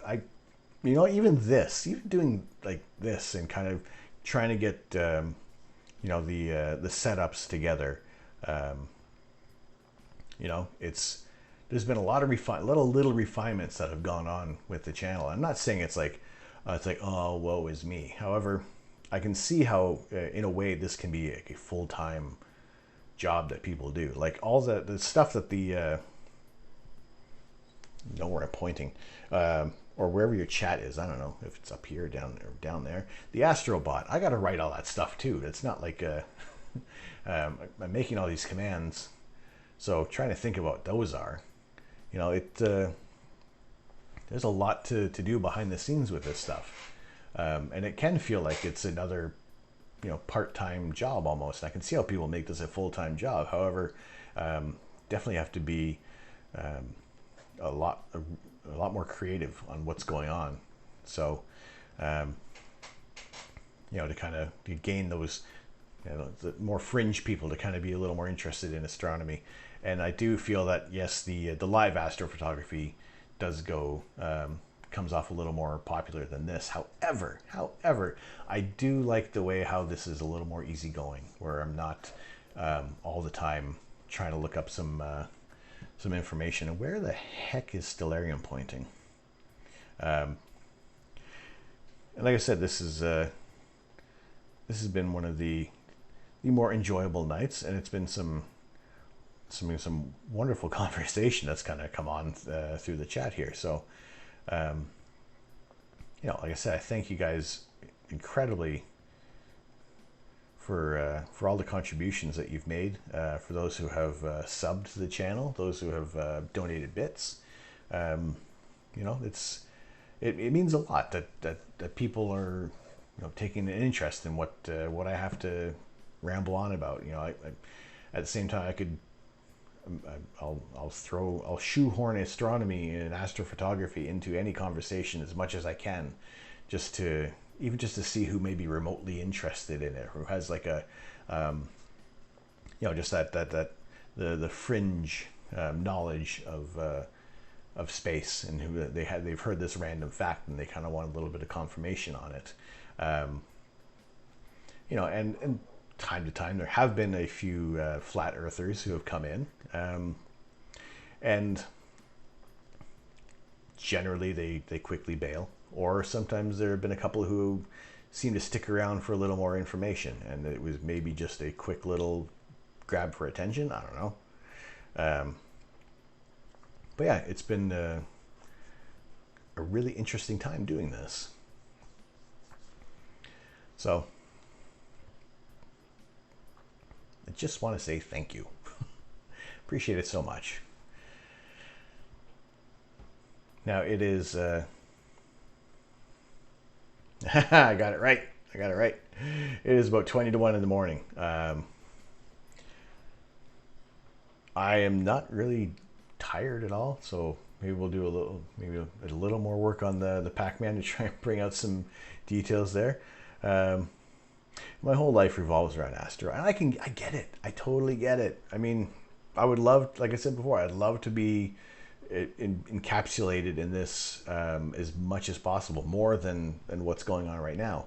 I do think right now, work wise, this is a nice balance on things.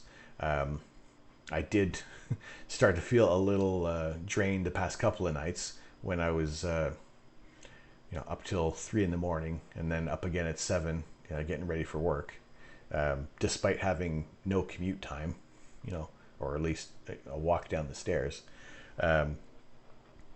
Friday night I was contemplating on doing a bit of a stream, but that didn't happen. Although I still ended up staying up late anyway, playing poker online. So, with family back in Canada. For those who don't know, I'm in the UK. I am Tom. I am the Astro Canuck.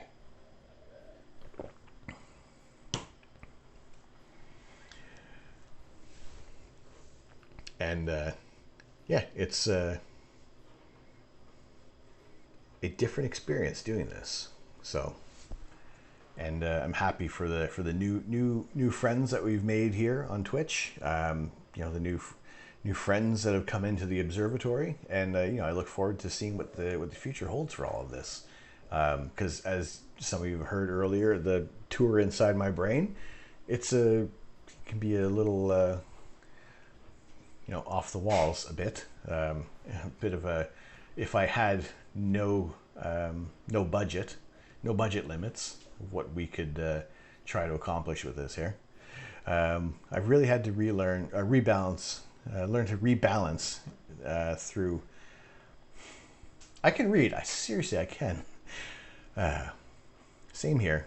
I really had to learn to rebalance it, though, when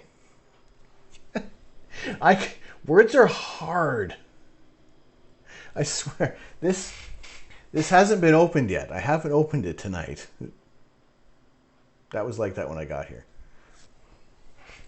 I've had to relearn to balance it through, though, when I got with my partner, though.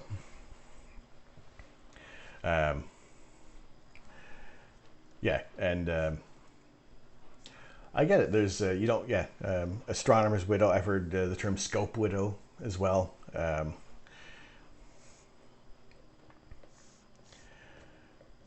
Yes, I wanted to keep my partner away from that. She's very patient, understanding, and she lets me know when I need to be pulled away. Fair enough. I appreciate that as well. It is also one of those things because we can see, chances are, if things, the way how things are going tonight, if we stayed at this pace, I could keep rambling on all night, and we'd look at the clock and it's like, oh, well, time to get up. I think, but as soon as the streams are finished, it's maybe about maybe half an hour or so, an hour to kind of come down from the energy that's come out of this, So I kind of take that into account of where things are, but I also see people who stream for hours on end, and then they're talking about their kids and their partners and everything like that, and it's like thinking, okay, at what time do you sleep? When do you go to the bathroom? I don't always catch people having a long break or anything like that. Although for the amount of coffee and water I've drank, I probably have to.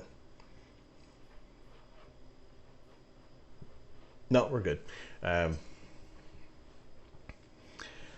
It's a weird kind of lifestyle to pick with this, but at the same time, I enjoy it. I can only hope that you guys are getting some enjoyment, some knowledge out of here. A little less on the image processing tonight, but it's dynamic. I'll have a plan. I'll have a rough idea of what we're doing, and then it could quickly. It generally has quickly gone off the rails in a good way. So we're it's a formatless, formatted show. or just a hangout, really. Like I said before, even like when I really enjoy doing the live astrophotography. On the same-ish side of things, when we're doing this and the stream is over, I don't have to go out and pack things up, you know.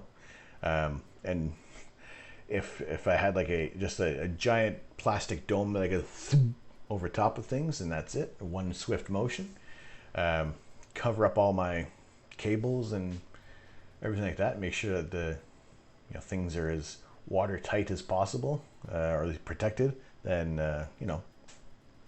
it's just that less time for the tear down, as it were. But yeah, both versions of the streams that kind of come through are overall enjoyable, and I'm glad that it's kind of, I think everything kind of started at the right time, essentially. Like I said, if I was thinking about doing this before when the lockdowns first started in the UK back in March, April time. I had the idea of trying to get this going, but I'm looking back on it, it just wasn't the right time. We were in a weird new world, so it's taken a while to kind of get used to that, and I think I'm just trying to take full advantage of it now, and even just for those who come in, and I try not to talk about our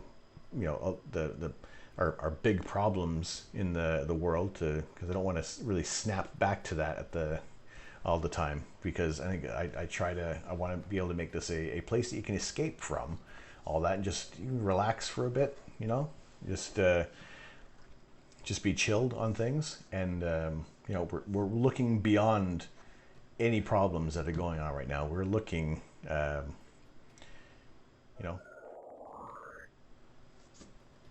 thousands and thousands of light years away.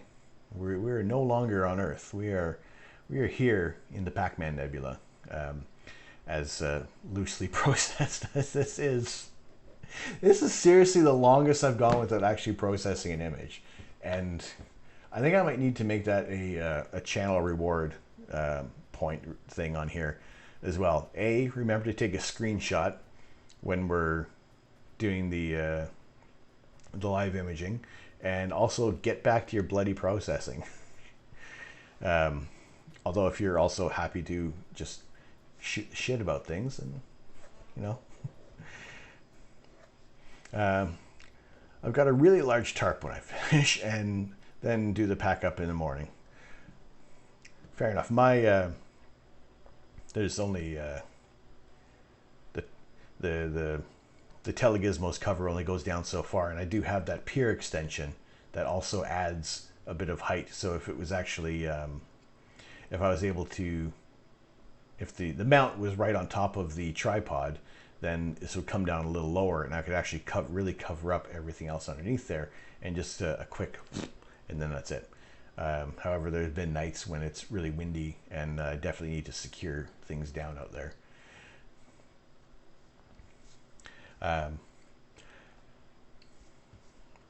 So yeah, there's a little bit of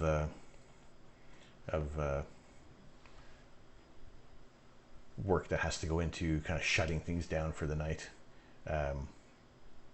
Making sure that I also put that desiccant filter underneath there, so I'm not accumulating any more water that's gone on the scope there.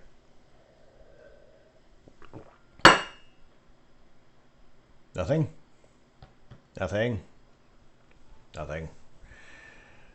Great having a look back in time. I've mused about this before, and I don't know the actual answer to it yet. If we were to be traveling at, what's the where is it? The Pac-Man Nebula is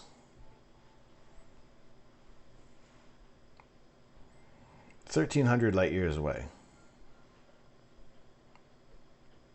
No, sorry, not 13. Read the wrong one there. 10,000 light years away. So obviously we're seeing this as it was 10,000 years ago, this formation. So even this this adorable little Bach globule may have has changed in shape in the last 10,000 years. So if we were to kind of travel towards this faster than the speed of light, and being able to see, being able to focus on this object, where as opposed to just kind of hitting this wall of light as we're becoming a particle and a wave, would we see this change in almost real time? Would we see everything kind of unfold before we kind of got too close to things, and it just is this diffuse mass? Weird things like that kind of pop into my head, and hopefully other weird things have popped into your head as well. Let me know how weird it is inside your head too. We'll be weird friends. Building a roll-off roof observation soon, but being a builder myself, I'm too busy to do it myself. Being a graphic designer, I'm too busy to design my graphics. I have some stuff waiting in the wings. Like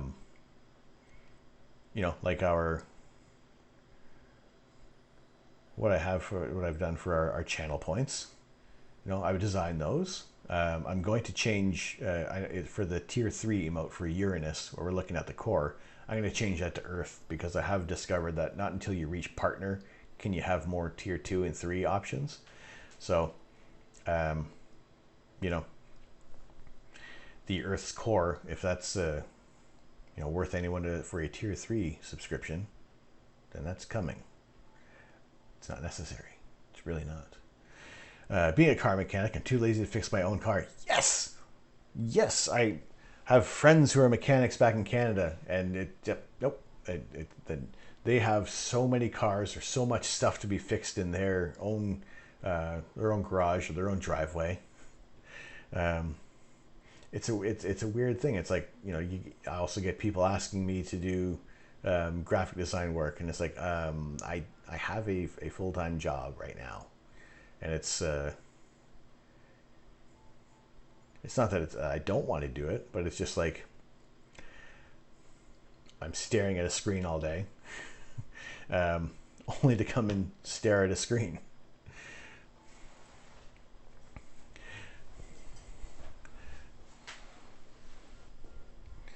And then there's It CD. Are you fine if I use your name there? So I don't know if some people just like to use their screen names, or if they're fine to be addressed by something else. It's I know some people are guarded on things. That's totally cool. You hear some people saying, just use your Twitch name. Don't use your real name, because people are gonna discover more about you. And it's like, everybody knows everything about everybody. Okay, I'm not going to broadcast things, but at the same time. All right, there you go. Andy's fine. Cool. Yeah. So yeah, it's the same thing the world over. So.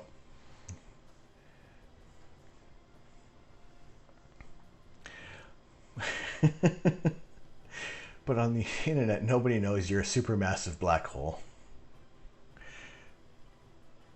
You just saying I suck? Is that it?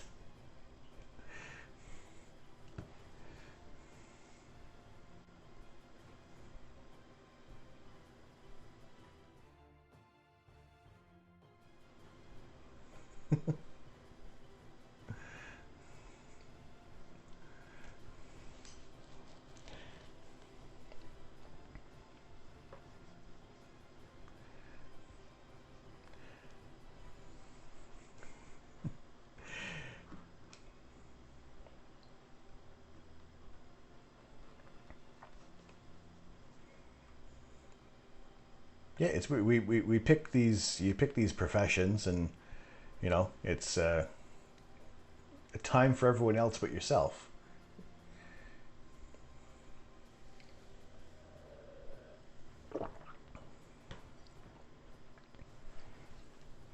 And then you kind of wonder, is it, you know, do I hire someone else to do the same thing that I can do? And I don't know.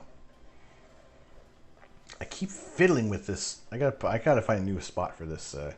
Because I've moved things around a bit, so I at least have my my tablet here with my information on the astronomical objects that I don't have enough knowledge on to know cold. But I keep farting around with it. I gotta stop doing that. Maybe I'll do another curves adjustment. That'll learn me.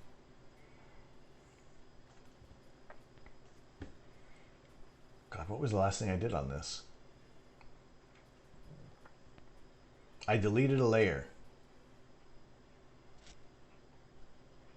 What the heck did I delete? My the vibrance layer. The apod layer. I got rid of that. What did I do? I did the okay, let's here. Let's increase the contrast. We'll do a local contrast enhancement.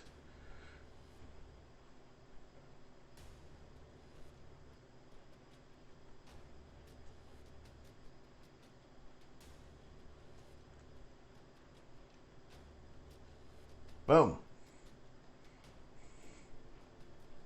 The subtle change from that to that. Right, next topic. Oh, man. It's not so much that it's late. It's just, you know, you're seeing a little more of what's just me. Just, you know.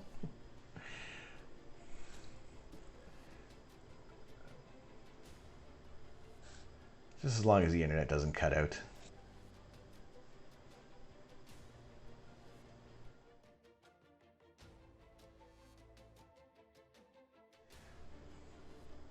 That mutes my mic. I didn't know that. All right, that's ridiculous. That's not doing anything.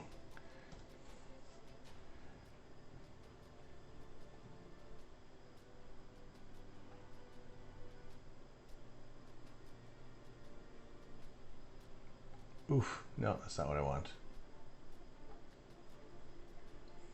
That's way too aggressive.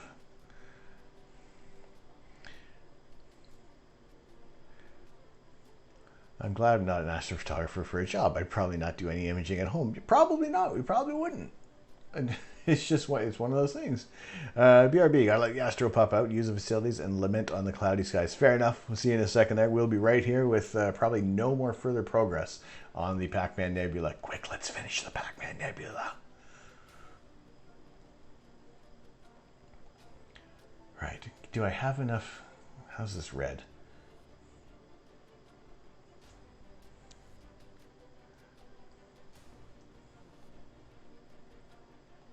Green is nice and clean. That is I like how clean that green signal is compared to everybody else.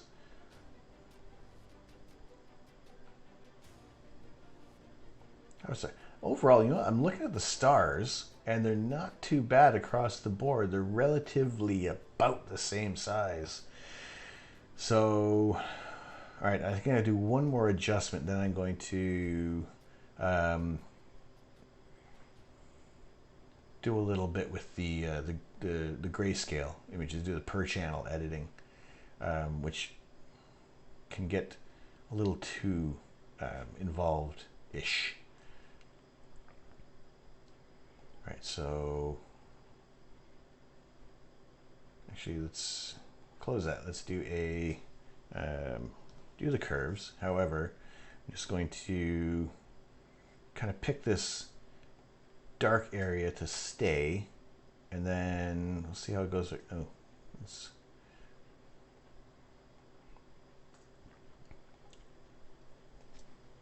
cancel that there.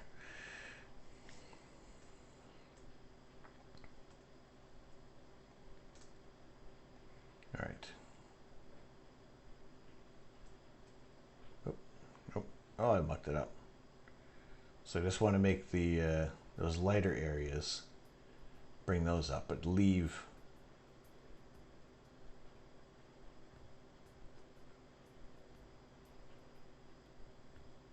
leave that dark area unaffected.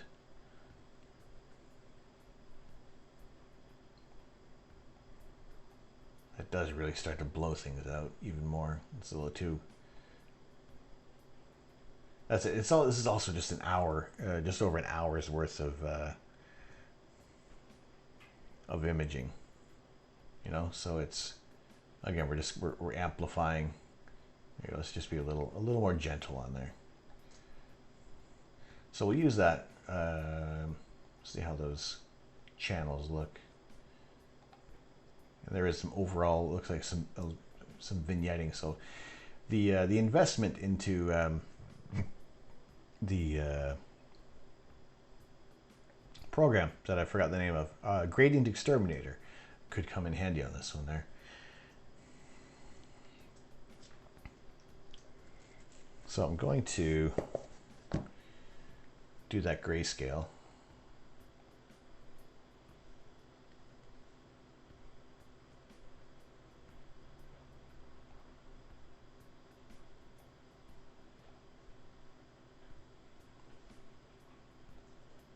To build the luminance layer, and that changes again. I must be picking something different.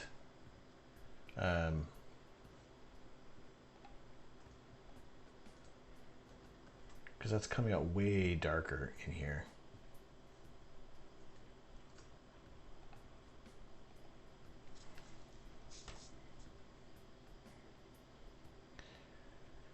I'd actually love to be a full-time Astro YouTuber, really. I've worked it out and need about 15 times ad revenue a month, about 10 to 15 times more subscribers. Better get busy.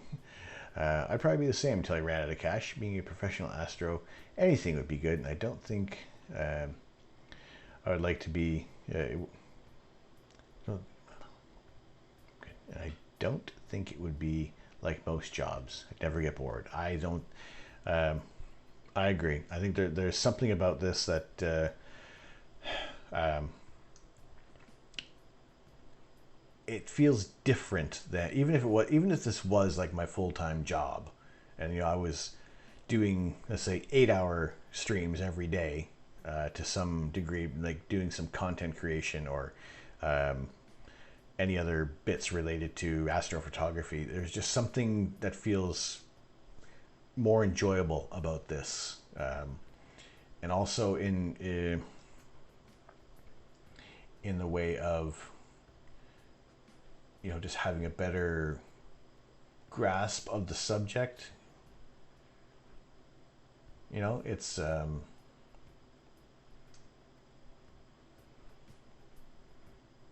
just feels like a lot of stuff that's picked up sticks better than other things, you know. And Astrobot is just, it will not shut up on this round. These are supposed to be spaced out a lot more. So again, those are the little things to look out for when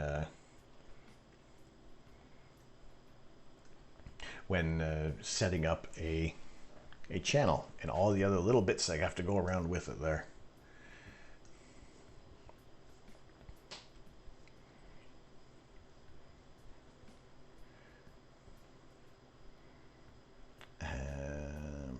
One sec.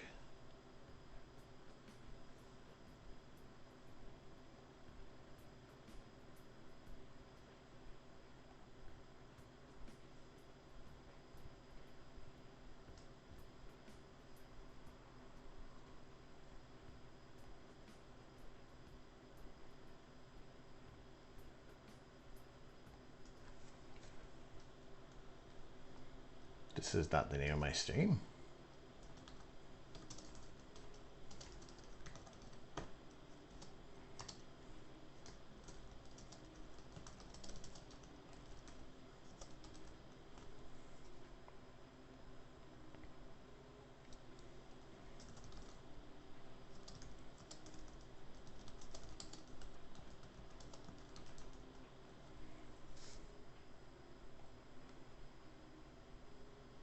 There we go. I don't know why it wanted to change on me there for the wrong information.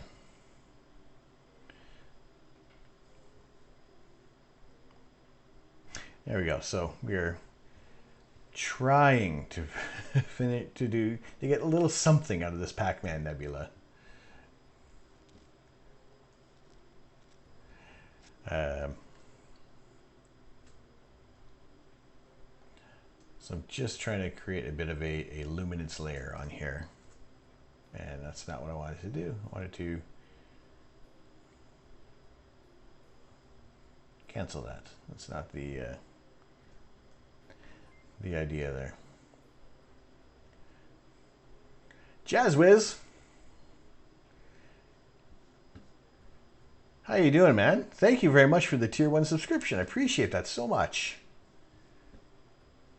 Dude, thank you. How are you doing tonight? How have you been? What's up? What is up? What is up? My, the broadcast time. That's what's up. I thought I was only going to be here for a couple hours. However, it's taken wonderfully forever to try and get any meaningful image coming out of this Pac-Man Nebula. But hey, thank you very much. And you also have a Founders badge as well for the stream. I don't know how many more are actually left. There have been some gifted subs that have rolled through, so these badges are starting to become super limited edition. I'm glad you have one as well. I appreciate the you joining in and bringing coming in with a bunch of new friends. And I will be back. I'll be back. This will be back. Oh, come on, come on. There we go.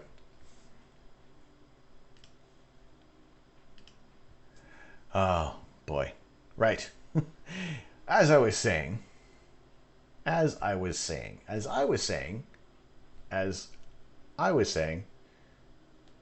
we live? Are we on? Are we here? Are we on? Yes, we're good. Yes. Appreciate the friends that you've introduced me to, the friends that you've brought in. It's been a wonderful time with all of this, and the time spent here, now that we have reached the 5-hour mark, it doesn't feel like 5 hours. It doesn't feel like so much time has gone by. There have been some tremendous questions that have kind of popped up, and just some good conversation, and just happy to be involved in all of this, and that we're we're going. Things are not so much, they're not going off the rails, but we're just we're making very slow progress on this image, and what I thought was going to be the focus of the night hasn't been. It's just been some wonderful musings about what we'd like to do in astrophotography, if we would like to be in this full time, and how I can get like 3 or 4 scopes attached to this at once and get it all running together, Hey, Rosine's back. Hello, Mr. Anderson. Thank you for joining the observatory. Welcome to our community. Very happy to have you in here. We are attempting to process the Pac-Man Nebula, which has taken a long time. This is one of our sets of images that we usually do 10-minute exposures on, but I have somehow managed to get some time on this target for about an hour. So I've stacked these images up, and what was going to be a 10-minute process 3.5 hours ago has taken a bit of a turn. So we are just kind of going through this image and just trying to get just see what's available in here. It's a short amount of integration time, so I'm not expecting too much to kind of come through here.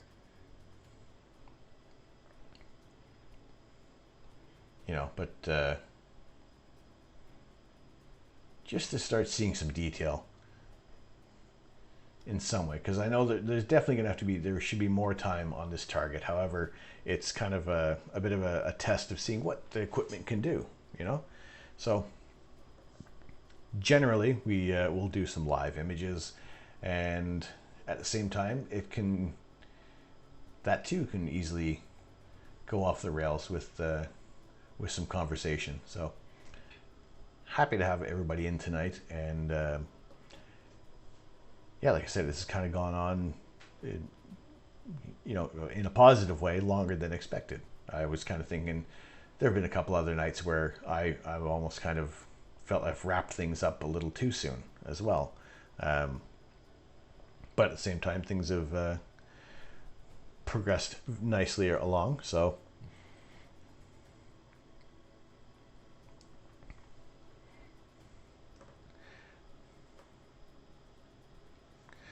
trying in your title needs more emphasis. That's true. If I could add italics. Mr. Anderson, fun with a channel like this. Hey, I try to keep everybody entertained as much as possible, as much as I'm being entertained. Here we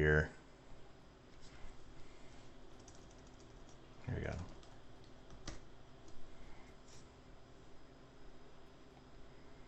We're trying this thing. I'm walking here. I'm processing here.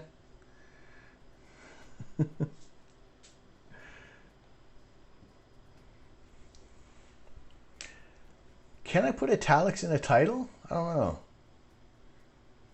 I don't think we can yet. I think they're...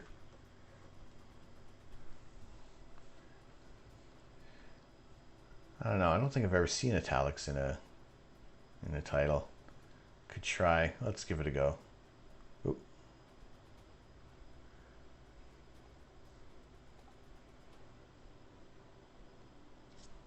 I don't know if it supports HTML, or does this? Oop.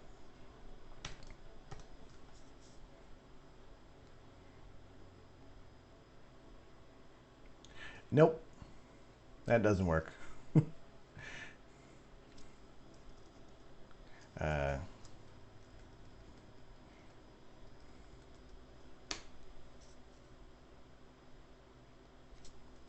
We'll put it back to the caps, and hopefully that's enough emphasis that people are who may be passing by thinking, oh, this guy's having a hard go of things.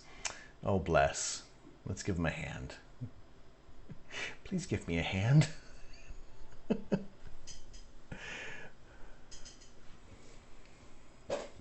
Oh, I need more contrast in this. This isn't contrasty enough.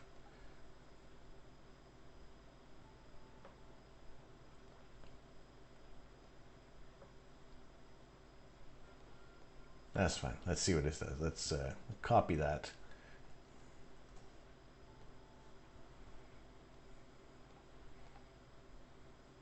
Let's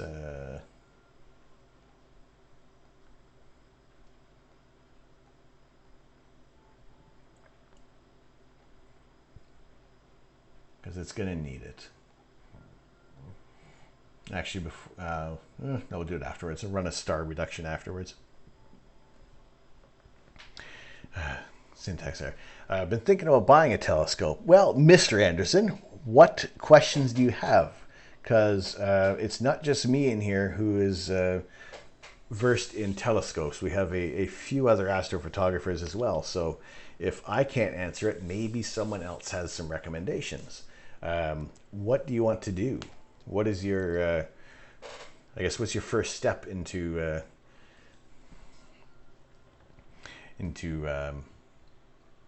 astronomy, stargazing, astrophotography? What do you want to see? Because again, Astrobot on point with what equipment I'm using is listed just below your comment there.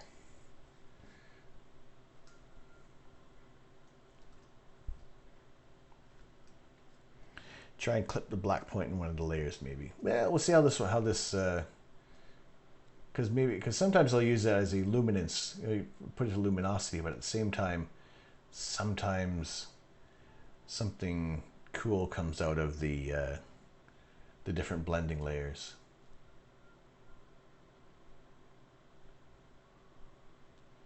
That's not one of them. That might be one of them. That's not one of them. And also, yes, when I am doing this on my own and nobody's watching, I do. This is generally how things can go, and I will dispute any of the ugly blending options that come through there. Actually, luminosity doesn't look that bad.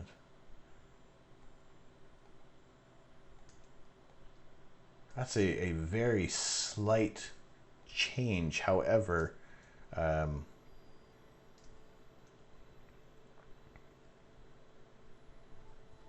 it's getting close there. It's a slight change, but it kind of softens things up just enough. So as this is going, I think there might be a little, yeah, there's definitely, if I was to run Gradient Exterminator, I think I've run out of all my emails to get some free trials out of them, so I really should actually throw some money their way. So we'll we'll have no.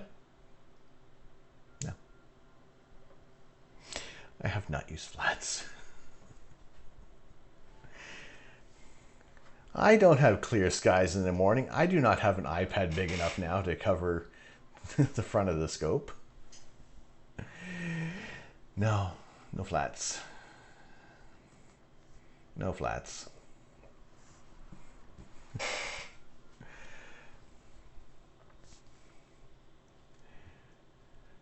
No flats.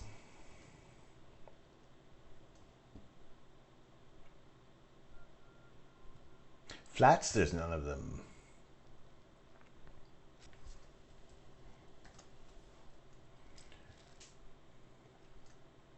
All right, let's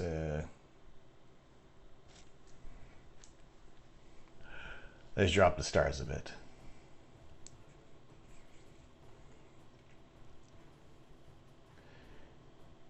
Take the TV from the living room, balance it on the end of the scope, hook the laptop up to the TV, and display a white screen while simultaneously using the ASI air to capture flats and balancing that and doing the dishes. It's doable. That'll be the live stream that puts me on the map, right? Oof, maybe I can run that one more time. And rub your tummy whilst patting your head while standing on one leg. I don't know about that one leg part.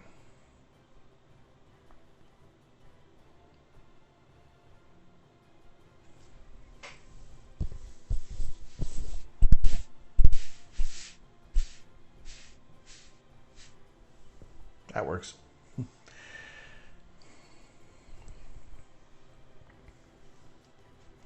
I made a flat box from a $20 light screen cardboard box and a heap of tape.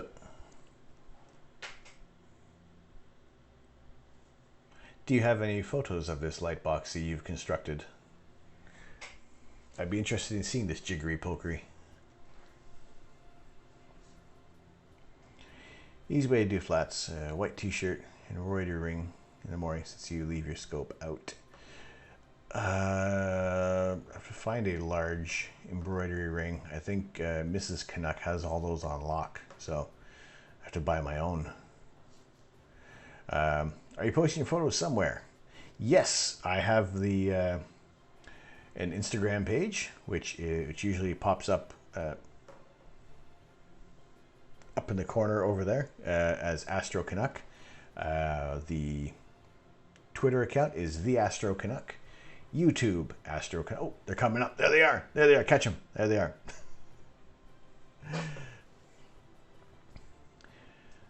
That's it.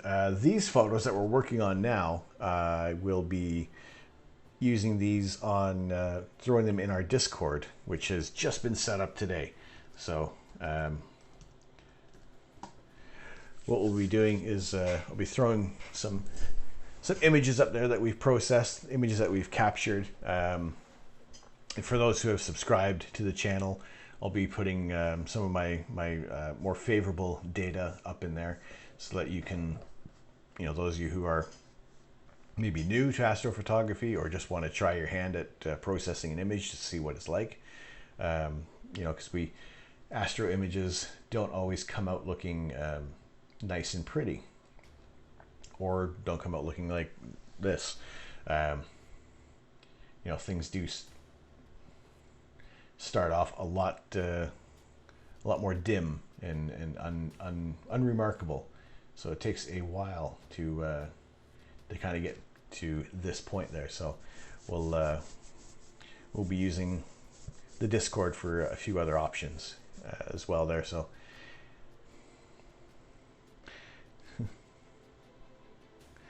as a polite way of saying Pixar didn't happen. Well, it's not so. I would say that one outright. I wouldn't glaze over things. I'm just interested in seeing what other people are doing for things. I mean, I guess I could use. I have this. I have a monitor here that is that probably weighs only about 20 kilos that I could probably balance on top of things. That could work as well.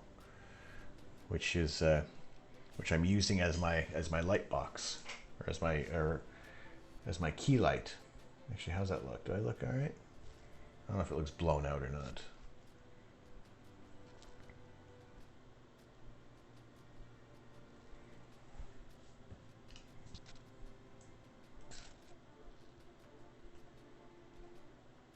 No, leave it like that. That's fine. You had one of the large boxes for your C8. Amazon also has dimmable tracing panels. I have one of those too for a cheap light source. I was thinking about those light panels, using something like that. And after looking at this, I'm weighing the cost of getting the flats done right, or having the artificial source, or just paying the money for gradient exterminator. I wonder if there's a thing on here that creates artificial flats for these astronomy tools. Probably isn't.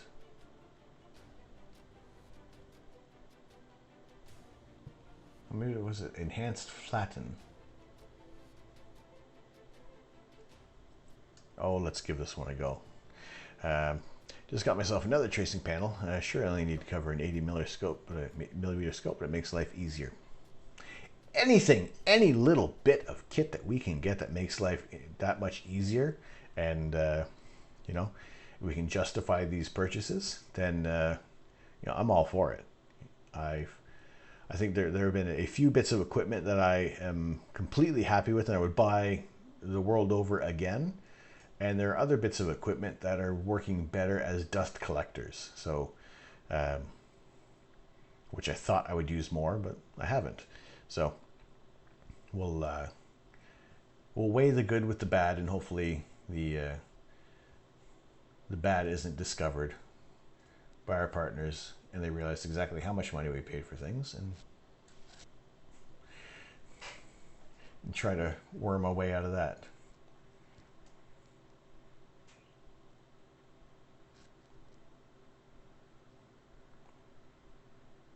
All right, 2 bouts of star reduction isn't too bad. Let's see if I've ruined these stars. Doesn't look like it. There have been times when I've quickly gotten these black halos around the stars, and it looks just unsightly. And it's to try to kind of bring them back. You're only making the stars larger again. And usually it is the red channel that is the culprit on that. But that is looking nicer as well, that channel. So I might, yeah, let's quickly do that because I already have that window open.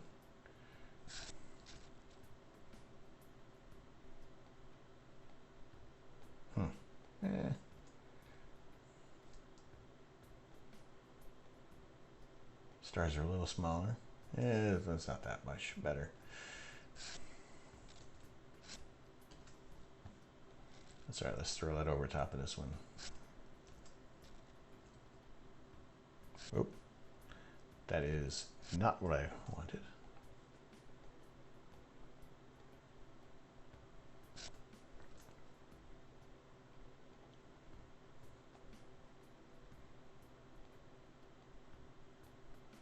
Oof. That's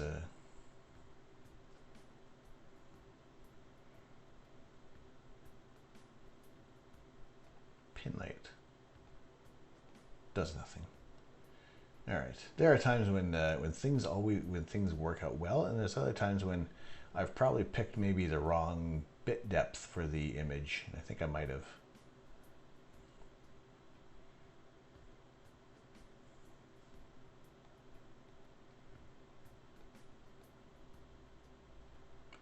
Which is probably why.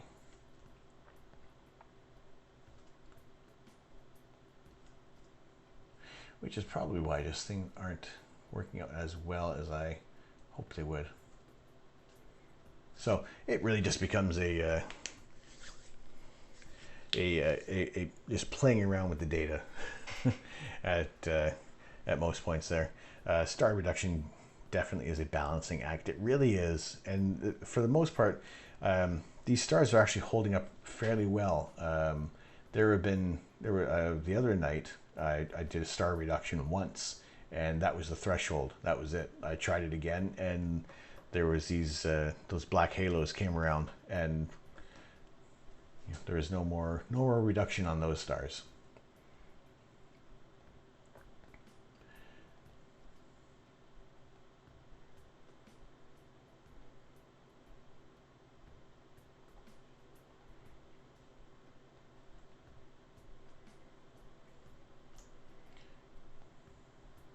So let's save that. Not save that. Oh, speaking of saving, I probably should save this, or otherwise it's just a big schmoz, and then and this is all for naught. And the only record we have is this VOD.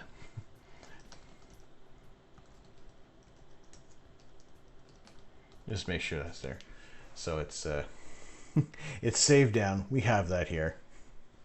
And what has taken quite a while is kind of reaching its end to a certain point. Other than that, it's just me mucking about with some more layers. So I wanted just to get a little bit more detail out of this. What did I wanted to do? Right, it was that the action of enhanced flatten. We've saved it, so let's see what happens here. And if the internet cuts out, well, that's just par for the course.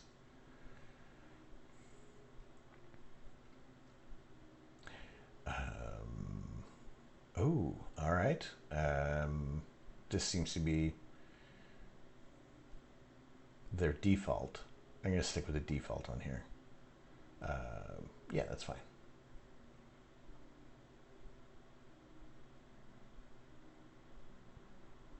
Ugh, oh boy. Okay. That is, I guess that is supposed to be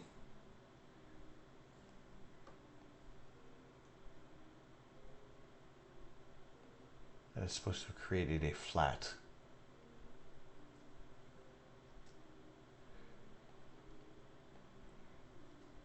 All right, let's see what is behind all of this.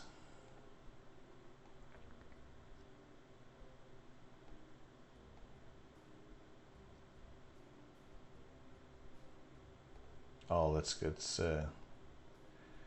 go ham and just see, because at this point it's the experimentation phase, and it also looks like things might start to chug along here with the laptop.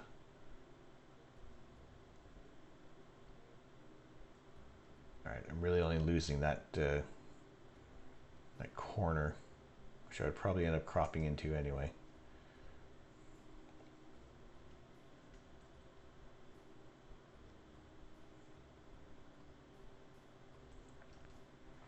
I mean, there's some detail coming out. There's definitely going to have to be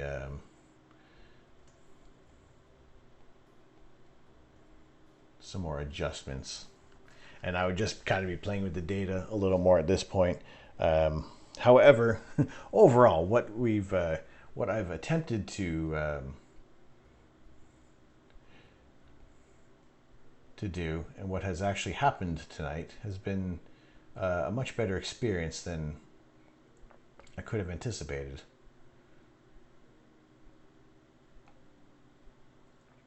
Oh, no, it's that artificial flat didn't really do the trick. But hey, it's it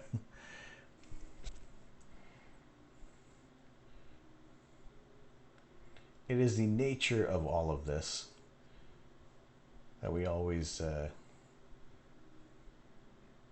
it's an hour. It's about an hour's worth of imaging, and while it's not as bright as the rosette, as I've had some better images come through there. Mr. Anderson, getting a little philosophical here. Do you think there is life in space? If so, what kind of life? And will we be able to get in touch with them? And do you think we'll be able to travel at the speed of light? I mean, overall, if there's nothing else out there, it's a bit of a scary thing that we're the only ones keeping track of history, you know? I would like to see, I mean, there was that, with what we thought was going to be on Venus, was an interesting bit of hype there for space exploration. I think maybe the possibility of some of the other moons might have a chance of harboring some kind of life. That'd be interesting to see. I don't know if there is that kind of sentient life, and there's really no way to totally be sure on that, because our nearest galactic neighbor is 2.5 million light years away. So you factor in, maybe is there something else like us in there? Don't know. There's all sorts of mathematical probabilities that have been put forth. And our radio has been around for only what's it, a couple hundred years or less, 180 years, and that's about as far as our signals will reach. So, and that's not a very large bubble to have that reach out there. And in that area, there's been nothing that's going to come back. So the speed of light, as fast as it is, astronomically in distance, it's incredibly slow. And unless they change what the actual speed of light is, like in Futurama, probably not. Experiments have come close, but yeah, it's just that fundamental law of physics that we're not able to do that. However, theoretically, I did muse earlier on about what if we could go towards the Pac-Man Nebula, which is 10,000 light years away, traveling faster than light. So we actually see this, we're looking at it as it was 10,000 years ago, right? The light from this nebula has come to us at this point from 10,000 years ago. If we could travel at faster than the speed of light, but also being able to witness what is going on rather than being hit with this wall of white light, would we see these areas change? Would this whole little would this tiny globule coalesce, and would we see it become a star itself? Would we see that accretion disk of matter kind of form and start to fuse together and become its own star? Would that happen? Would we be able to see that? These are I appreciate that question, because it at least you're thinking a little more deeply about things, and it's fine to also wonder about this as well. So yeah, that's a little of my thoughts on things there. Photoshop question here, if you know. I got a few adjustment layers going, but when I stamp visible duplicate, the adjustments are removed, mitigated. Any idea what's going on? So, a few adjustment layers, but when I stamp visible duplicate, the adjustments are removed. Okay, so if, something like, so I have the vibrance layer here, right? And if you, let's throw a couple other on there.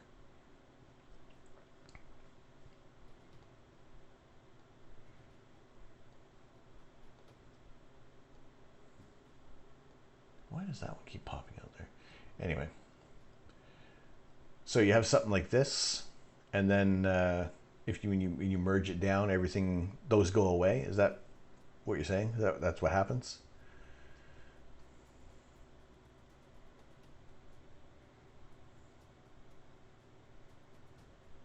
So yeah, let's temporarily move this down here. Oh, oh.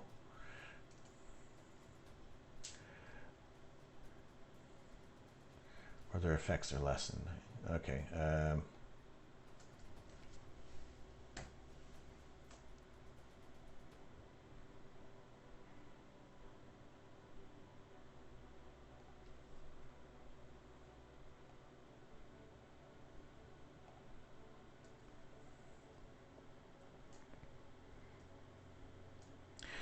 A quick way of screen sharing, I can show you, but it's basically what you're doing. Okay, so when I'm doing the merge visible, I'm just doing Control Shift E, or sorry, Control Shift Alt E on that well focused on that top layer there.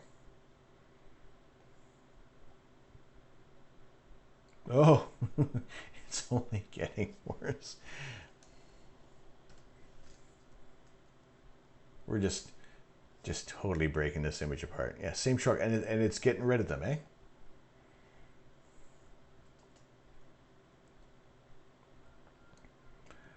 Oh, this is not a color representative of this thing. Right. Same shortcut, and okay, that's weird. Are you? No, I shouldn't. I was doing this on the 2020 version.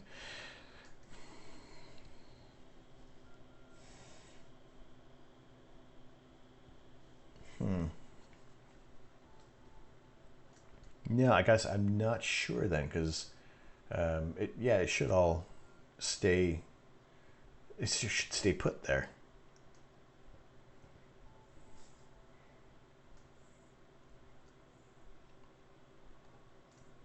Have you tried? So let's see. Let's go back a couple of steps here. Let's get rid of this ridiculousness. All right, so throw that there for a second. Oh, on this layer, I'm holding the Alt key and holding down the mouse button.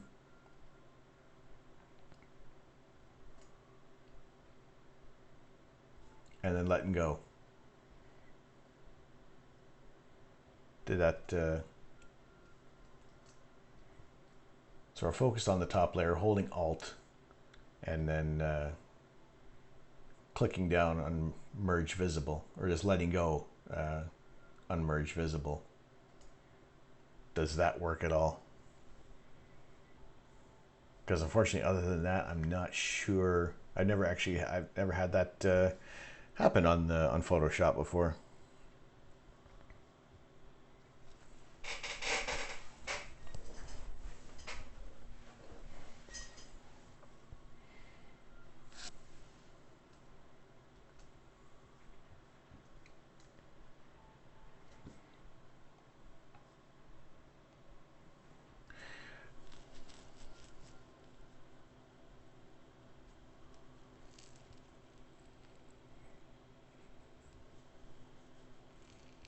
You're making, okay. You're making a video yourself, or you were clipping this?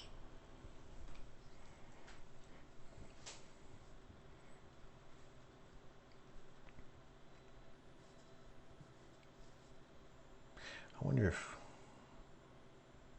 yeah.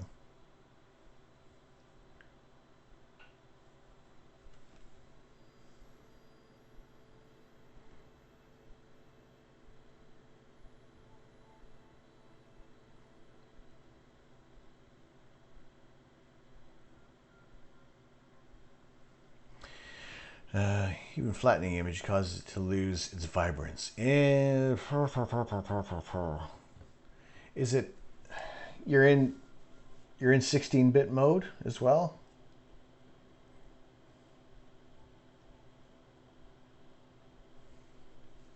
I don't know. I'd have to. That's weird. Okay. Sugar lumps and weasels. I don't know. Why would it do that? Why would you want to do that?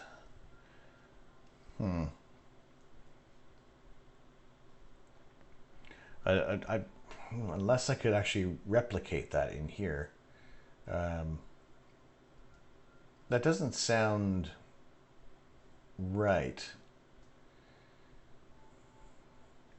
Now, I know it's the class.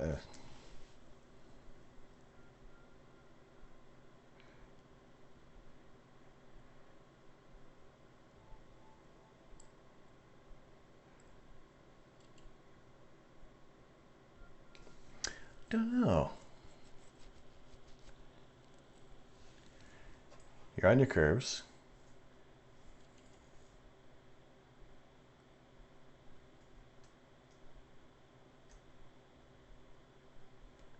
That's weird. It doesn't change the blending layer at all or anything like that. Weird.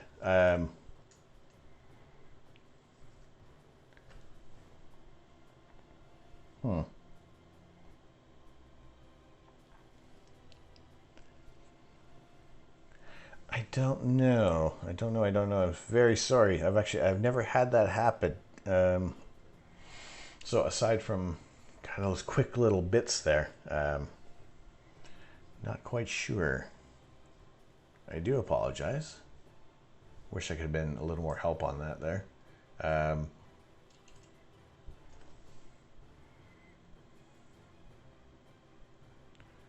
was kind of hoping to be able to have seen a little something or other, but no.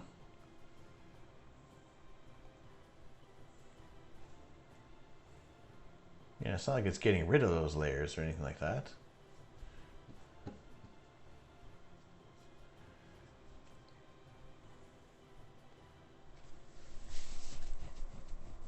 No, I do apologize, Ruse.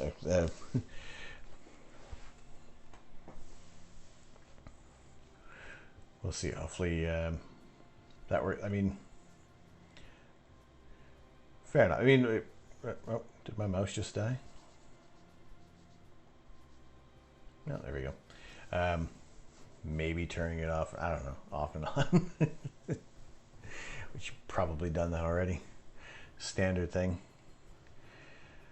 Right. In terms of Photoshop on this side of things, I'm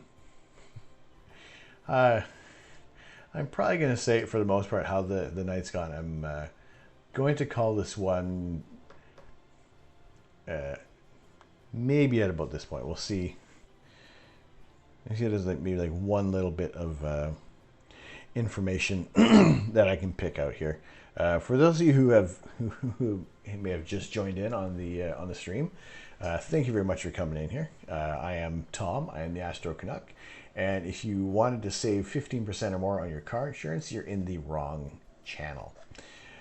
However, we've been working on this image of the Pac-Man Nebula for quite a while, and not for lack of trying, but just for an overall relaxed, good conversation kind of night that's been going on here. We're about probably reaching the end of things. It's 1:45 in the morning for me. I am in the east of England. I'm in the UK, and it's been quite an evening, and I'm very happy to see some familiar faces popping in and out, and We've had a couple of people subscribe to the channel, and I think we're running out or low on founders badges there. For the first 10 who made a subscription to the channel, get that first founders badge on the channel. Subscribing is not necessary at all for the channel. Always well appreciated. However, it's not a requirement for this channel. We are usually imaging live pictures from outer space and bringing them to your screen in color. However, tonight it's cloudy. We're loaded up with clouds. It almost looks like daylight out there right now. Although the sun is not impacting the sky at all, this is a little testament to how much light pollution is in my area, reflecting off the clouds with relative ease. Our scope is parked at the moment, being a strong supporter of Movember as well. But we are, whenever there's a clear sky, we are shooting images of space, and I'm going to pop up some images that have come up from the past couple of nights, because this actually has been really, really interesting stuff that's kind of popped up there, to say the least.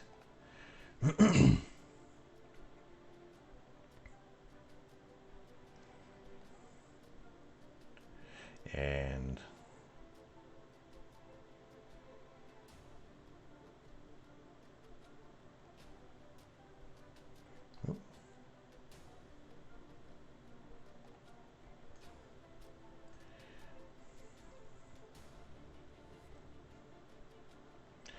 right, we had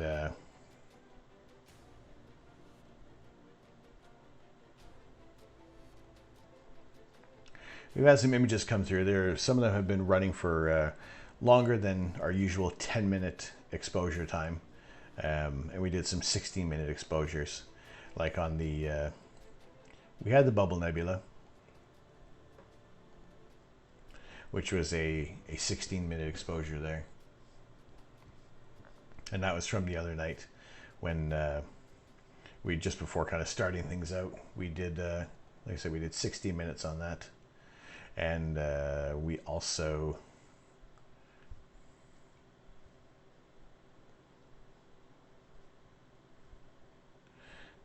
the Michael Bublé Nebula.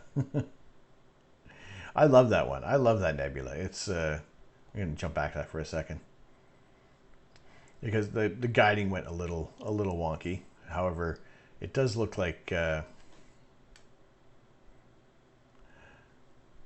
I don't know if it was in the UK, or those you might be familiar with Mad Balls, or just those little plush toys for of my childhood that had all these sorts of weird faces on there.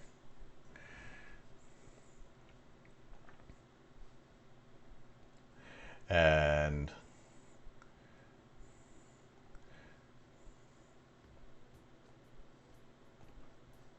what I was incredibly happy with was when we did a 16-minute exposure on the Andromeda Galaxy.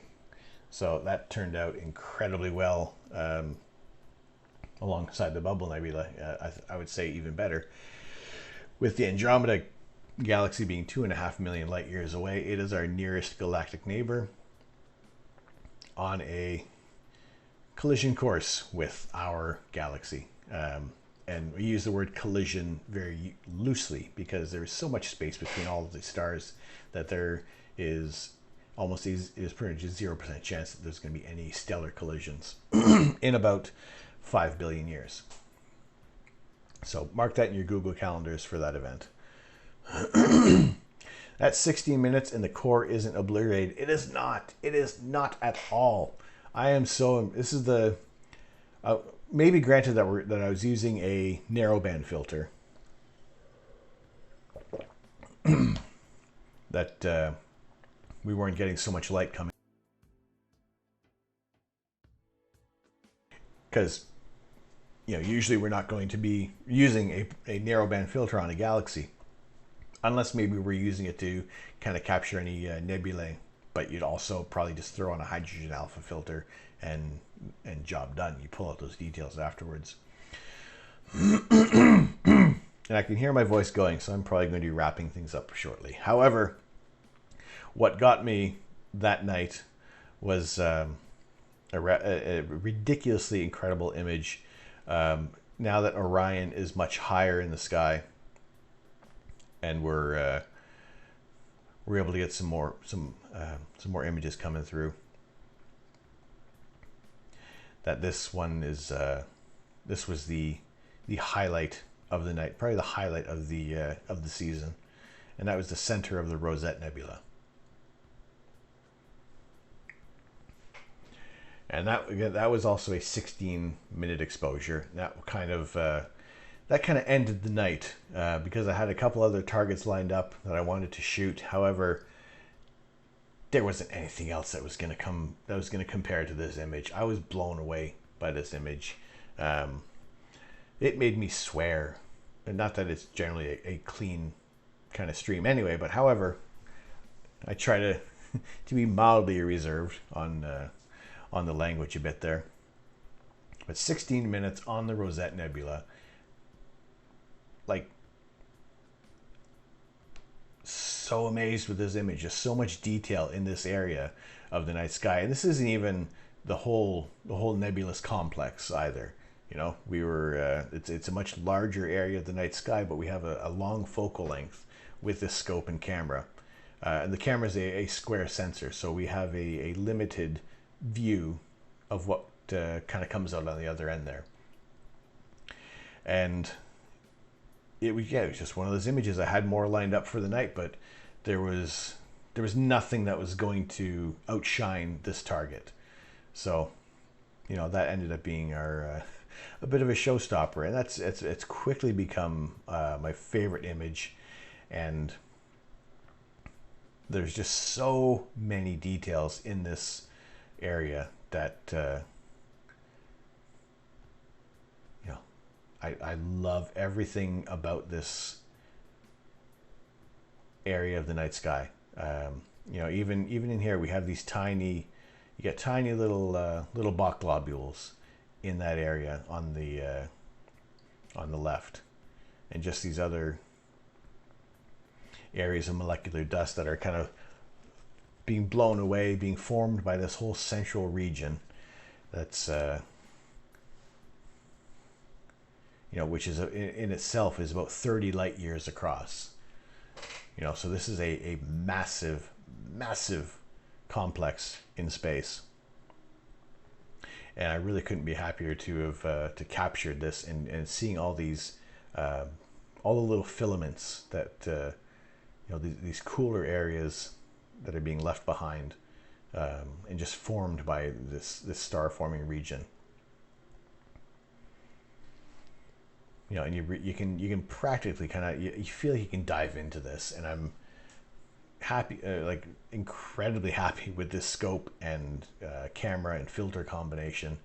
We have a 8-inch Ritchie-Chrétien design telescope, a ZWO ASI 533 MC Pro, and an Altair Astro tri-band camera, a narrow band filter that's only letting in a small amount of hydrogen alpha and oxygen 3 and hydrogen beta.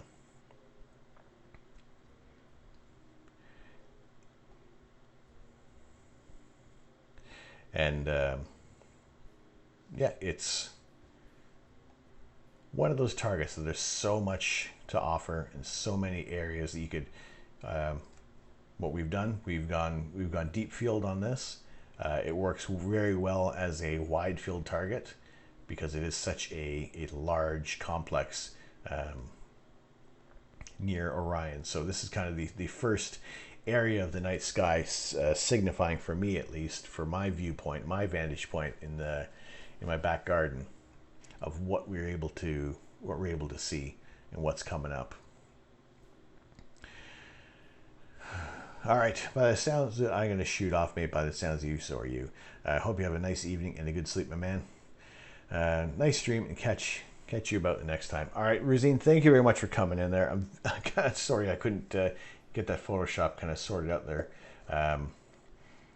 But yeah, I appreciate you coming in. We're hoping that maybe tomorrow night will be a little better for some live astrophotography if the weather is going to hold up. So that is it's currently sitting at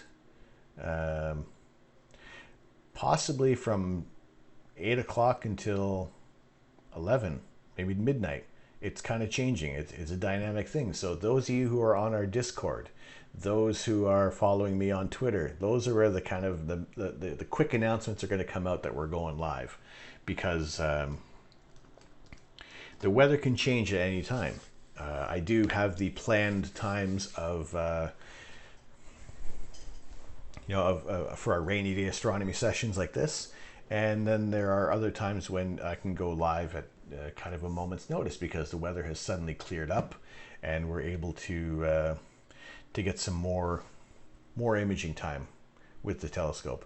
And being in the east of England, we're kind of not always getting that that western Gulf Stream coming through and bringing us all the rain.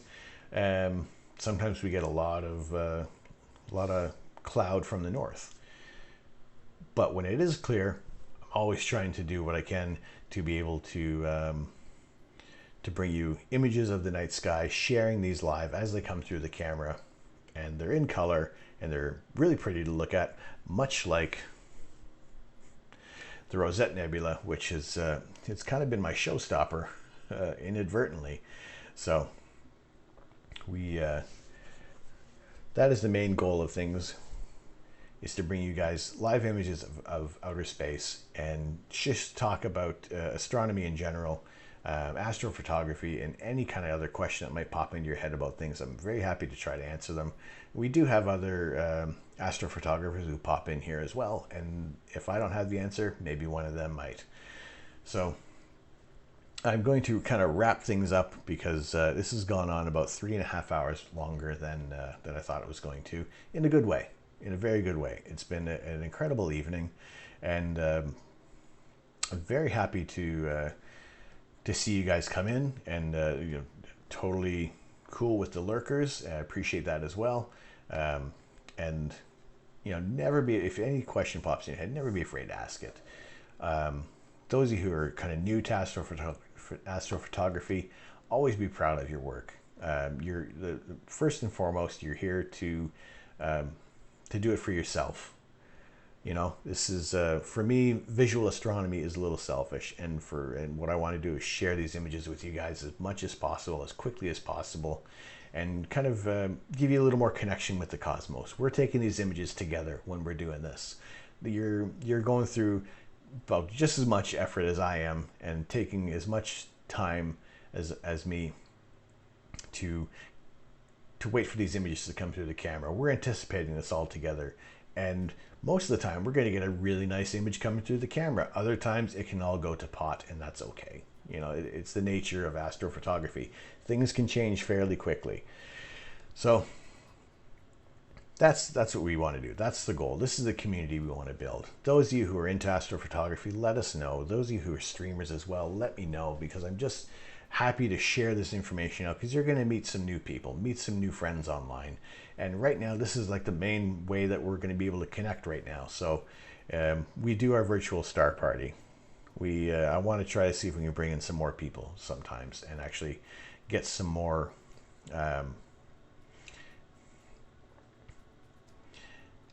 people imaging together, and we're able to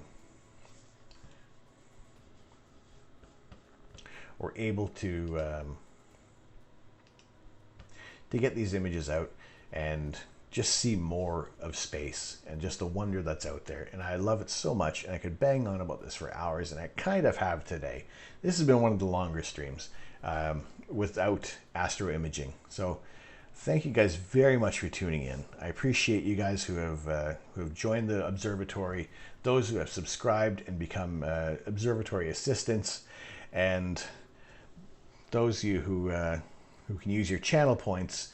You're able to unlock some of the emotes for a short amount of time, and we do have our 4 emotes available. 2 of them, the Earth and the core of Uranus, those are our tier 2 and tier 3 subscriptions. Not necessary to subscribe. That's why I've added that option of being able to unlock some of the emotes. So I'm going to wrap things up tonight. I thank you guys so much for being in here. I really can't say thanks enough. I appreciate it so much because I didn't know where things were going to go. I don't know how things are going to progress. I have ideas for what I want to do for the future of this channel, and I'm really excited for it. And hopefully, you know, we'll see more of you along for the journey, and we will, you know, we'll come up with some new images that maybe I've never shot these areas of space before, just due to equipment limitations and just the cloudy periods. You know, it's all sorts of variables that come in with this. So I'm going to send you guys over to who is available here. There you go. We're going to continue the astrophotography. And I'm going to send you guys over to Econ Greg. He's my inspiration for all this. He's been doing this longer than I have, much longer than I have, he has a great community that he's built as well over time. And like I said, I've only been doing this for a month and a half, so there's time to be building some more relationships here. And very happy to see more of you in here when we do our live astrophotography.